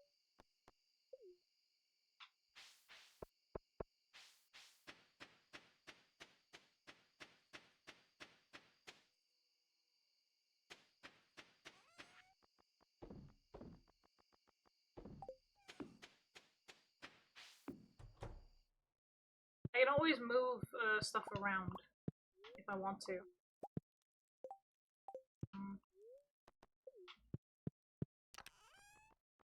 That's not a problem. With the houses. But as of currently right now, I just want to get to bed. Go to sleep. I don't know what fell over that night, but I didn't check, so might have been something. I missed the jellyfish because I didn't want to.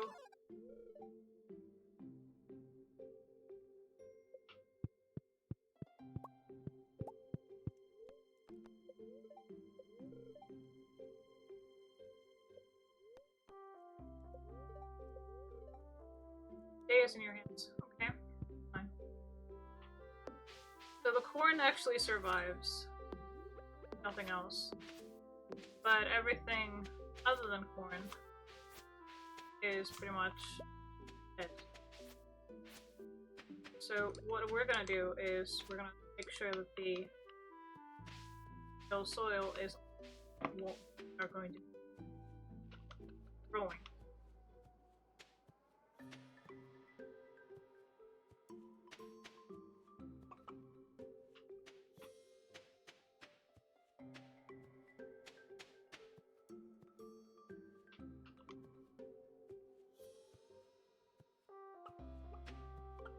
So I'm gonna have it very controlled.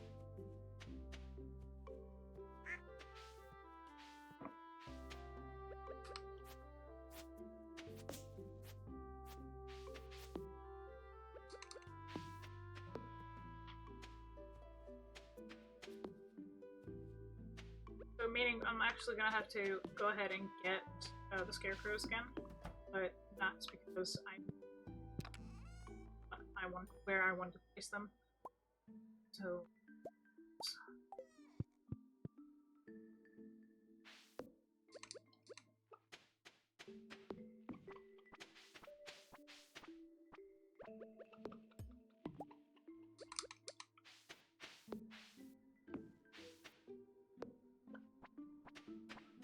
actually, you know what?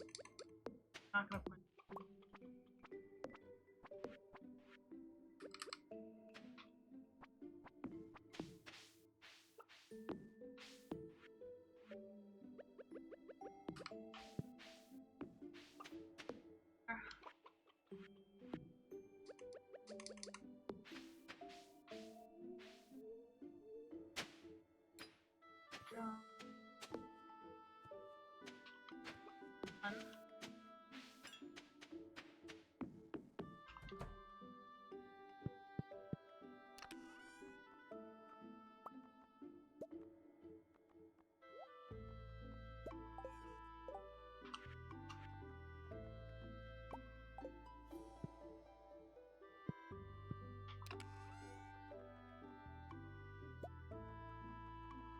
Well,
he's working on the shed.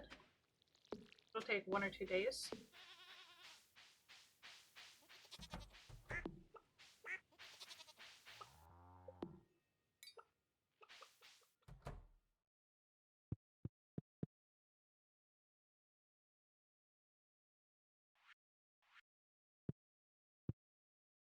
Oh, yeah,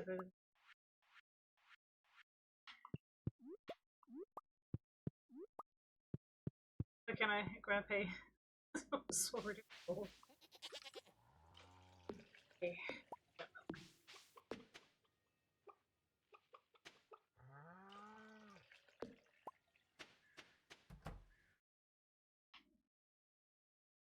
Don't need to fill anything.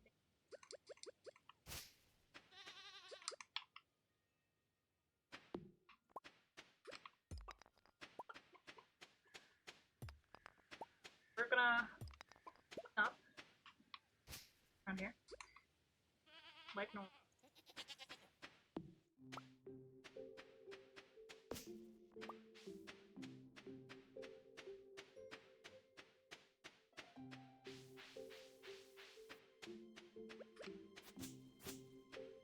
As usual.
Okay, let's run faster with the espresso.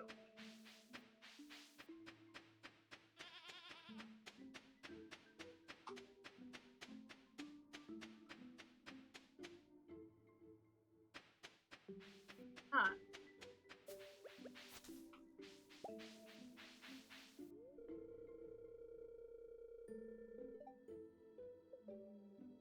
Hardwood. Okay. We have 100 pieces. Let's see about that. I want to fix that tree. I don't want it to be broken.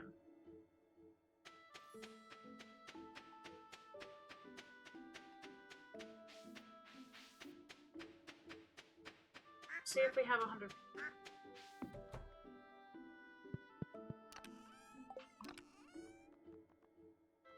We have more than enough, actually.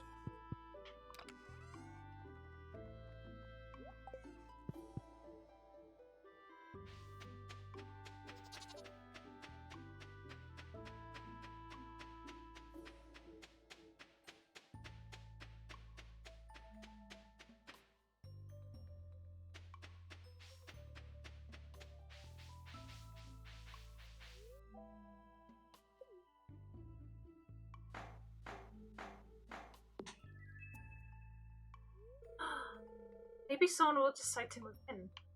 That is so cool. That was super awesome. Wait. I mean, come on. Making a house for somebody?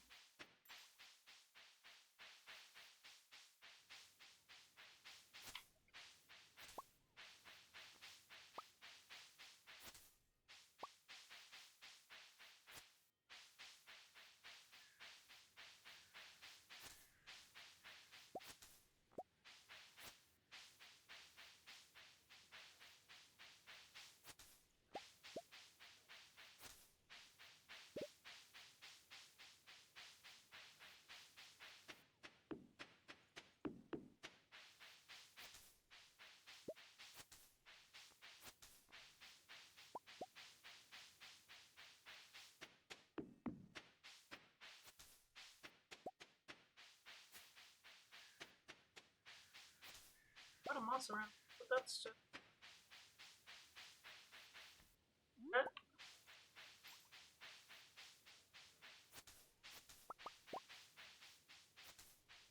Well, we only got 3 out of 5 so far, so we're gonna have to go way up to last ones, which is combat and farming.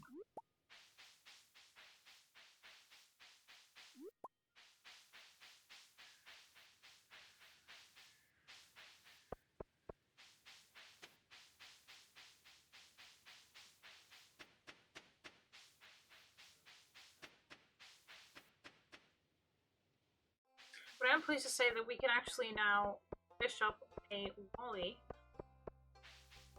for house. So let's see what's on the market board, on the bulletin board here. Let's see what.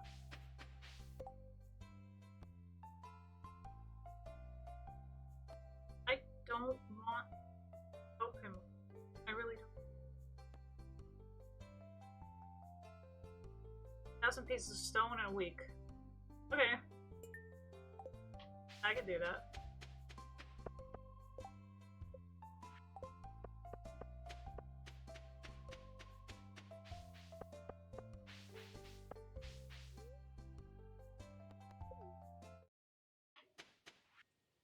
Fun little thing.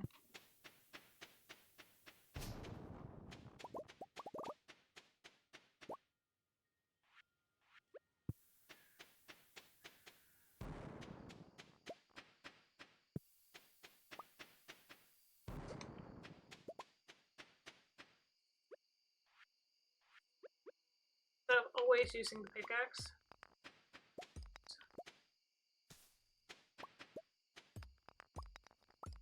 To make it go a little faster.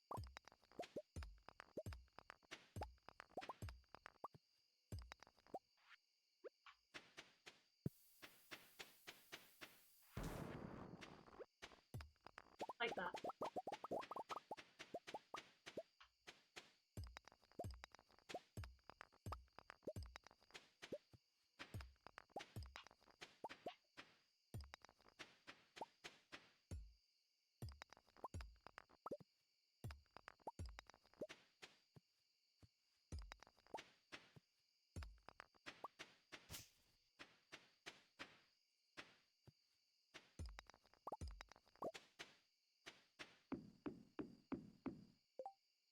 Well, it was 100 for that.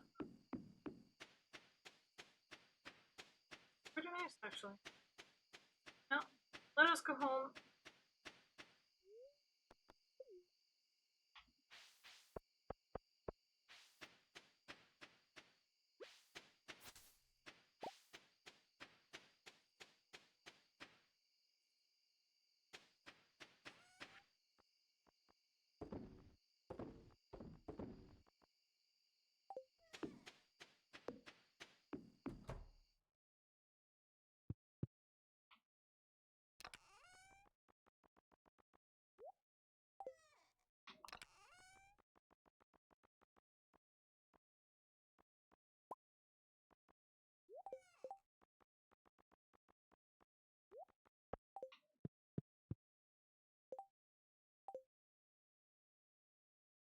What the? Oh. I misclicked.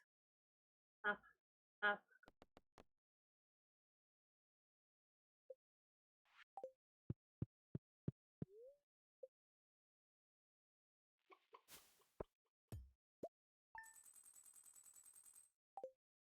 Didn't make a lot, but some.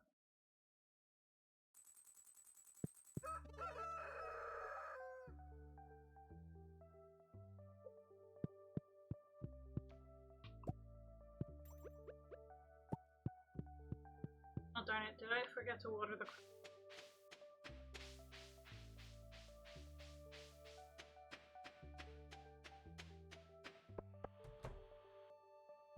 Oh my goodness.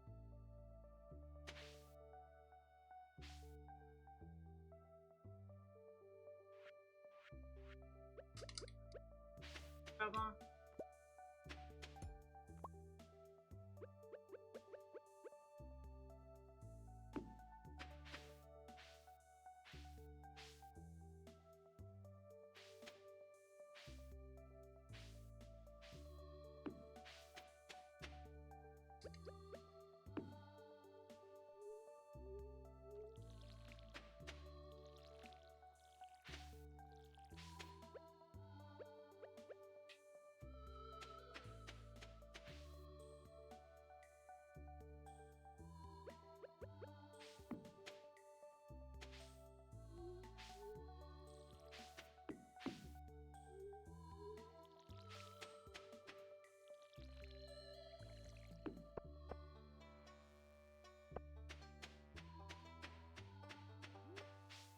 Sweet, it's up.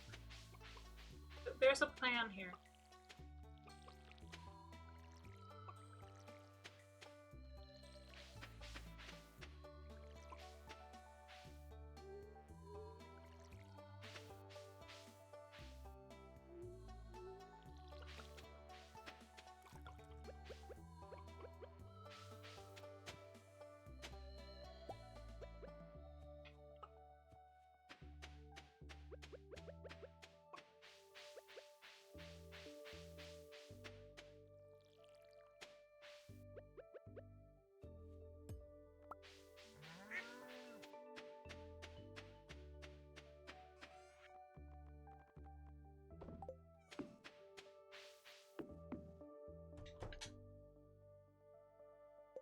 So what do I need to certain things? This one hardwood copper. Alright, so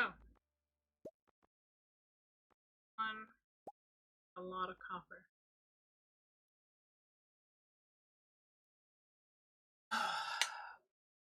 Let's make quite a few of them. And I'm gonna have to get something. This is gonna.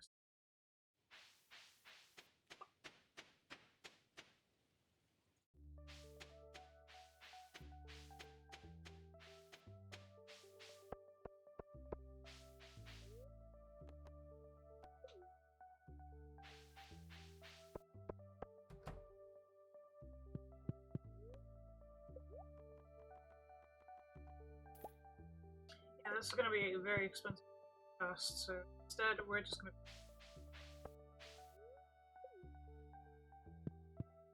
need to do this anyway. We don't have to, but an alternative.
Sweet.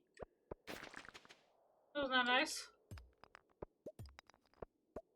Not nice at all.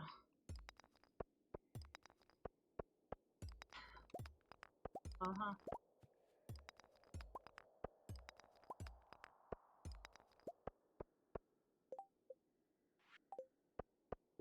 Three.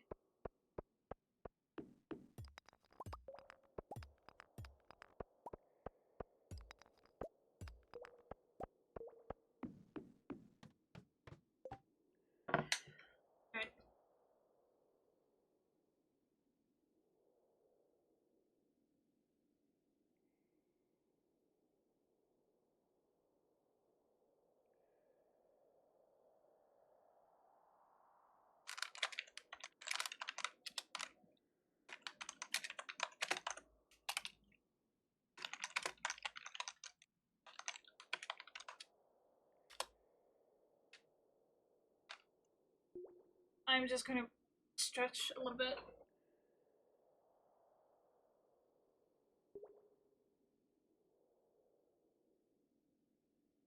Not where.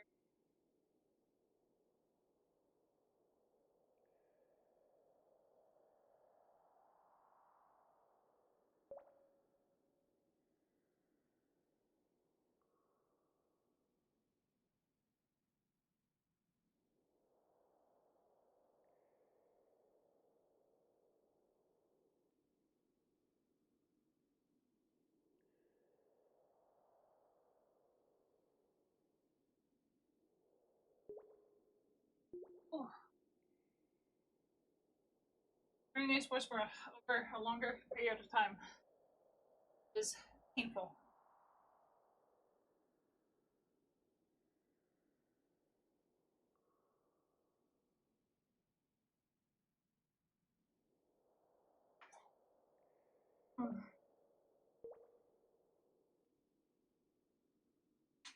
At least going into the inventory actually pauses the game, which is for us. So it's gonna take a little bit more time than I initially planned. That's fine.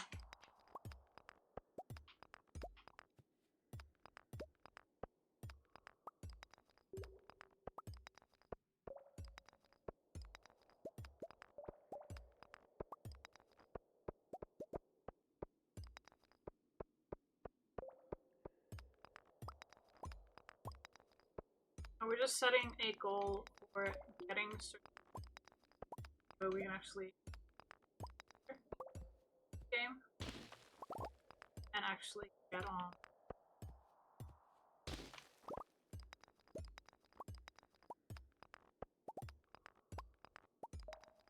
So we've done the 1,000 wood one. We haven't done the 1,000 stone.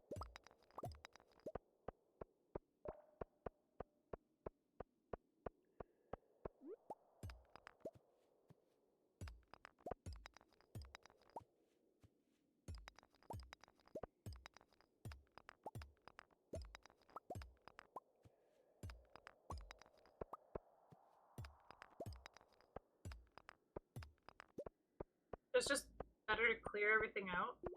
Everything. Not. That's why I'm going to every.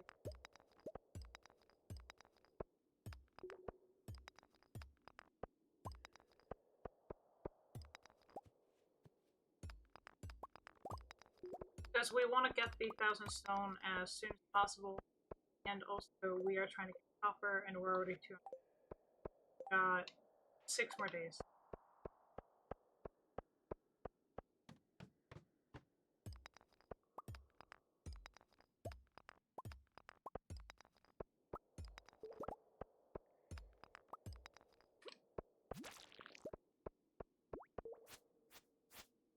Oh, you're stuck.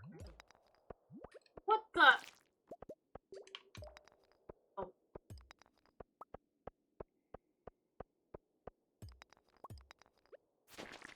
No. I don't get.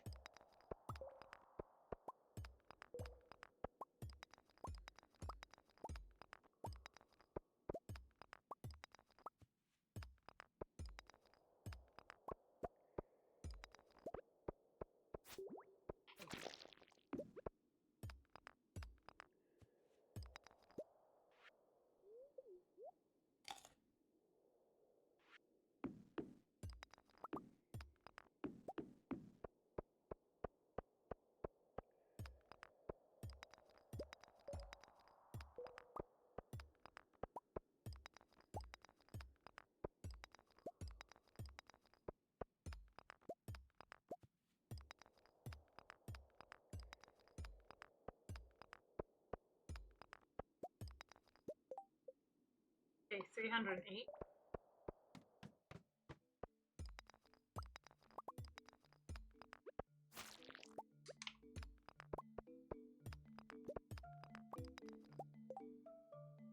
At 16 copper, we're still a lot more.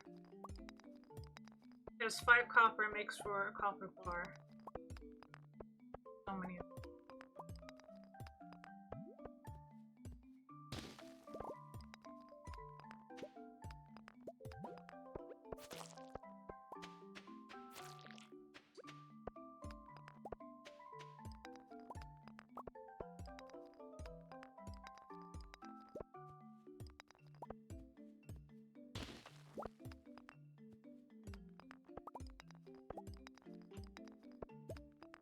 I want to get as close as possible to 600.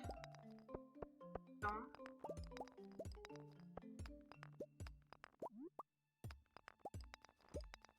knock this out of the park as fast as we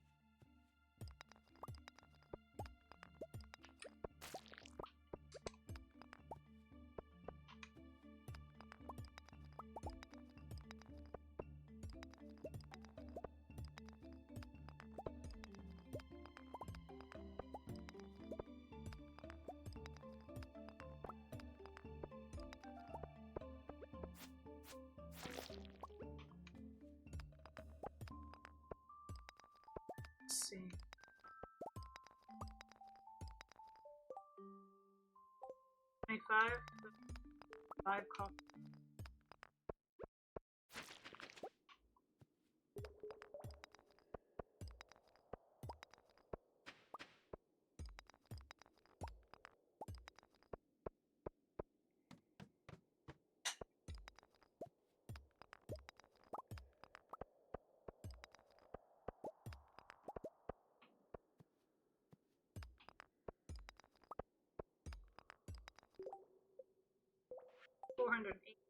Just get to 500 before I have to wait.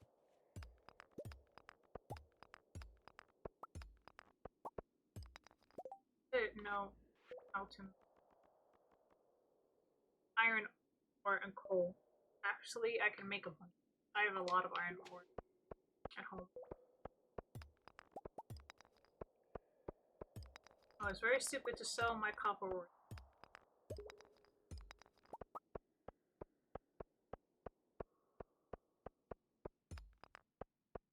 Oh well. Fine.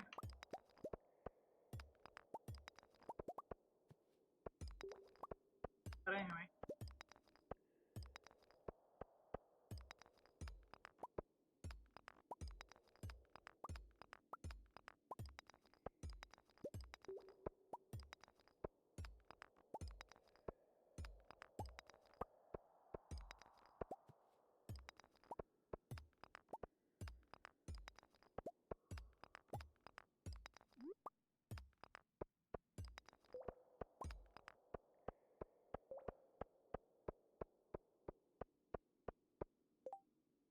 See, 442.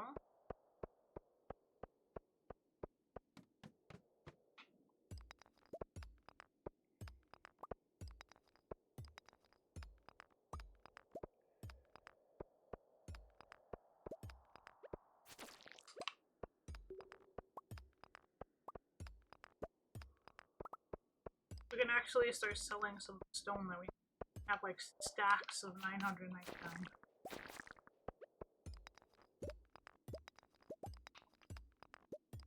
That's how instant.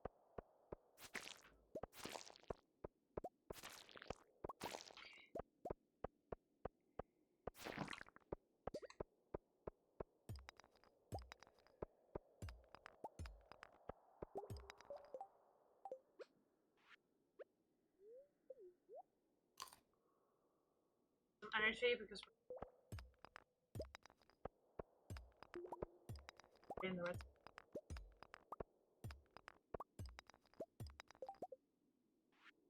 Five. Try and get to 500 at least.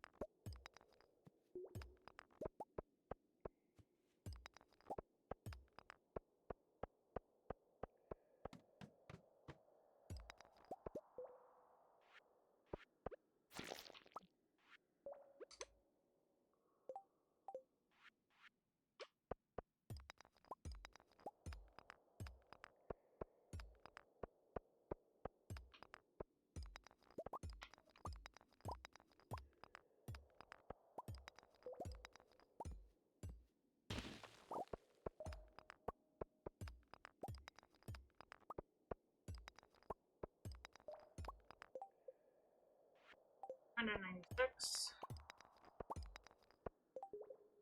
500. Offers.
Not a lot of money made. But hey, this is something, right? Let's see.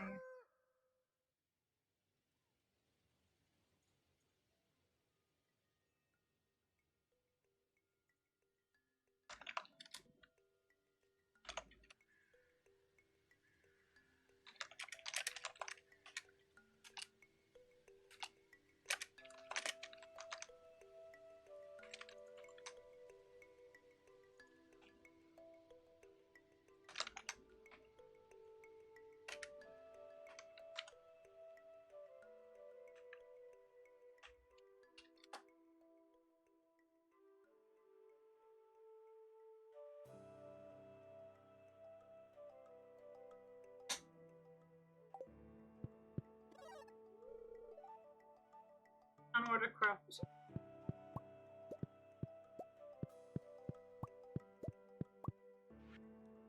Let's see.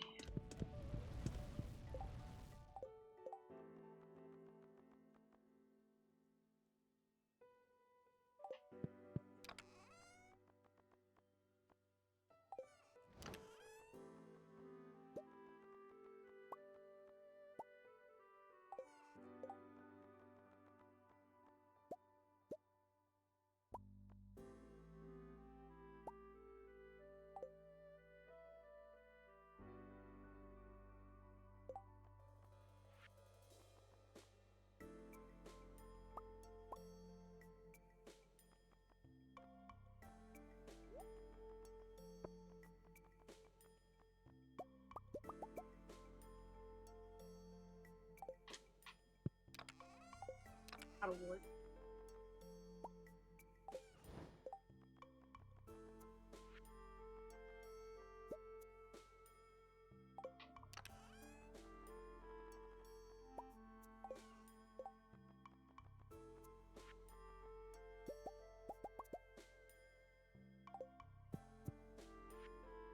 We're gonna need to get more wood.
I'm just not. Like, nope.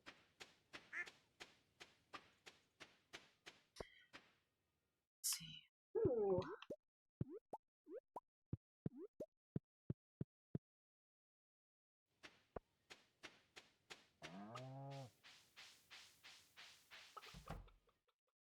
Okay, so I can actually fill with whatever I want.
Let's see.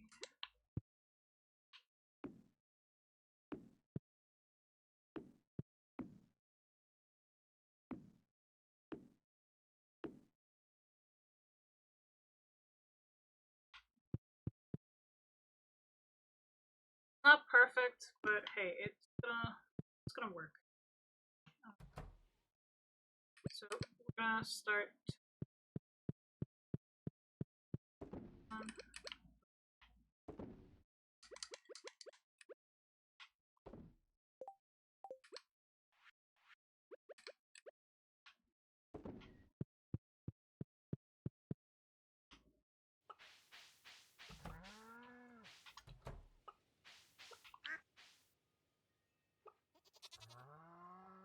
Why are you angry?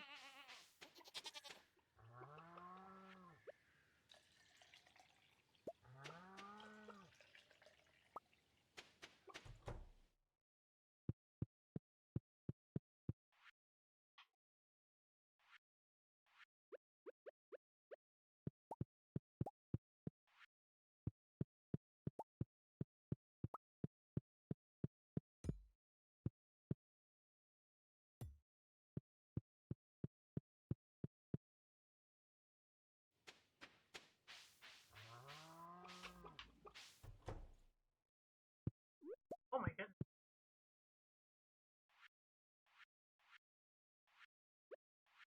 They emptied the entire thing? Oh, I forgot to go there yesterday. I did it.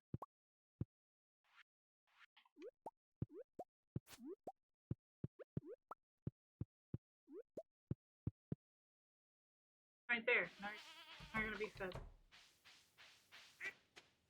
Alright. So, we're not gonna sell the eggs. We're gonna put.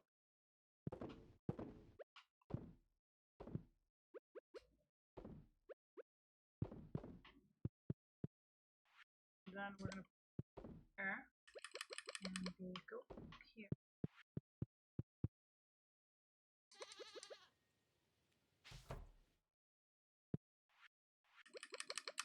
Actually, I forgot. Just smoker.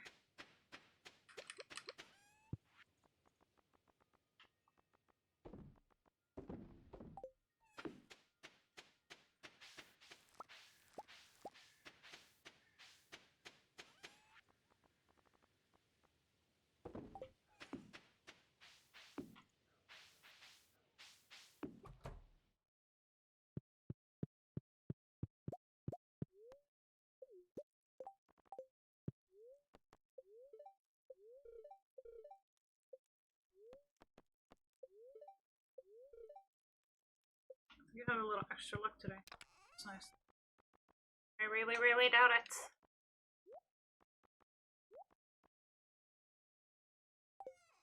I have to get more wood.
I'm gonna leave the stones for the moment.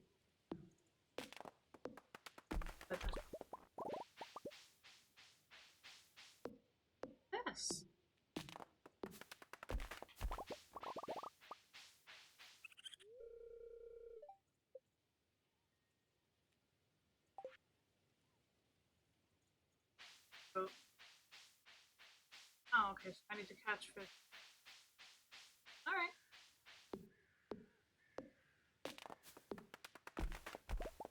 At least that's something to do.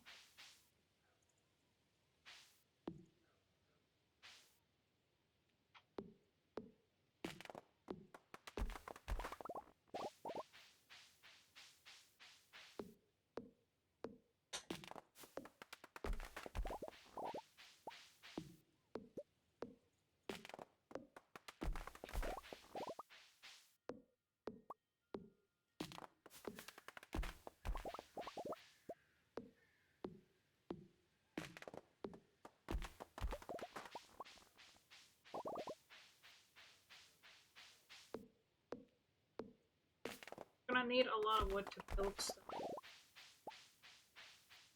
I'm running out of wood. It's like, yeah, you know what? Do this now.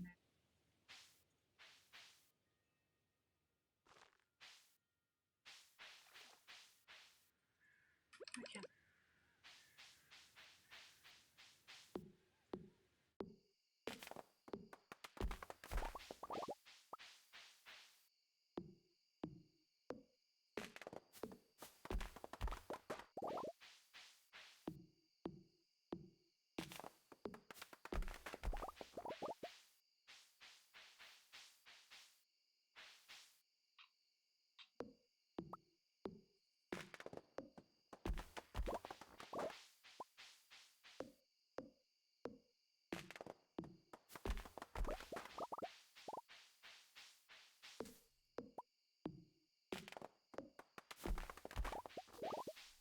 Oh, come on. Something had to drop in the water. Really?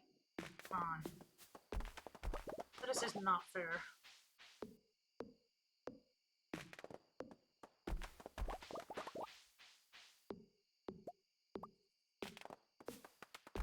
Kratos shirt. Okay. The weirdest thing I've done on the street.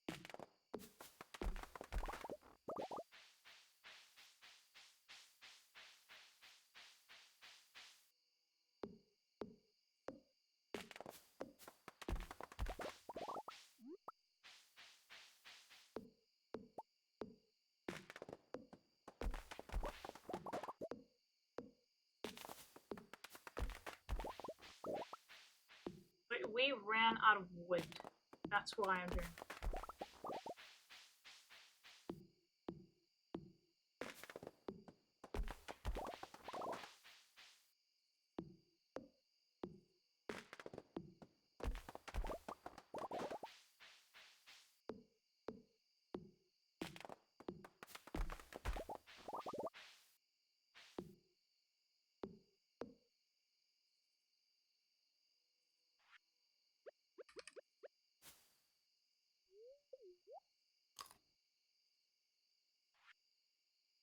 Oh, that was a lot of energy back from that one mushroom.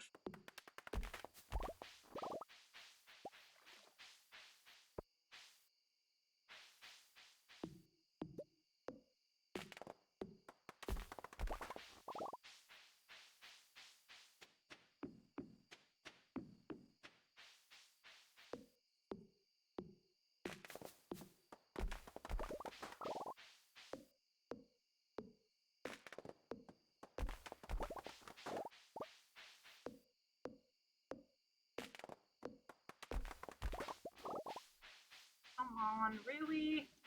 Stop falling in the water.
let's go home.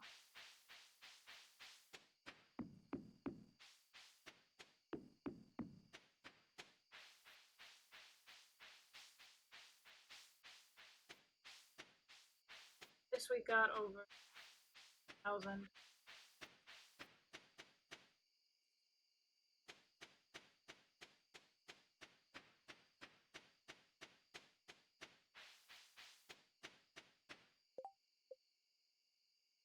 We've got 504.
That was actually quite a lot of.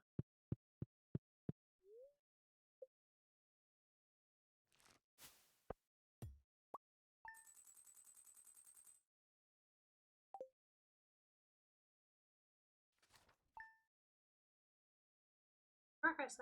Hey. Alright.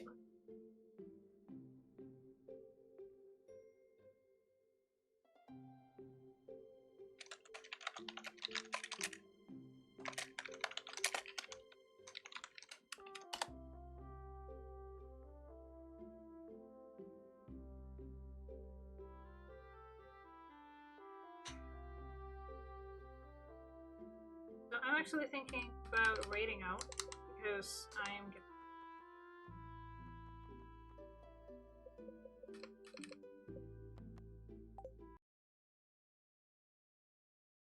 So we're gonna go ahead and. But first, I'm gonna turn off my camera. Now, let's go ahead and copy the raid message. If you are subscribed, please do spam the raid emote at your leisure. Now, let's see who's live and who can raid.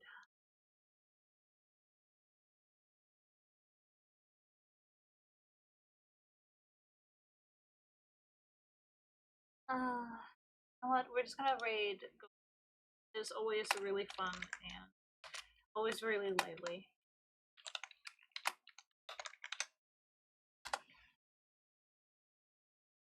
Of course, everyone, thank you so much again for joining me here today.